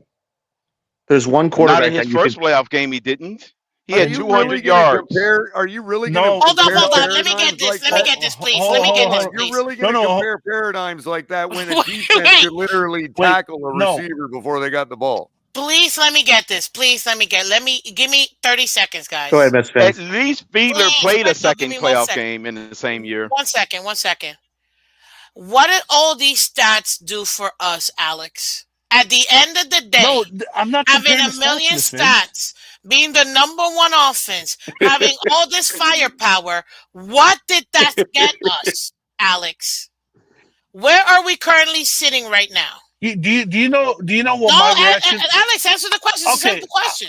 I'm going to answer your question. I'm going to answer your question By not after answering the question. I'm going to answer your question with this. Okay, it got us a first on exit against Kansas City, but let me tell you something. When I was sitting on my couch watching the game, right, I was upset, throwing my hat around, throwing my jersey around, telling my wife and everybody to go fuck off. Okay, after that game. Okay, but then I realized after that, you know what? We won 11 games this year. This is just a speed bump in the road. That's what I sat down and realized. I said, you know what? This team is in good shape for the future. All right. We're gonna have a lot of cap space next, even though we're 40 over the cap. We have Chris Greer is gonna make a lot of moves. 67, but continue. 42 over the cap. So we have Chris Greer who's gonna make up a lot of cap room and get us the players that we need to bring in here to make us a better team next season. That's what I was thinking after we lost that game against Kansas City. I sat there and I said, you know what? I'm not going to let no negativity bother me because I believe that this team is heading in the right direction. I believe that this team is better. They improved from last year by a 2-win margin, and the offense got better as the year went along. Even though the final 3 games we did not. That's what I was thinking after that. So now, because you still didn't answer my question. What did all them stats? What did all the number one offense? What did all that get us to? I answered that question just a few minutes ago when I said a first round exit to Kansas City. Okay, I answered that question. Oh, I'm sorry. It was in between. But I believe that. But after that, I was saying, you know what? Let me brush this loss off. This is all good. I'm a diehard fan to the fullest. I bleed aqua and orange. I believe that this team is going to be better next season. We have the right management in place to get us where we need to be. That's what I said afterwards. I said no. And now the negativity. Isn't that the script that every Dolphin fan believed since 1972? I am still in that mindset.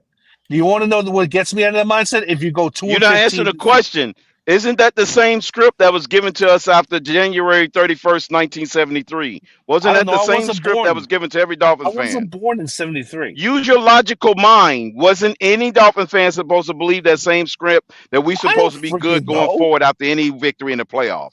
I'm not telling you how to fan. I'm not telling anybody how to fan. You're not getting what he's saying, Alex. You're not understanding what he's saying. You made a statement that can be literally handed out as a script to every Dolphin fan from now into the year 3000. Maybe, but you want to know what gets me out of this mindset? If you have the number 1 overall pick next year, at the year after. So you want us to tank? You want us to lose every game in order for us to get the number 1 overall pick? If that Space Odyssey movie, if that Space Odyssey movie is true, and Jupiter becomes his son, it won't be 3,000. You want me to be on your level? You want to be on your level? You want me to say how this team is garbage? How this team sucks? The only way to get me to say that if this team loses and has the number 1 overall pick, then I'll be with you on that. That's fine, Alex. Listen, so you're just telling us at the end of the day, you're okay with being good enough not to be good enough. Good enough I don't think this team, get into the playoffs, not good enough this team is better. to actually get a top 10 pick is what you're saying, which is exactly where we've lived in the last 25 years. Do you understand? I think this team is better. I think this team is better than what everybody says it is. 11 wins. First one exit. Is that better? Is that better? Didn't this team win 11 games with Chad Pennington and actually won a division? They won 11-5. Because it was and they won the division. Because they only played 16 games by then, Alex. Yeah, because they won 11-5, exactly. So we had a higher winning percentage than this year. So by definition, that 2008 team is better than this one on record. Yeah. This team will blow that team out the water. No, they won't, because they wouldn't get off the ground defensively. No, they wouldn't, because the defense would smother and suffocate them. If they can't get past defenses like now, what do you make you think they're gonna get past freaking the defense back then? They had Andre Goodman and Will Allen as their defensive backs. I'm talking about the defenses that played back then that was winning championships would destroy this team. No, they wouldn't. Alex, what makes you say they wouldn't when they freaking? That's all it was about defense. Tyreek Hill and Jalen Waddle, really? Tyreek Hill and Jalen Waddle have been there you stopped go with how the many flashy times this names. season? What happens this season? Alex, Chris McAllister. Are you gonna argue that defenses back then wasn't as good as now? Come on, give me a break. Can I have the floor for just a second? I want to go ahead and I want to go ahead and end all thoughts that Alex may ever have again of bringing up Peyton Manning. Okay, right now. His first 3 seasons he spent with his coach was Jim Mora. That's correct. Right? And he did lose 3. Well, other than his rookie year, that was 3-13. His first 3 his first 3 seasons were with Jim Mora. His first 2 playoffs, he went 0-1, lost both of them. His third playoff was with Jim Mora. He lost that too. Okay, sorry. His fourth playoff was with Tony Dungy, and he won that game. No, they lost. Okay, so in his second year, so he spent 3 years with his first coach. Sound familiar? Yeah. And in his second year with his second coach, they lost to New England by 10 points in the AFC Championship game. Yeah, that was the game that got the rules changed. Yeah. Keyword AFC Championship game, which he played more than 2 playoff games. The week before that, when he lost the AFC Championship, whenever you say anything beyond the first round, it kills the conversation. That was his 4th season in the league, right? Losing 3 playoffs with a bad coach first. That was his 4th season in the league, right? And they said, Jim Mora sounds kind of like Flores. So they got rid of Jim Mora and they brought in Tony Dungy. And in his second year with Tony Dungy, he's in the AFC Championship game, losing to who? The great Tom Brady. Yeah. Yeah, exactly. To Tom Brady. The week before that, he had almost a perfect game versus the Chiefs. That was at Foxborough too. In the snow. Yeah. Yeah, he was not good in that game at all. We got a road wild card game in Kansas City that we scored 7 points in our quarterback's second year with his second coach.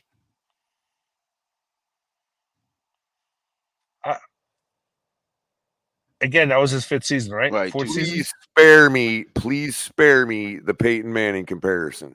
It was his 4th season, Peyton Manning right? was on his second coach too, right? It was in his 4th season, right? It was his second season. Yes, but it's with his second coach. With his second coach. So that was his 4th season, exactly. So my narrative's correct too. Your narrative's correct Alex, too. the narrative's not correct because he's not Peyton Manning, Alex. Color's narrative is correct. My narrative is anything. I'm speaking facts, dude. This ain't no narrative. Alex, why are you comparing? True. But no, Alex, let's listen to me, man. Why are you comparing Tua to Peyton Manning? Josh Allen is not Peyton Manning. Peyton Manning is one of the 3 or 4 greatest quarterbacks that's ever lived. Oh shit! This guy just almost hit me in the front. No, Alex, do you agree with that? Hold on, because this guy almost Josh Allen. Because this in a paradigm. This is 6th season, right? Much tougher defense. He at least made it to the division on each year, right? Almost. He won the. I think he won the. I think he was like second in MVP his second year. You're 13-3. They had the 1 seed. Argue. Right. I'm having a debate with you guys, and I almost crashed my car. Jesus Christ. Well, be careful. Be careful, dude. Don't Be careful. Keep your eyes on the road, man. I mean, but yeah, why they keep bringing up this Peyton Manning narrative? The only quarterback that can be compared to Peyton Manning, Alex, right now, and I think he's better than Peyton, but it's Mahomes. I'm not comparing Peyton Manning to Tua. I'm not doing that. Then what are you doing? There's no comparison at all between the two. I'm just saying. Then what is his name even being brought up for? Because you have to understand something. It takes a quarterback in his first ever playoff game is not always good. Why you brought up Peyton Manning? Because the quarterback if in you're his saying first they're not playoff game always are good, not then why are they always gonna be good. downplaying Jordan Love's performance then? That's a guy that's going to be special. Okay, Alex. Matt LaFleur has a lot to do with Jordan Love's success. You're giving me a truism as an answer. No, I don't. So why don't you go and try out for an NFL team, and they can spend 4 years molding you into a playoff winner? How about that? I can't. I'm over 300 pounds. I can't play a quarterback position. Well, neither can Tua. Jared Lorenzen was over 300 pounds as a quarterback for Kentucky. How come Jordan Love did more in his first season as a starter than Peyton and Aaron Rodgers did, if there's so much on Matt LaFleur? Almost made it to the conference championship. He probably should have made it to the conference championship. Yeah, he actually should have. Yeah. The Packers should have won that. Because I tell you this. Matt LaFleur just proved that he wasn't riding the coattails of Aaron Rodgers. I tell you that right now. Or no, Alex, or Jordan Love is just that good, Alex. I'm not saying that Jordan Love's not good. I'm not saying that at all. Time and distance traveled. If you can throw the ball and hand it off, you too can become Peyton Manning, ladies and gentlemen. Just go try out. Well, yeah. I'm already been Dan Marino color. That's already story has been written already. I've been Dan Marino since I was 13. We got to respect the legacy of some of these these quarterbacks, dude. Like, I mean, it's just, man. They call me Dan the Man, slinging that rock around in that yard. You ever heard of a guy named Troy Polamalu, Alex? Great safety. Why are you asking that question, caller? Because that's who Peyton Manning had to throw against his entire career in said playoffs that he was constantly in. I know that. You don't think Polamalu had a lot to do with that? Polamalu was a hell of a safety. Did you know that the Tennessee Titans that beat he intercepted him a lot of times that beat Peyton Manning in his first playoff game, 17-13? That Tennessee Titan team was 13-3 themselves and runner-up to the 14-2 Jacksonville Jaguars. And they lost on the last play of the game. And they beat Peyton Manning 17-13. Yeah, that Super Bowl. Yeah, they lost on the very last play. Please don't. Pretty sure it was much more interesting a game than what we saw against Kansas City. Pretty sure. I'd have to go with it. Don't remind me of that, please, because that was Marino's final year and final game against Jacksonville. So. Yeah, but by choice, though. He could have played another year. He made that decision at the end. He didn't have to retire. We all knew. I don't know that Crypto. We all knew that he was done. That year, the 1999 season, that year we all knew he was done. After watching that season, because he could not. He could not throw the ball that year. What you mean couldn't throw the ball? He had lower extremity problems. His legs was giving out on him, not his arms. His pitch. He also had a pinched nerve too in his neck that year too.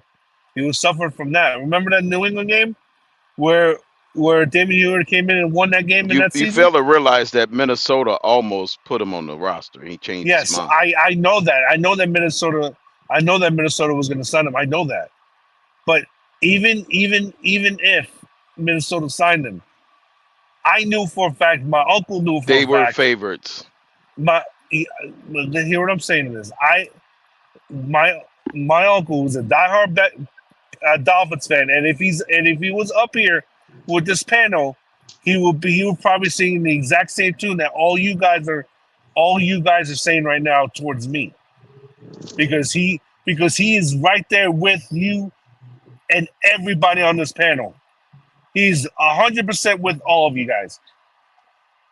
But anyways, that's besides the point because trust me, he would agree with all you guys. But anyways, me and my uncle sitting down and watching that game, that whole season, how it played out in 1999, he just didn't have it in him anymore. He only played 11 games in that year. Yeah, exactly. But the year before that, 1998. 1998, yeah. Right. The year before that, he threw for almost 3,500 yards. Yes, that's correct. Yes. And we beat the Bills.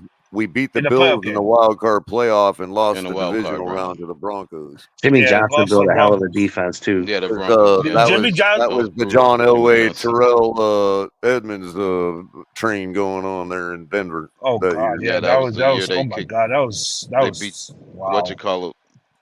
And we beat that. Atlanta And we beat that very same. No, not Terrell Davis. I'm sorry.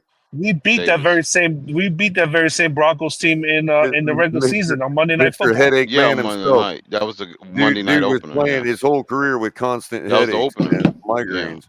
By the way, what I forgot. I'm sorry, I'm late. What would we agree on? What would your uncle agree with all the panel that Utah is a poverty franchise? The Jazz. No, the Gators is definitely a poverty franchise. No. The Cubs ain't gonna win for another 100 years. Yeah, you know what? I have something. No, shit gets more like the Gators.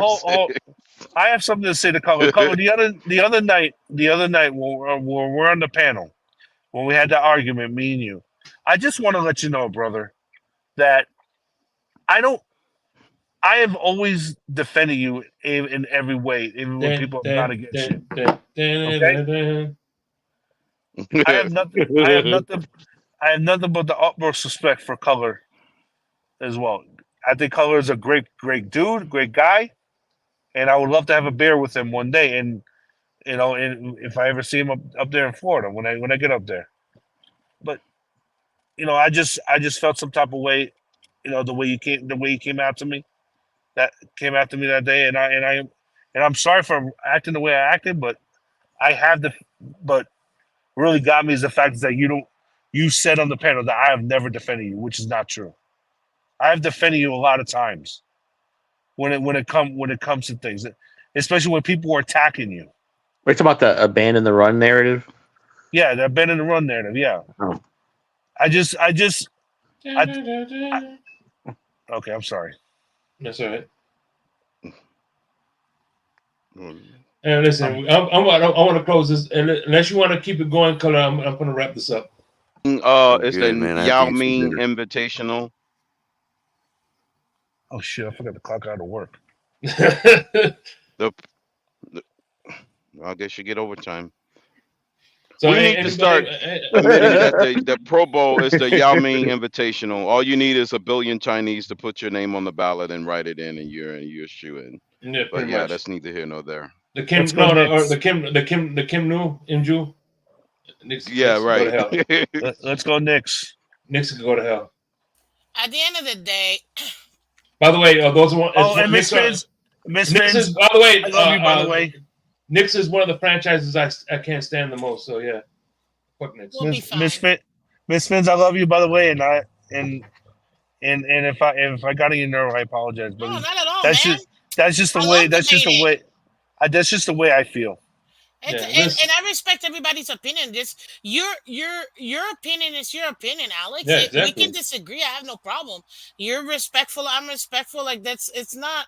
I don't mind disagreeing. We don't always have to agree. It's just it's being respectful with each other, and you've always been very respectful. So I have no qualms or anything like that, man. We're good. Yeah, we're definitely good. Yeah, definitely. Well, now I need to go play Sonic the Hedgehog. Hey, Crypto, same to you, buddy. I feel like I'm in Labyrinth Zone and Marble Hill Zone. Yeah. Just make sure you get some air bubbles if you're not you. There's this Asian group that does like But like I said, I sent you the link so you could download it on your mobile phone and play Sonic the Hedgehog. You know what I'm saying? Oh yeah, Sonic the Hedgehog on the phone is awesome. But hey, there's this Asian group that's on TikTok, that does like sound effects for all the games, and it's spot on too. Yeah. They also did I think for the Triple H the game, his theme song was awesome.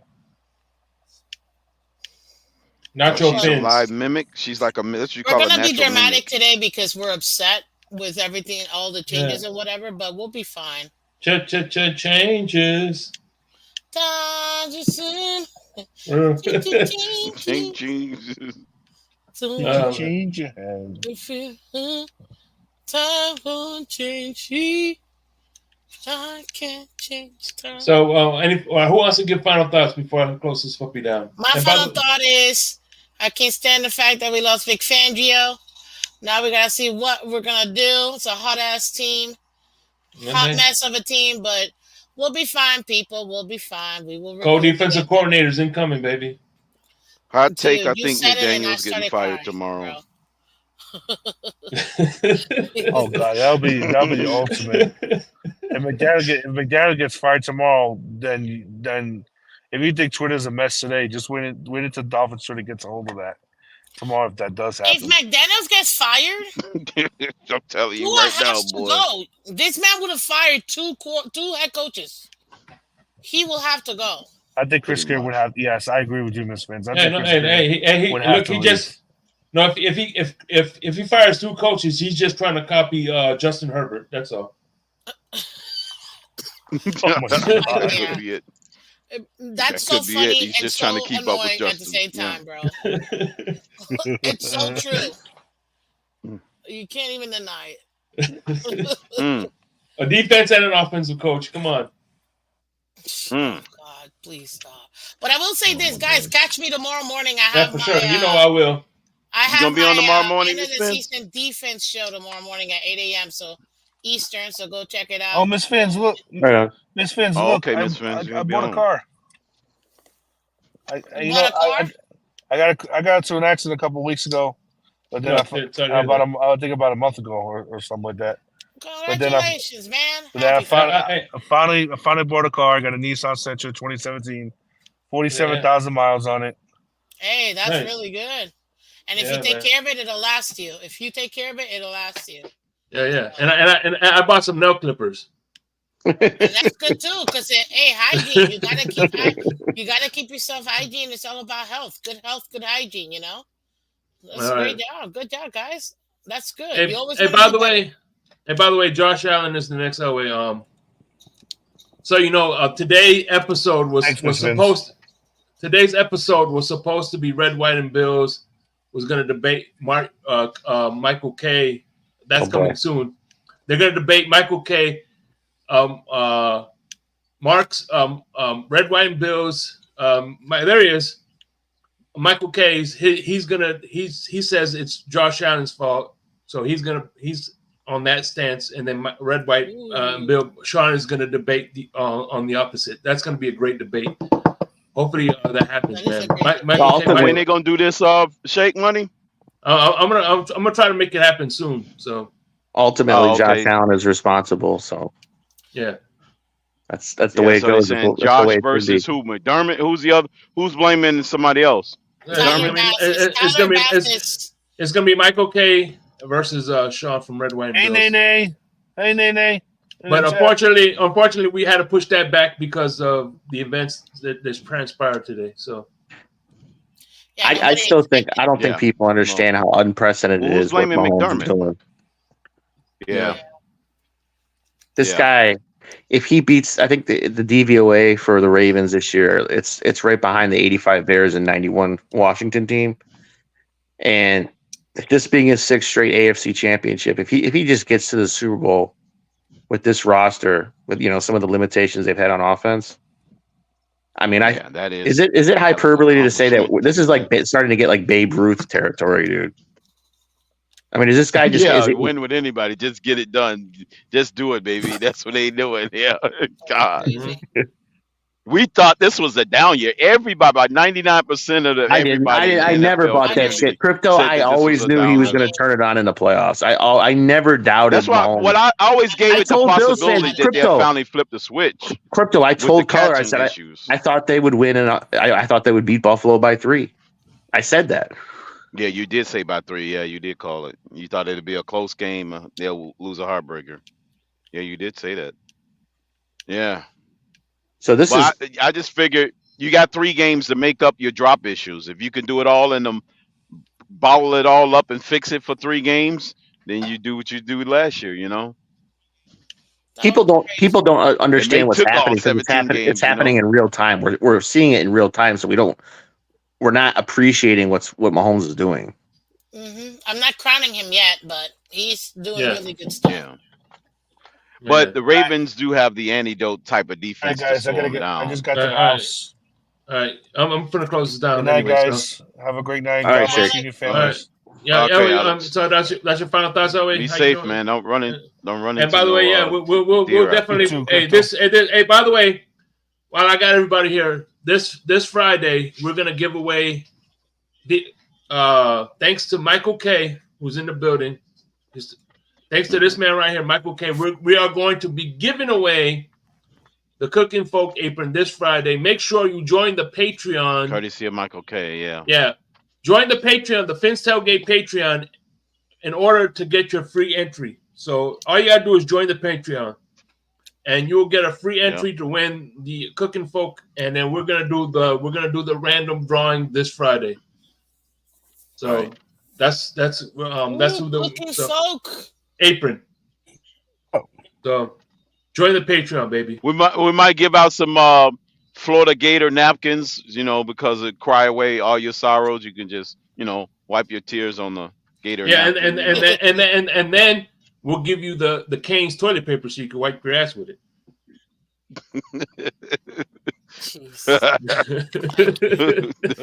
Bill's toilet paper. On that note, before we leave, I just want to just a reminder. At least you got something in the trophy case this year. Yeah, exactly. They do. least, It's right? not totally completely empty, right? You're right. Yeah. That is true. Good point. That is true. But They guys, at like least I got said, something in there. like I said, check me out tomorrow morning, 8 a.m. Yeah, for Eastern. sure. We're gonna do the end of the season review on the defense. Now we got this monkey wrench that I have to take into consideration. But it's gonna be a lot of fun at my channel, Miss Fins, MISSPHINS. I appreciate all you guys. But before we go, please do me a favor, hit the like button on your way out. Yes, sir. Yes, Can ma'am. you guys hit the like button? Also, to become a Patreon, support the channel, because they're always giving you guys over here at TFTG so much content. It's not even. It's not even. I mean, it's nothing but the best for you guys. So go ahead and let's support this channel, because trust me, they do a lot of behind the scenes that you guys don't see. As a content creator, I know what that is, and it's a lot. So yeah, Scrappy. I love Scrappy. And remember, when life deals you lemons, just blame Vic Fangio.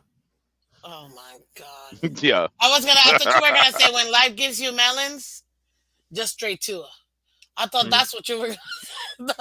All right. I thought it was when life gives you lemons. I just do for a glass of lemonade. Lemon cures your infections. So there you go. It does. It clears. And if life gives you lemons, at least you have a cure for scurvies. Oh, jeez. Damn. Oh, bro, come on, man. Fins up, guys.